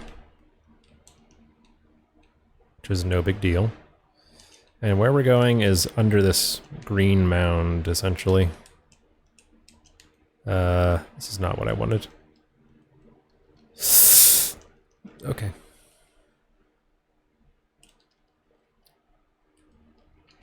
Okay, we're fine. I kind of botched that a little bit, but everything's okay.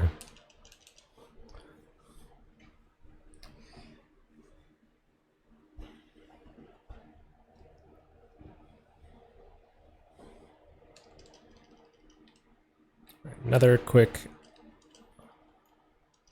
cutscene skip and shield clip.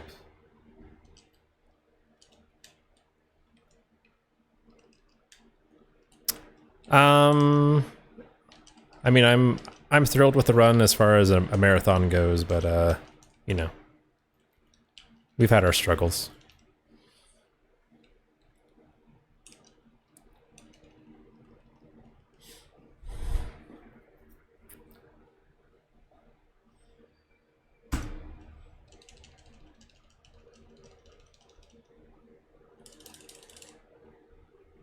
All right.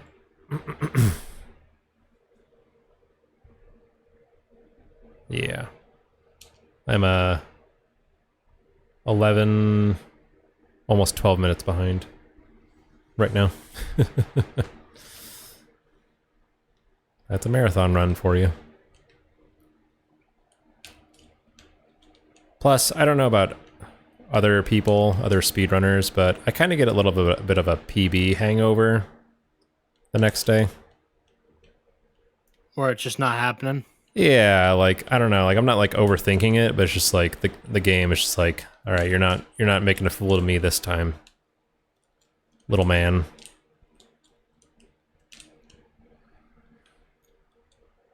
But, you know, sometimes I PB the next day as well.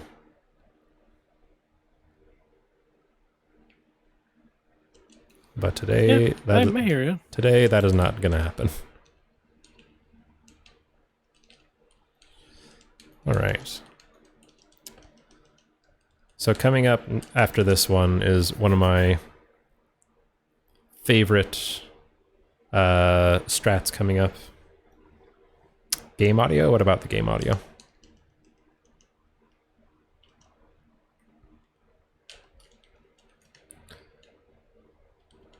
Okay.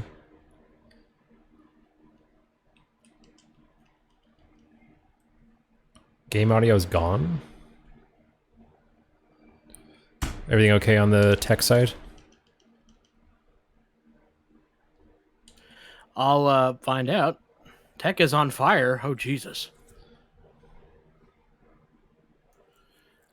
Huh. That's weird. It's coming through my OBS.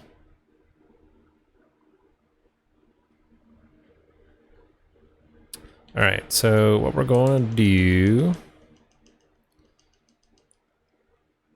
is we're gonna try to get a somewhat precise super launch. Okay, not happening.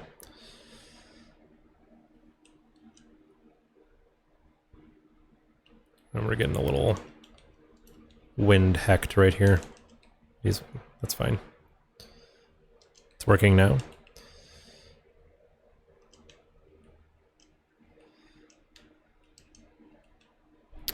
Uh-oh, hello. Ow.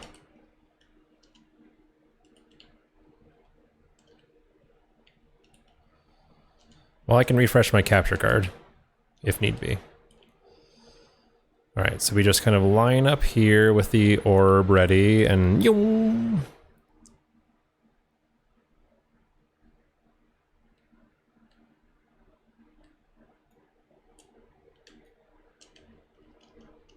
Hello?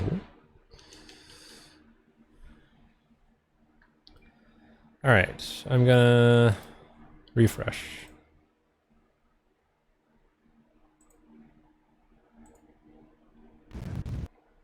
How's that?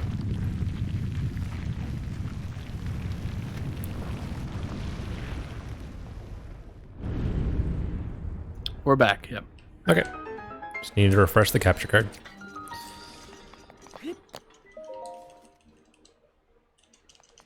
Cool. Thanks for letting us know. That was weird. My capture card's weird sometimes. Like sometimes it just drops frame rate or something, and I have to refresh it to fix it. It's always been like that. Avermedia LG Mini or some crap. No.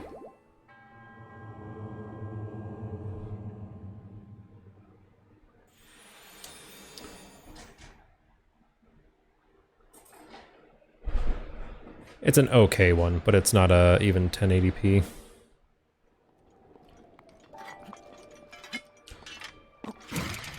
Alright. Now we need to gain a little altitude here. Head up to the top of this hill. Get up to the Katosa Og Shrine.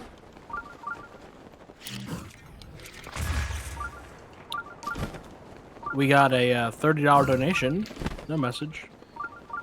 That brings us to $70 of the incentive and 40 from 2K. So two Nice. really close milestones here. We can push. We got this. Push it. Push it real good. Thanks, Anonymous.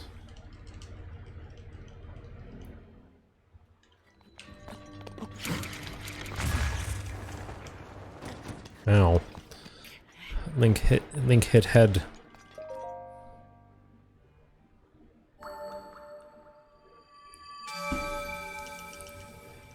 All right. Now, one more shrine left in Akala, and then we're on our way to the final branch of... Not the final branch, second to final. But we're getting close.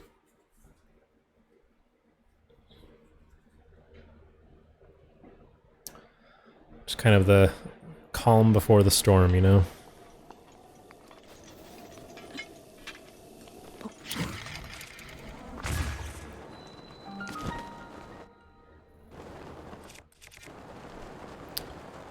And this is another reason why we got a scale at Hyrule Castle, because all we have to do is just drop down into the Spring of Power. Drop it right in, and we're good.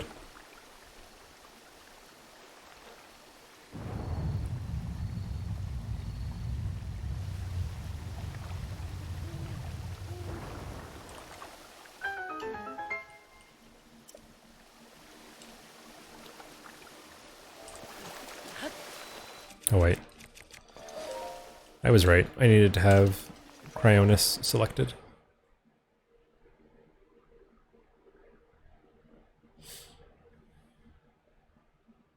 They're raising money for Save the Children. Do you have any other info you want to share, CJ? I do. I just need 1 minute. I apologize. No problem. This is like in 4 hours. This is the first time that I've been like off guard. No problem. So we're saving money, raising money for Save the Children, and also it was the launch party for, is it Jack and Daxter 2 video? Yes, Yeah. yes. So we are raising money for Save the Children. It is currently their Survive to 5 event. It actually starts later this week. We're the only campaign going right now. So it's funny to see our campaign and how much we're raising, and then like the event that we're donating towards. It's just our total so far. Wow. But they're trying to raise $25,000. We're hoping we can be a part of that, a decent part of that. And then the name Launch Party comes from, we put out a video right before the event. It's not guaranteed that we do that, although it's good business for us to do that. We just put out on YouTube our newest video, Jack 2, which is 90 minutes. So if you like world record history videos or you like Jack 2, you can do this in the chat, !Jack 2. And I was there for a good part of the premiere on, was it Thursday night, CJ? Yeah, Thursday night. Thursday night. And it was pretty interesting stuff. It's always kind of fun to see how other communities kind of developed and formed. And you guys also had a video on DKC 3 that came out about a month ago or so. Yeah, it came out at the end of March, so a month or two ago. Right. We had another video come out in May, so we had 2 videos in May. We had Ty the Tasmanian Tiger come out this month, which, maybe you didn't play that game, maybe you didn't know that game, but, really fun video, really cool speed tech in it. Very visually interesting too, I might add. And then what else? What else did we put out this year? Ratchet and Clank 3 came out this year. So that was up your arsenal. So yeah, 4 videos this year so far. Always good stuff. Yeah, 4 videos in 4 months. So. And I'm tired. Pardon me. And CC has a great voice for narrating. And CJ has a great knack for script writing and pulling together content. Thanks. I don't write scripts too often, but this one, I wrote the 2 Jack ones. So. Did you? I did. Yeah, we co-write a lot. I come in. He usually writes a good chunk of it, and then I come in at the end and punch it up with like little jokes and stuff. Right. I had a whole section about cowboys and Ty, and I was just really happy. That's your wheelhouse. Yeah, it was like, oh, he shot him right between the eyes. Whoa. I stuck in a Romeo and Juliet, who slew Tybalt. It wasn't me, was it? I hope you didn't slew Tybalt, man. They were really mad about that. Yeah. Kind of started a whole thing, might say. And then 2 14-year-olds killed themselves. Yeah. Yeah. It was messy. Very messy. It was because of the mail, wasn't it? She didn't get the letter? He didn't get the letter? Oh, Someone sent a letter. I don't remember.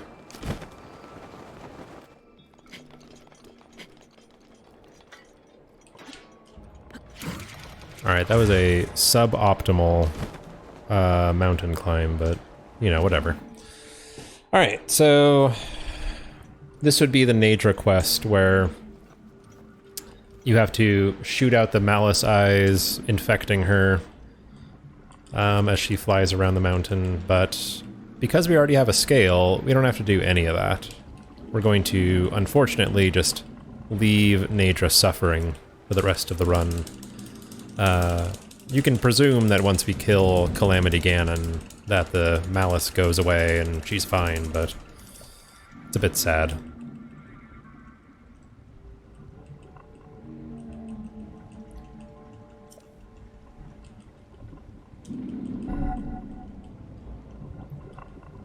Got the Eye of Sauron all over her.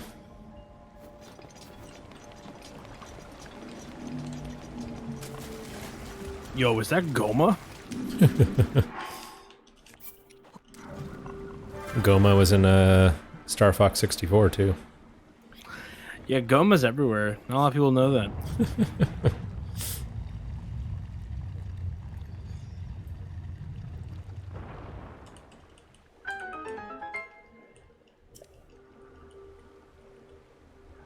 Alright, coming up after this is a pretty fun bullet time bounce. It's not particularly fast by any means, but it is pretty cool, and it goes a pretty far distance from here to Zora's domain, provided that I do it correctly. I did not do it correctly yesterday, unfortunately.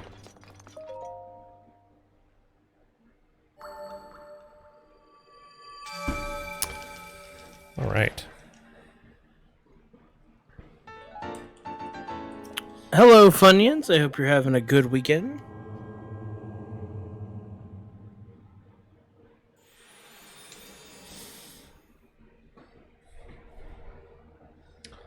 Alright.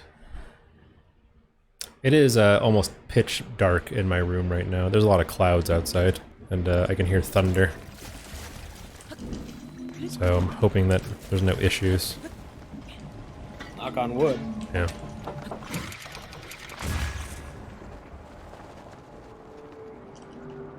Alright, so we just wind bomb down here, and we pick our target, this little Lizzlephos here.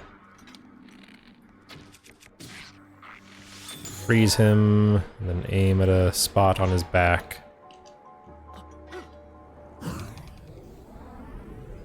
And we just go zooming through the air.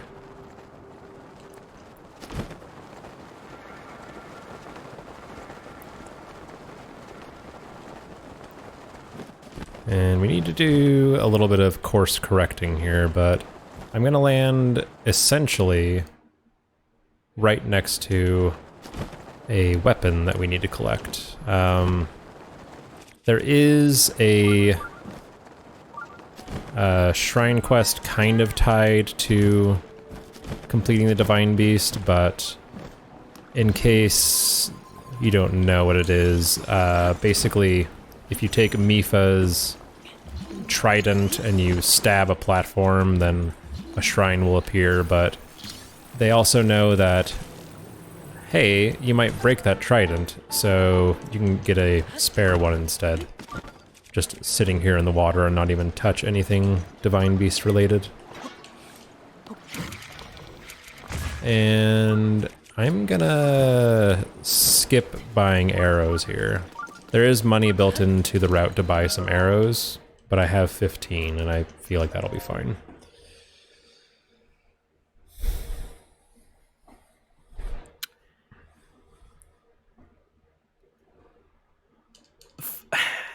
Really quick, I apologize. Funyuns, did I tell you about restreaming? Did I actually let you know? I hope I did.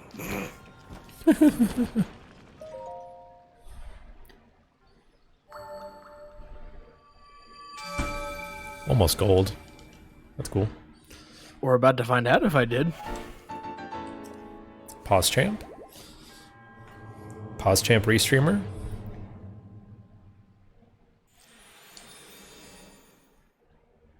Alright. Now we head to... Oh, I never told him. Bro.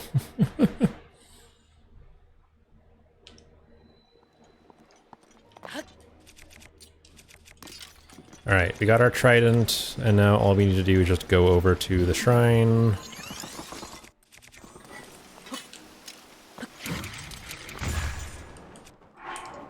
Yeah.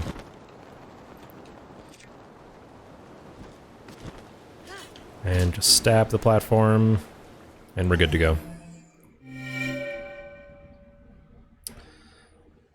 And we're immediately going to get rid of this trident, because it's just going to clog up space.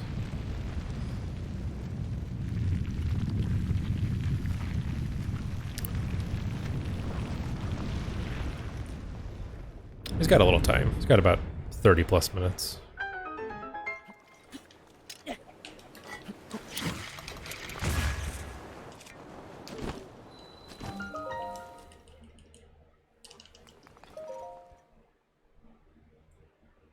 All right. So after this, we have 2 more shrines, and then we are in the final leg of this run.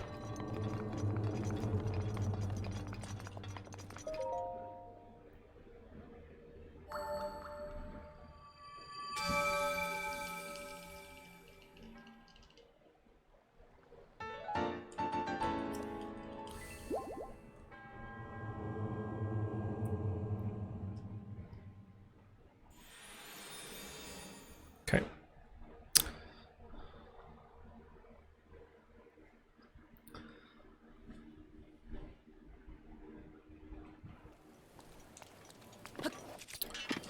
And all we need to do is just wind bomb over this direction, turn it into a super, and then do a mid-air turn super over this hill.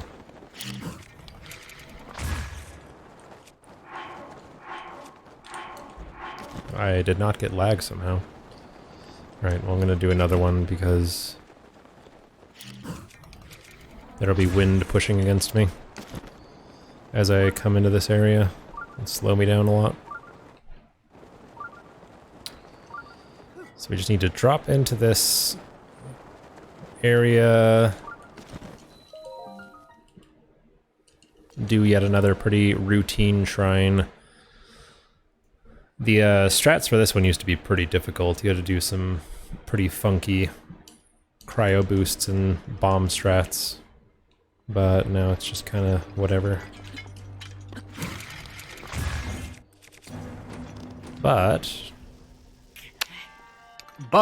we got a $20 donation from Anonymous that says, Funyuns are just okay. And I gotta say, I really agree.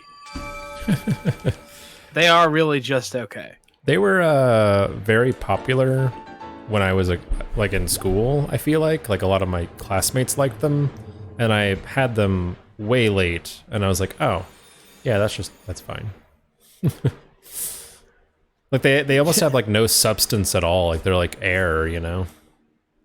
Even Funyuns are tasty says they're just okay. Oh boy. Oh wow, we heard that one. Yeah. Speedrun faster. Quicker, boy. We are $20 away. Who's gonna top it off?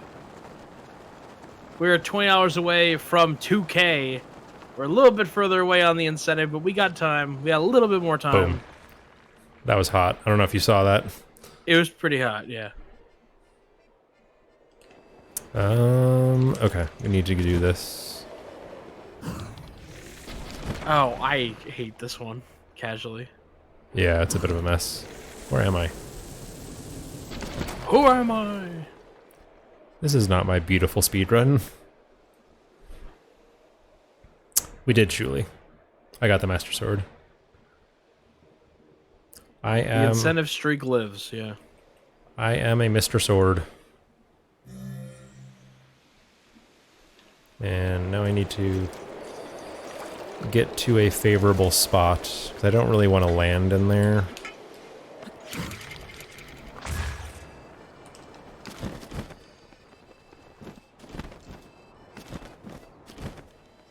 Okay. I just need to land on it with the glider pulled.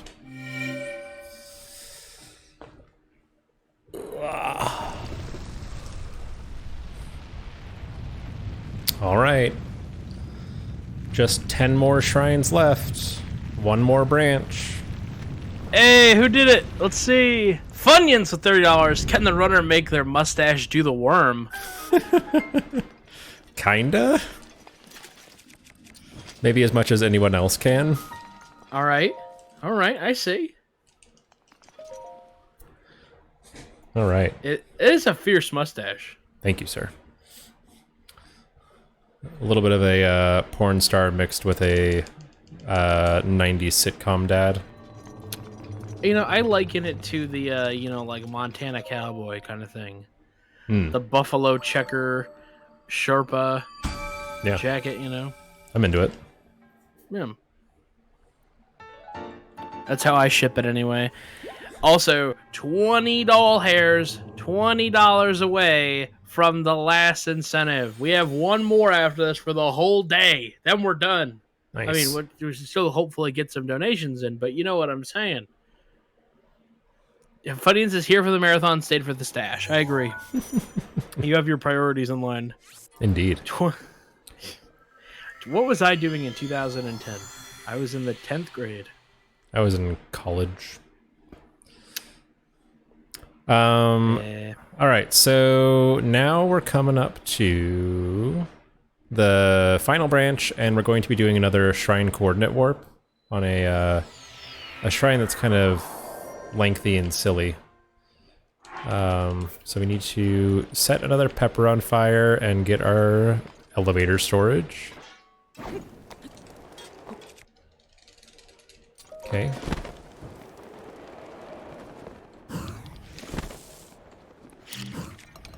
And we need to wind bomb the heck out of there before the game decides to pull us back in.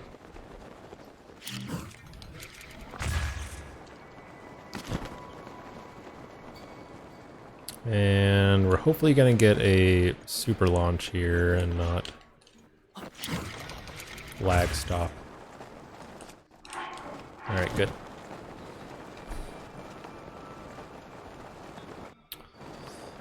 Alright, so now all we need to do is just pick up a new item, which conveniently there are some ore deposits right next to the shrine.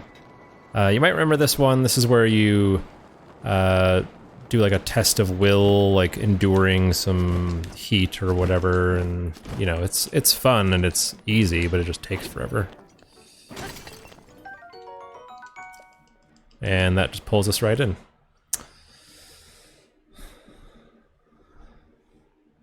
And this saves maybe like a minute and a half over doing it casually.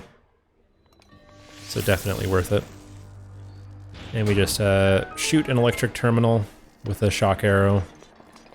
And then I'm gonna line this up with motion controls in a specific way so that I don't have to mess with anything.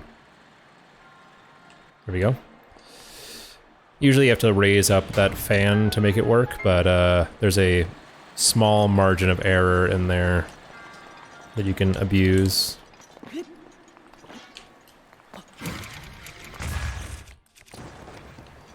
And this might be a gold. 3 golds in one run? Pog? Maybe more. This is why you should always finish runs. Yeah, that's a gold. Hey! By like 4 seconds, which it already was a pretty good gold. We take those. Yeah.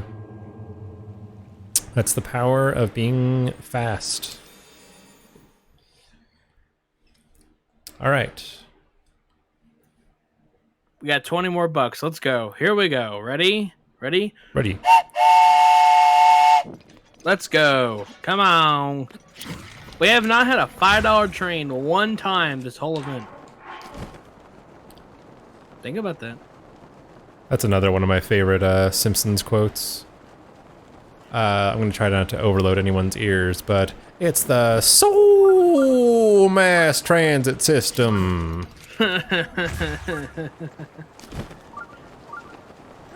You know, do you remember the one where Homer tries to get an RV? And he's in the credit office, and the guy's like, you know, if I say, you know, if they ask me, hey, Bob, is Homer good for it? I say, you betcha. I don't check this machine. You know, my boss makes me do that. I know my name's on it. It's a long story. Anyway, you know, and then he puts his credit through the computer and the siren starts playing. And he's like, is that a good siren? Mr. Simpson, when have you ever known a siren to be a good siren? No, it's a bad siren. I think I remember that one. It's been a long time. I think that's like legit season 1 or okay. early season 2. Okay. It's like the scuffed coloring before everything got like settled down. Yeah, didn't they just like kind of arbitrarily include some, oh gosh, what is that talk show it premiered on? Tracy Ullman. Yeah, the Tracy Ullman show. And they just like include some stuff in there and like cobble together some quote episodes. You know, it's funny. No one really wanted to work on that show at first because they're like animation. Yeah. So something quick just happened there that maybe was a bit confusing. To get that super launch link, could you stop that, please? Thank you.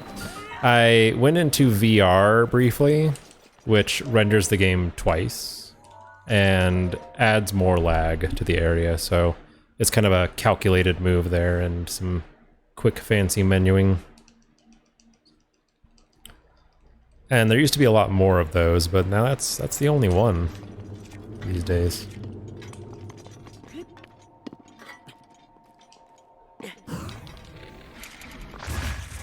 That's the only one that I do. I don't think anyone else does that, so it might be the only one in existence. A dying breed, if you will. R.I.P. in peace. Okay. So now... Cool.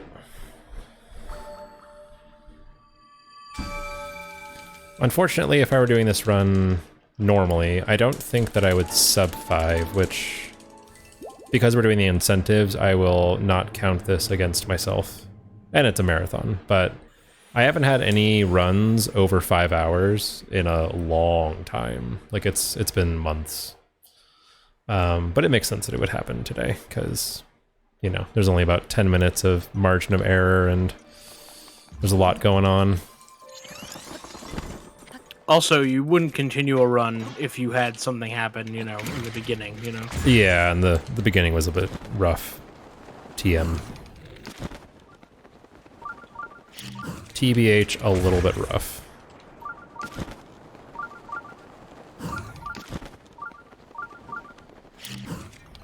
Alright. Use some clever little mid-airs to get over to Rota Oo. And we're out in Hyrule Field, making a beeline for Hyrule Castle.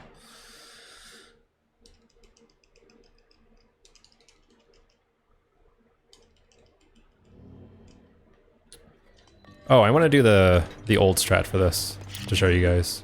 So you throw a bomb in there, and ride the wall, and then shoot this, and just walk to the left. And there you go. That was the old strat, which is a bit slower, but, you know, still fun.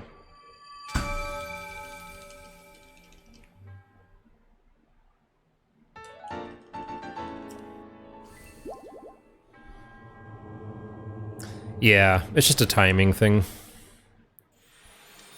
I had to, like, think really hard about what to do. I won't lie.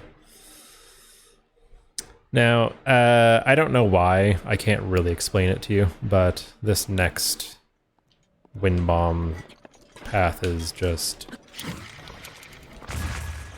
so tricky and inconsistent, and it looks like I got it. So, never mind. Maybe I've cracked it, who knows. But it's one of those ones where it's like, okay, this works, and then it just stops working on you completely. To Kamyatak we go.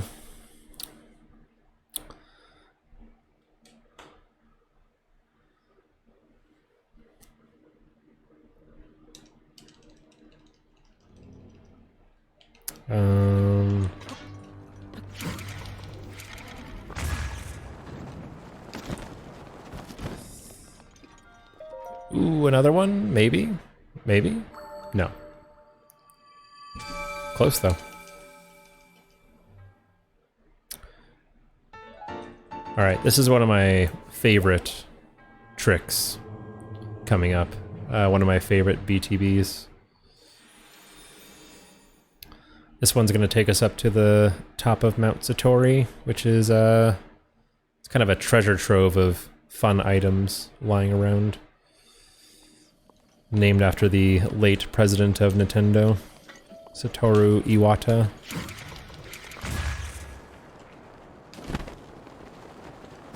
It's where the Lord of the Mountain lives, and we're actually going to get Lord of the Mountain, as I call it. Because when you travel around the mountain when he's there, it kind of adds this intense amount of fog and mist around, and it makes it very hard to see where you're going.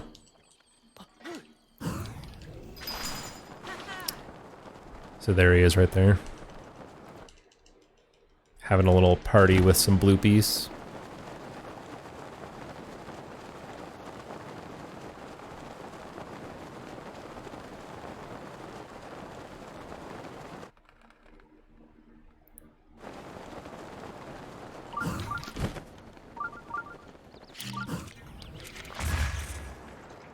Okay.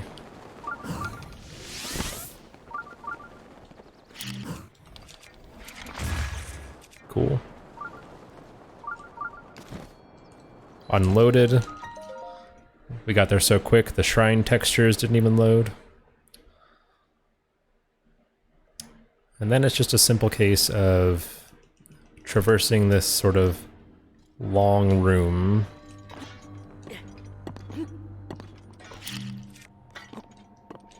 No.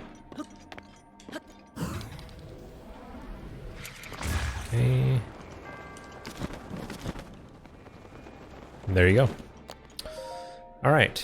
So just a few more left, and because we're going to get into kind of focus mode here soon, I want to take a second to thank again the speeddocs guys for hosting me, for reaching out every time there's an event to let me know that they're doing something and they would love to include me. I feel really honored to be in this position of kind of respect and mutual passion for raising money for charity and just kind of helping folks out. So I really appreciate it, guys. CJ, CC, Quo, anyone, and the mods as well. Well, thank you so much. We really appreciate you. And holy Jeebus, 122 person raid from Void. Yo. Let's go. Hello, Raiders. You're about to see the cool part. Welcome or in. the hard part, I should say. Welcome in, everybody. We're at the very end of an All Shrines run. This is Shrine 117 of 120. So, very pleased to have you here for the boss rush. We've hit a couple incentives to get the Master Sword and Hylian Shield. And we already got the Master Swords. We're going to be getting the Hylian Shield as kind of a little detour on our way to Sanctum to go slap around the Blights.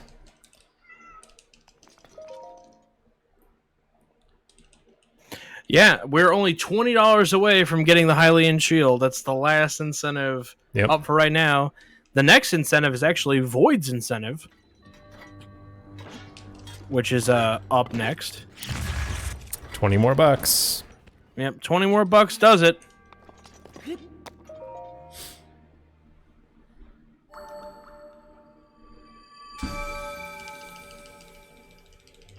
$20 away from the Hylian Shield. We can do it. All right, so now we're heading to the Zaltawa Shrine, and this is kind of a nerves check, I think. Like when you're on PB pace, if you can hit this next super launch, that's kind of a sign that you're ready. And I did get it yesterday, which felt pretty nice. In my most recent PB. There we go.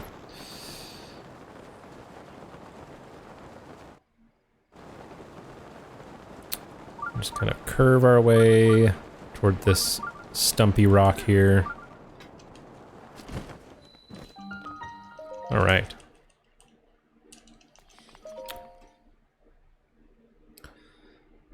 And I'll show off the old strat for this too. It's just another wind bomb to solve this one, so we'll show off the old strat. You kind of just walk up here and target and hit it and jump at the same time. At the same time. Thank you, video game.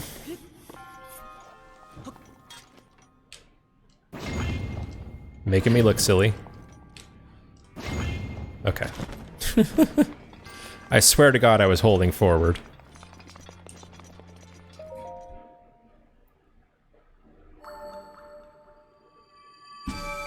Alright, just 2 more shrines left. Both tests of strength.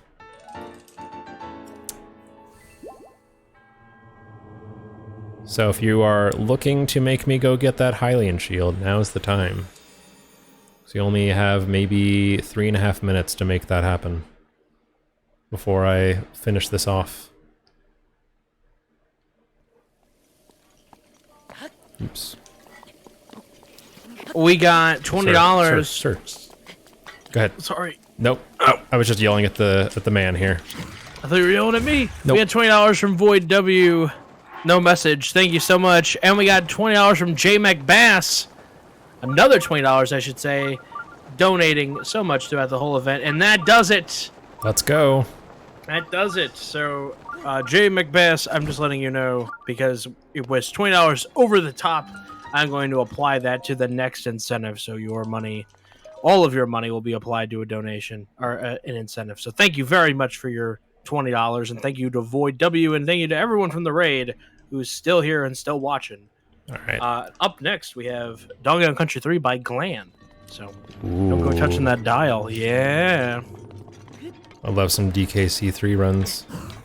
Yo, Kitty Kong, for real? There's some pretty cool tech in those.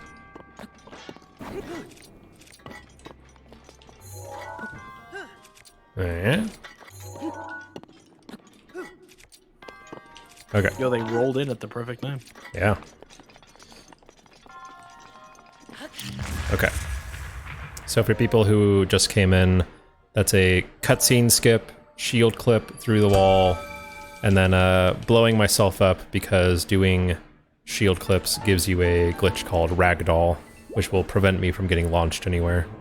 So, just a little trick there. Other way to do it is to shield surf and trip over that shield by unequipping it.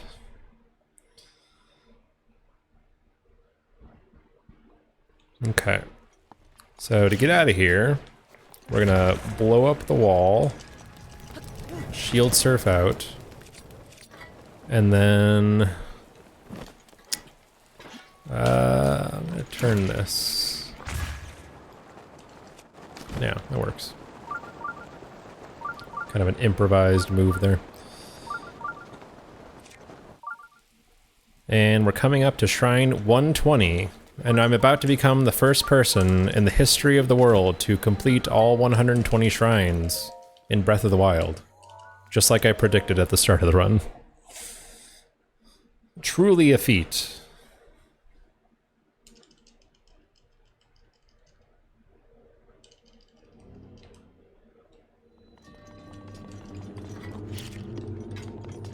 Alright. Wind bomb to skip the cutscene.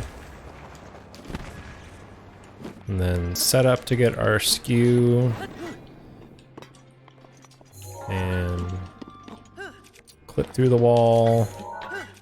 And we're out. That's it.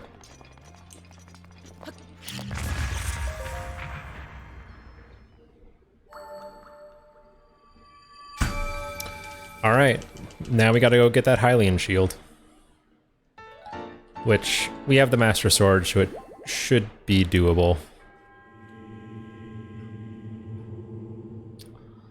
Without having to overcompensate in any way. Kind of the fun thing about the Master Sword is that it is like, will it break? Yeah, it'll break, but it activates immediately when you get within range of Hyrule Castle, so we'll have that 60 attack up at our disposal. And the cat is here to cheer me on. Hey, Marcy. All 120.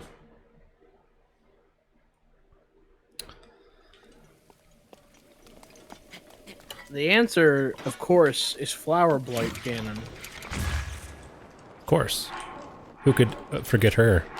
I actually got Flower Blight Ganon in this run. Did you? If you remember. That's right. Listen, I've been here a while. You and I have been here a while. We have been here for a bit, that's true. Alright, so I need to find my way into the prison. which is right over here. Yep.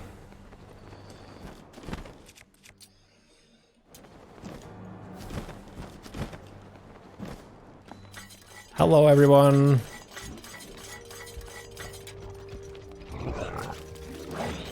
And here is where our dude is. I'm sure because we have Bonjour. the Master Sword, we're gonna just make short work of this guy. I hope so. Oh.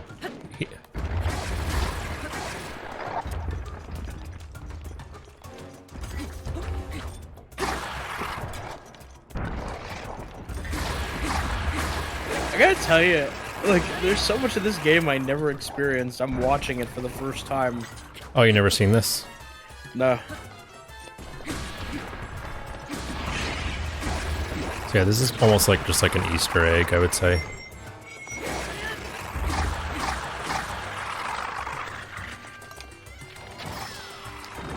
There we go. Hey, listen, Shin's still the most fragile part on the body. Oh yeah. Ask any Elden Ring boss. You just poke a dude's ankles for 5 minutes and just collapses into nothing, you know? Elden Ring be silly. Alright. There we go. We're the real hero now. Wow, the real hero. I never got the Hylian shield in this game. It's completely broken. Is it? Yes. Like, it is absurdly durable.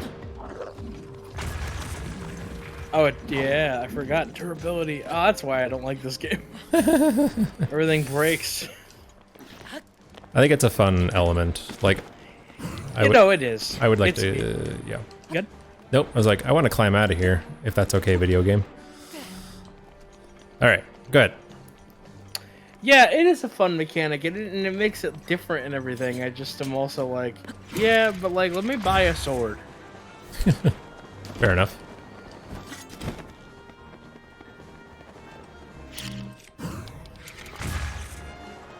Okay.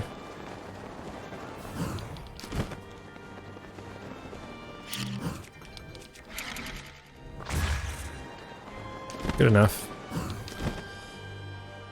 Just so I don't mess up my equips for the boss rush, we're gonna go ahead and get the stuff that I would normally get in a regular run. What's up, nerd? Thank you. Alright, so we need to get this bow for the final trick in the run, because the rest of it is just like playing the boss rush well. And it is called Spawn Snipe. Uh-oh.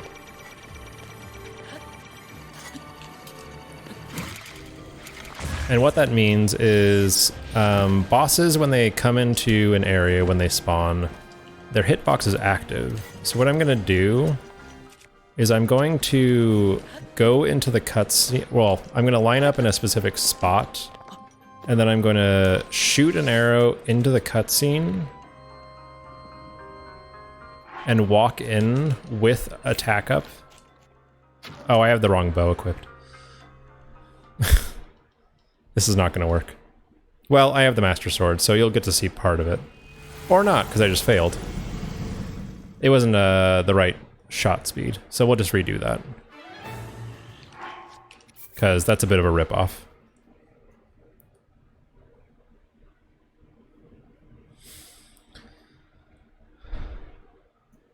Orcrist, a man of the people? Man of the people. A man of the me, or something. Alright, let's try that again. There you go. We equipped the bow.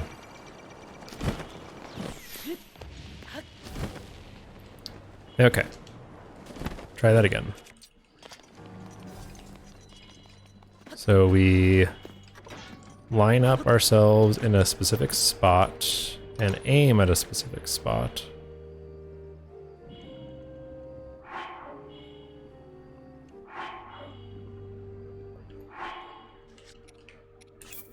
And then walk into the cutscene.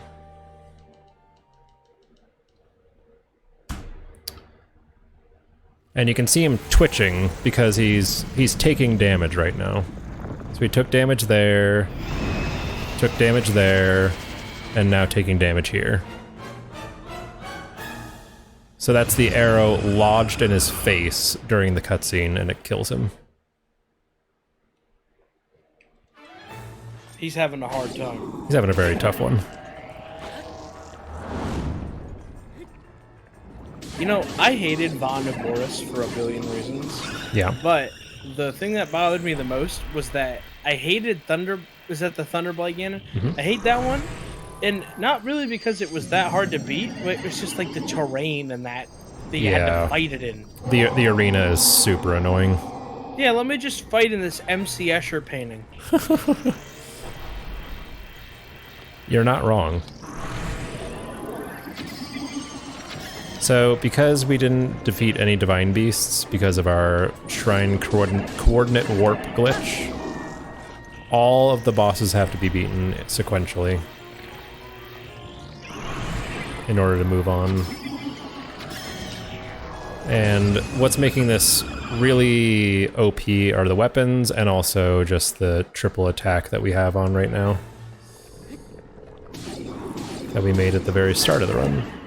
Well, not at the very start, like an hour and a half in.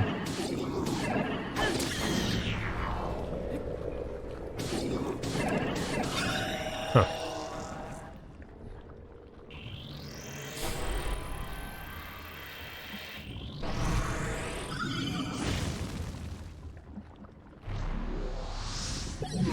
Alright. So now for this phase, all we gotta do is drop a bomb to wait for him, switch to this weapon.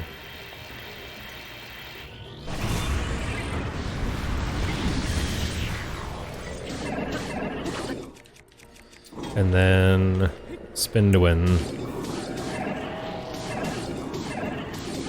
There we go. It was cool, right, Roxanne? Now here's your boy Thunderblight. We just break his shield,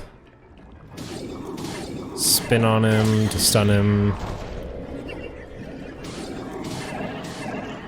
and end cycle 1 in no less than 10 seconds.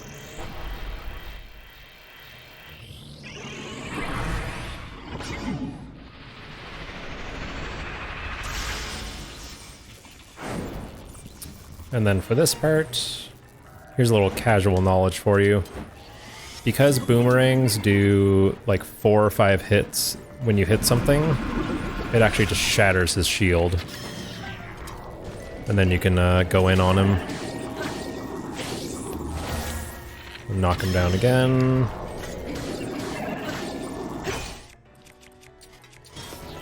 Finish him off. Alright. Now we move on to the clam. The big bad clam.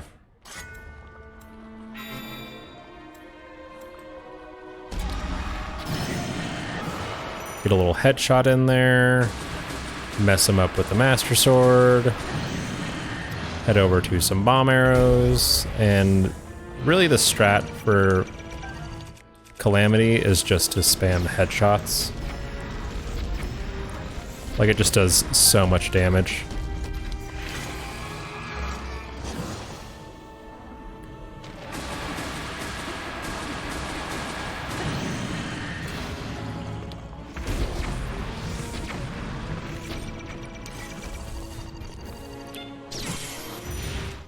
And do a little laser parry.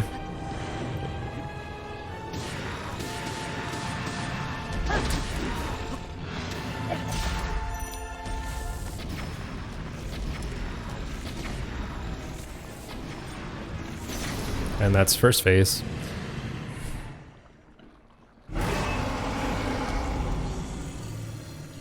And he's going to the wall because he's a dick. Okay.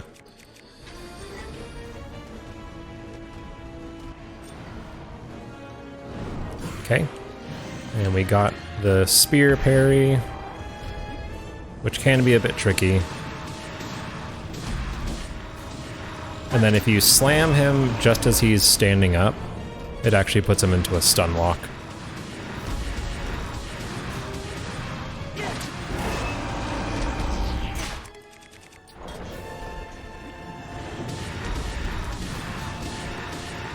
And kind of the visual cue of doing that is when he picks up his spear and puts it down, you wait like a second after.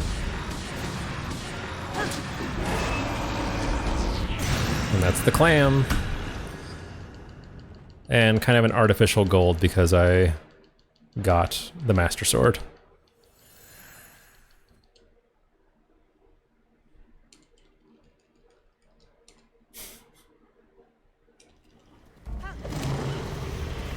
Okay. Now we're at the very end of the run. And this guy is essentially an auto-scroller.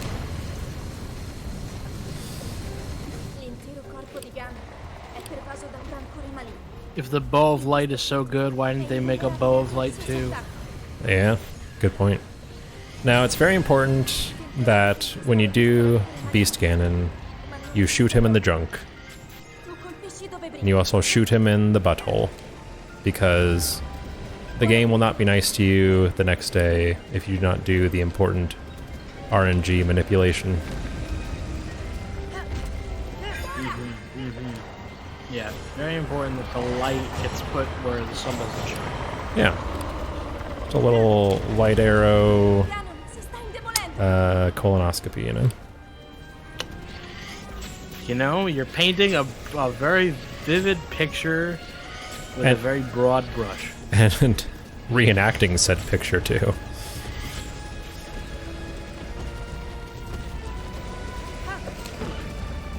And there's kind of a music audio cue here for when to, like, release the arrow. Oh, I missed it. Oh well. Just a bit early. Sometimes I deliver jokes that are a bit too deadpan.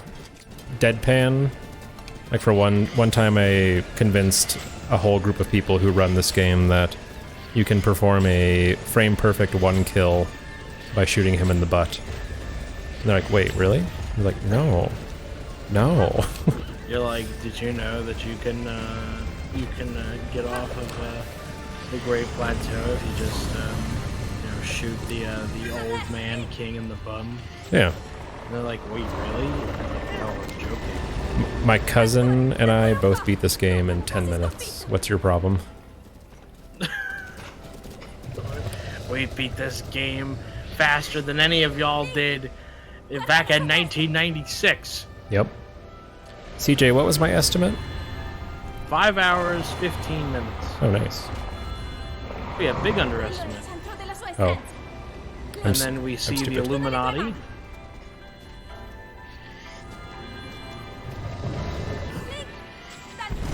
All right, 5:05:05. Oh, 5:05:05 on my clock. Hey. Nice. Well, GG. Thank you. We well, did have to take you out for a minute, so you know. Yeah, we did. But you know, tech issues are tech issues. It happens. Yeah. It's all good. Well, that's why our timer doesn't match. That's what I'm saying. But I'm happy with that. 10 minutes under estimate with marathon and other shenanigans is very respectable. So yeah, I have nothing else to say. My cat wants food and I need to use the bathroom. All right. Well, thank you so much, Orcris. We're glad that we finally got to do this run. You've submitted it before, and we're excited. We're glad that we finally got to do it. Thank you so much for the great showcase. Thank you to everyone who donated. We're now over $2,000 to start the third day, and we have a great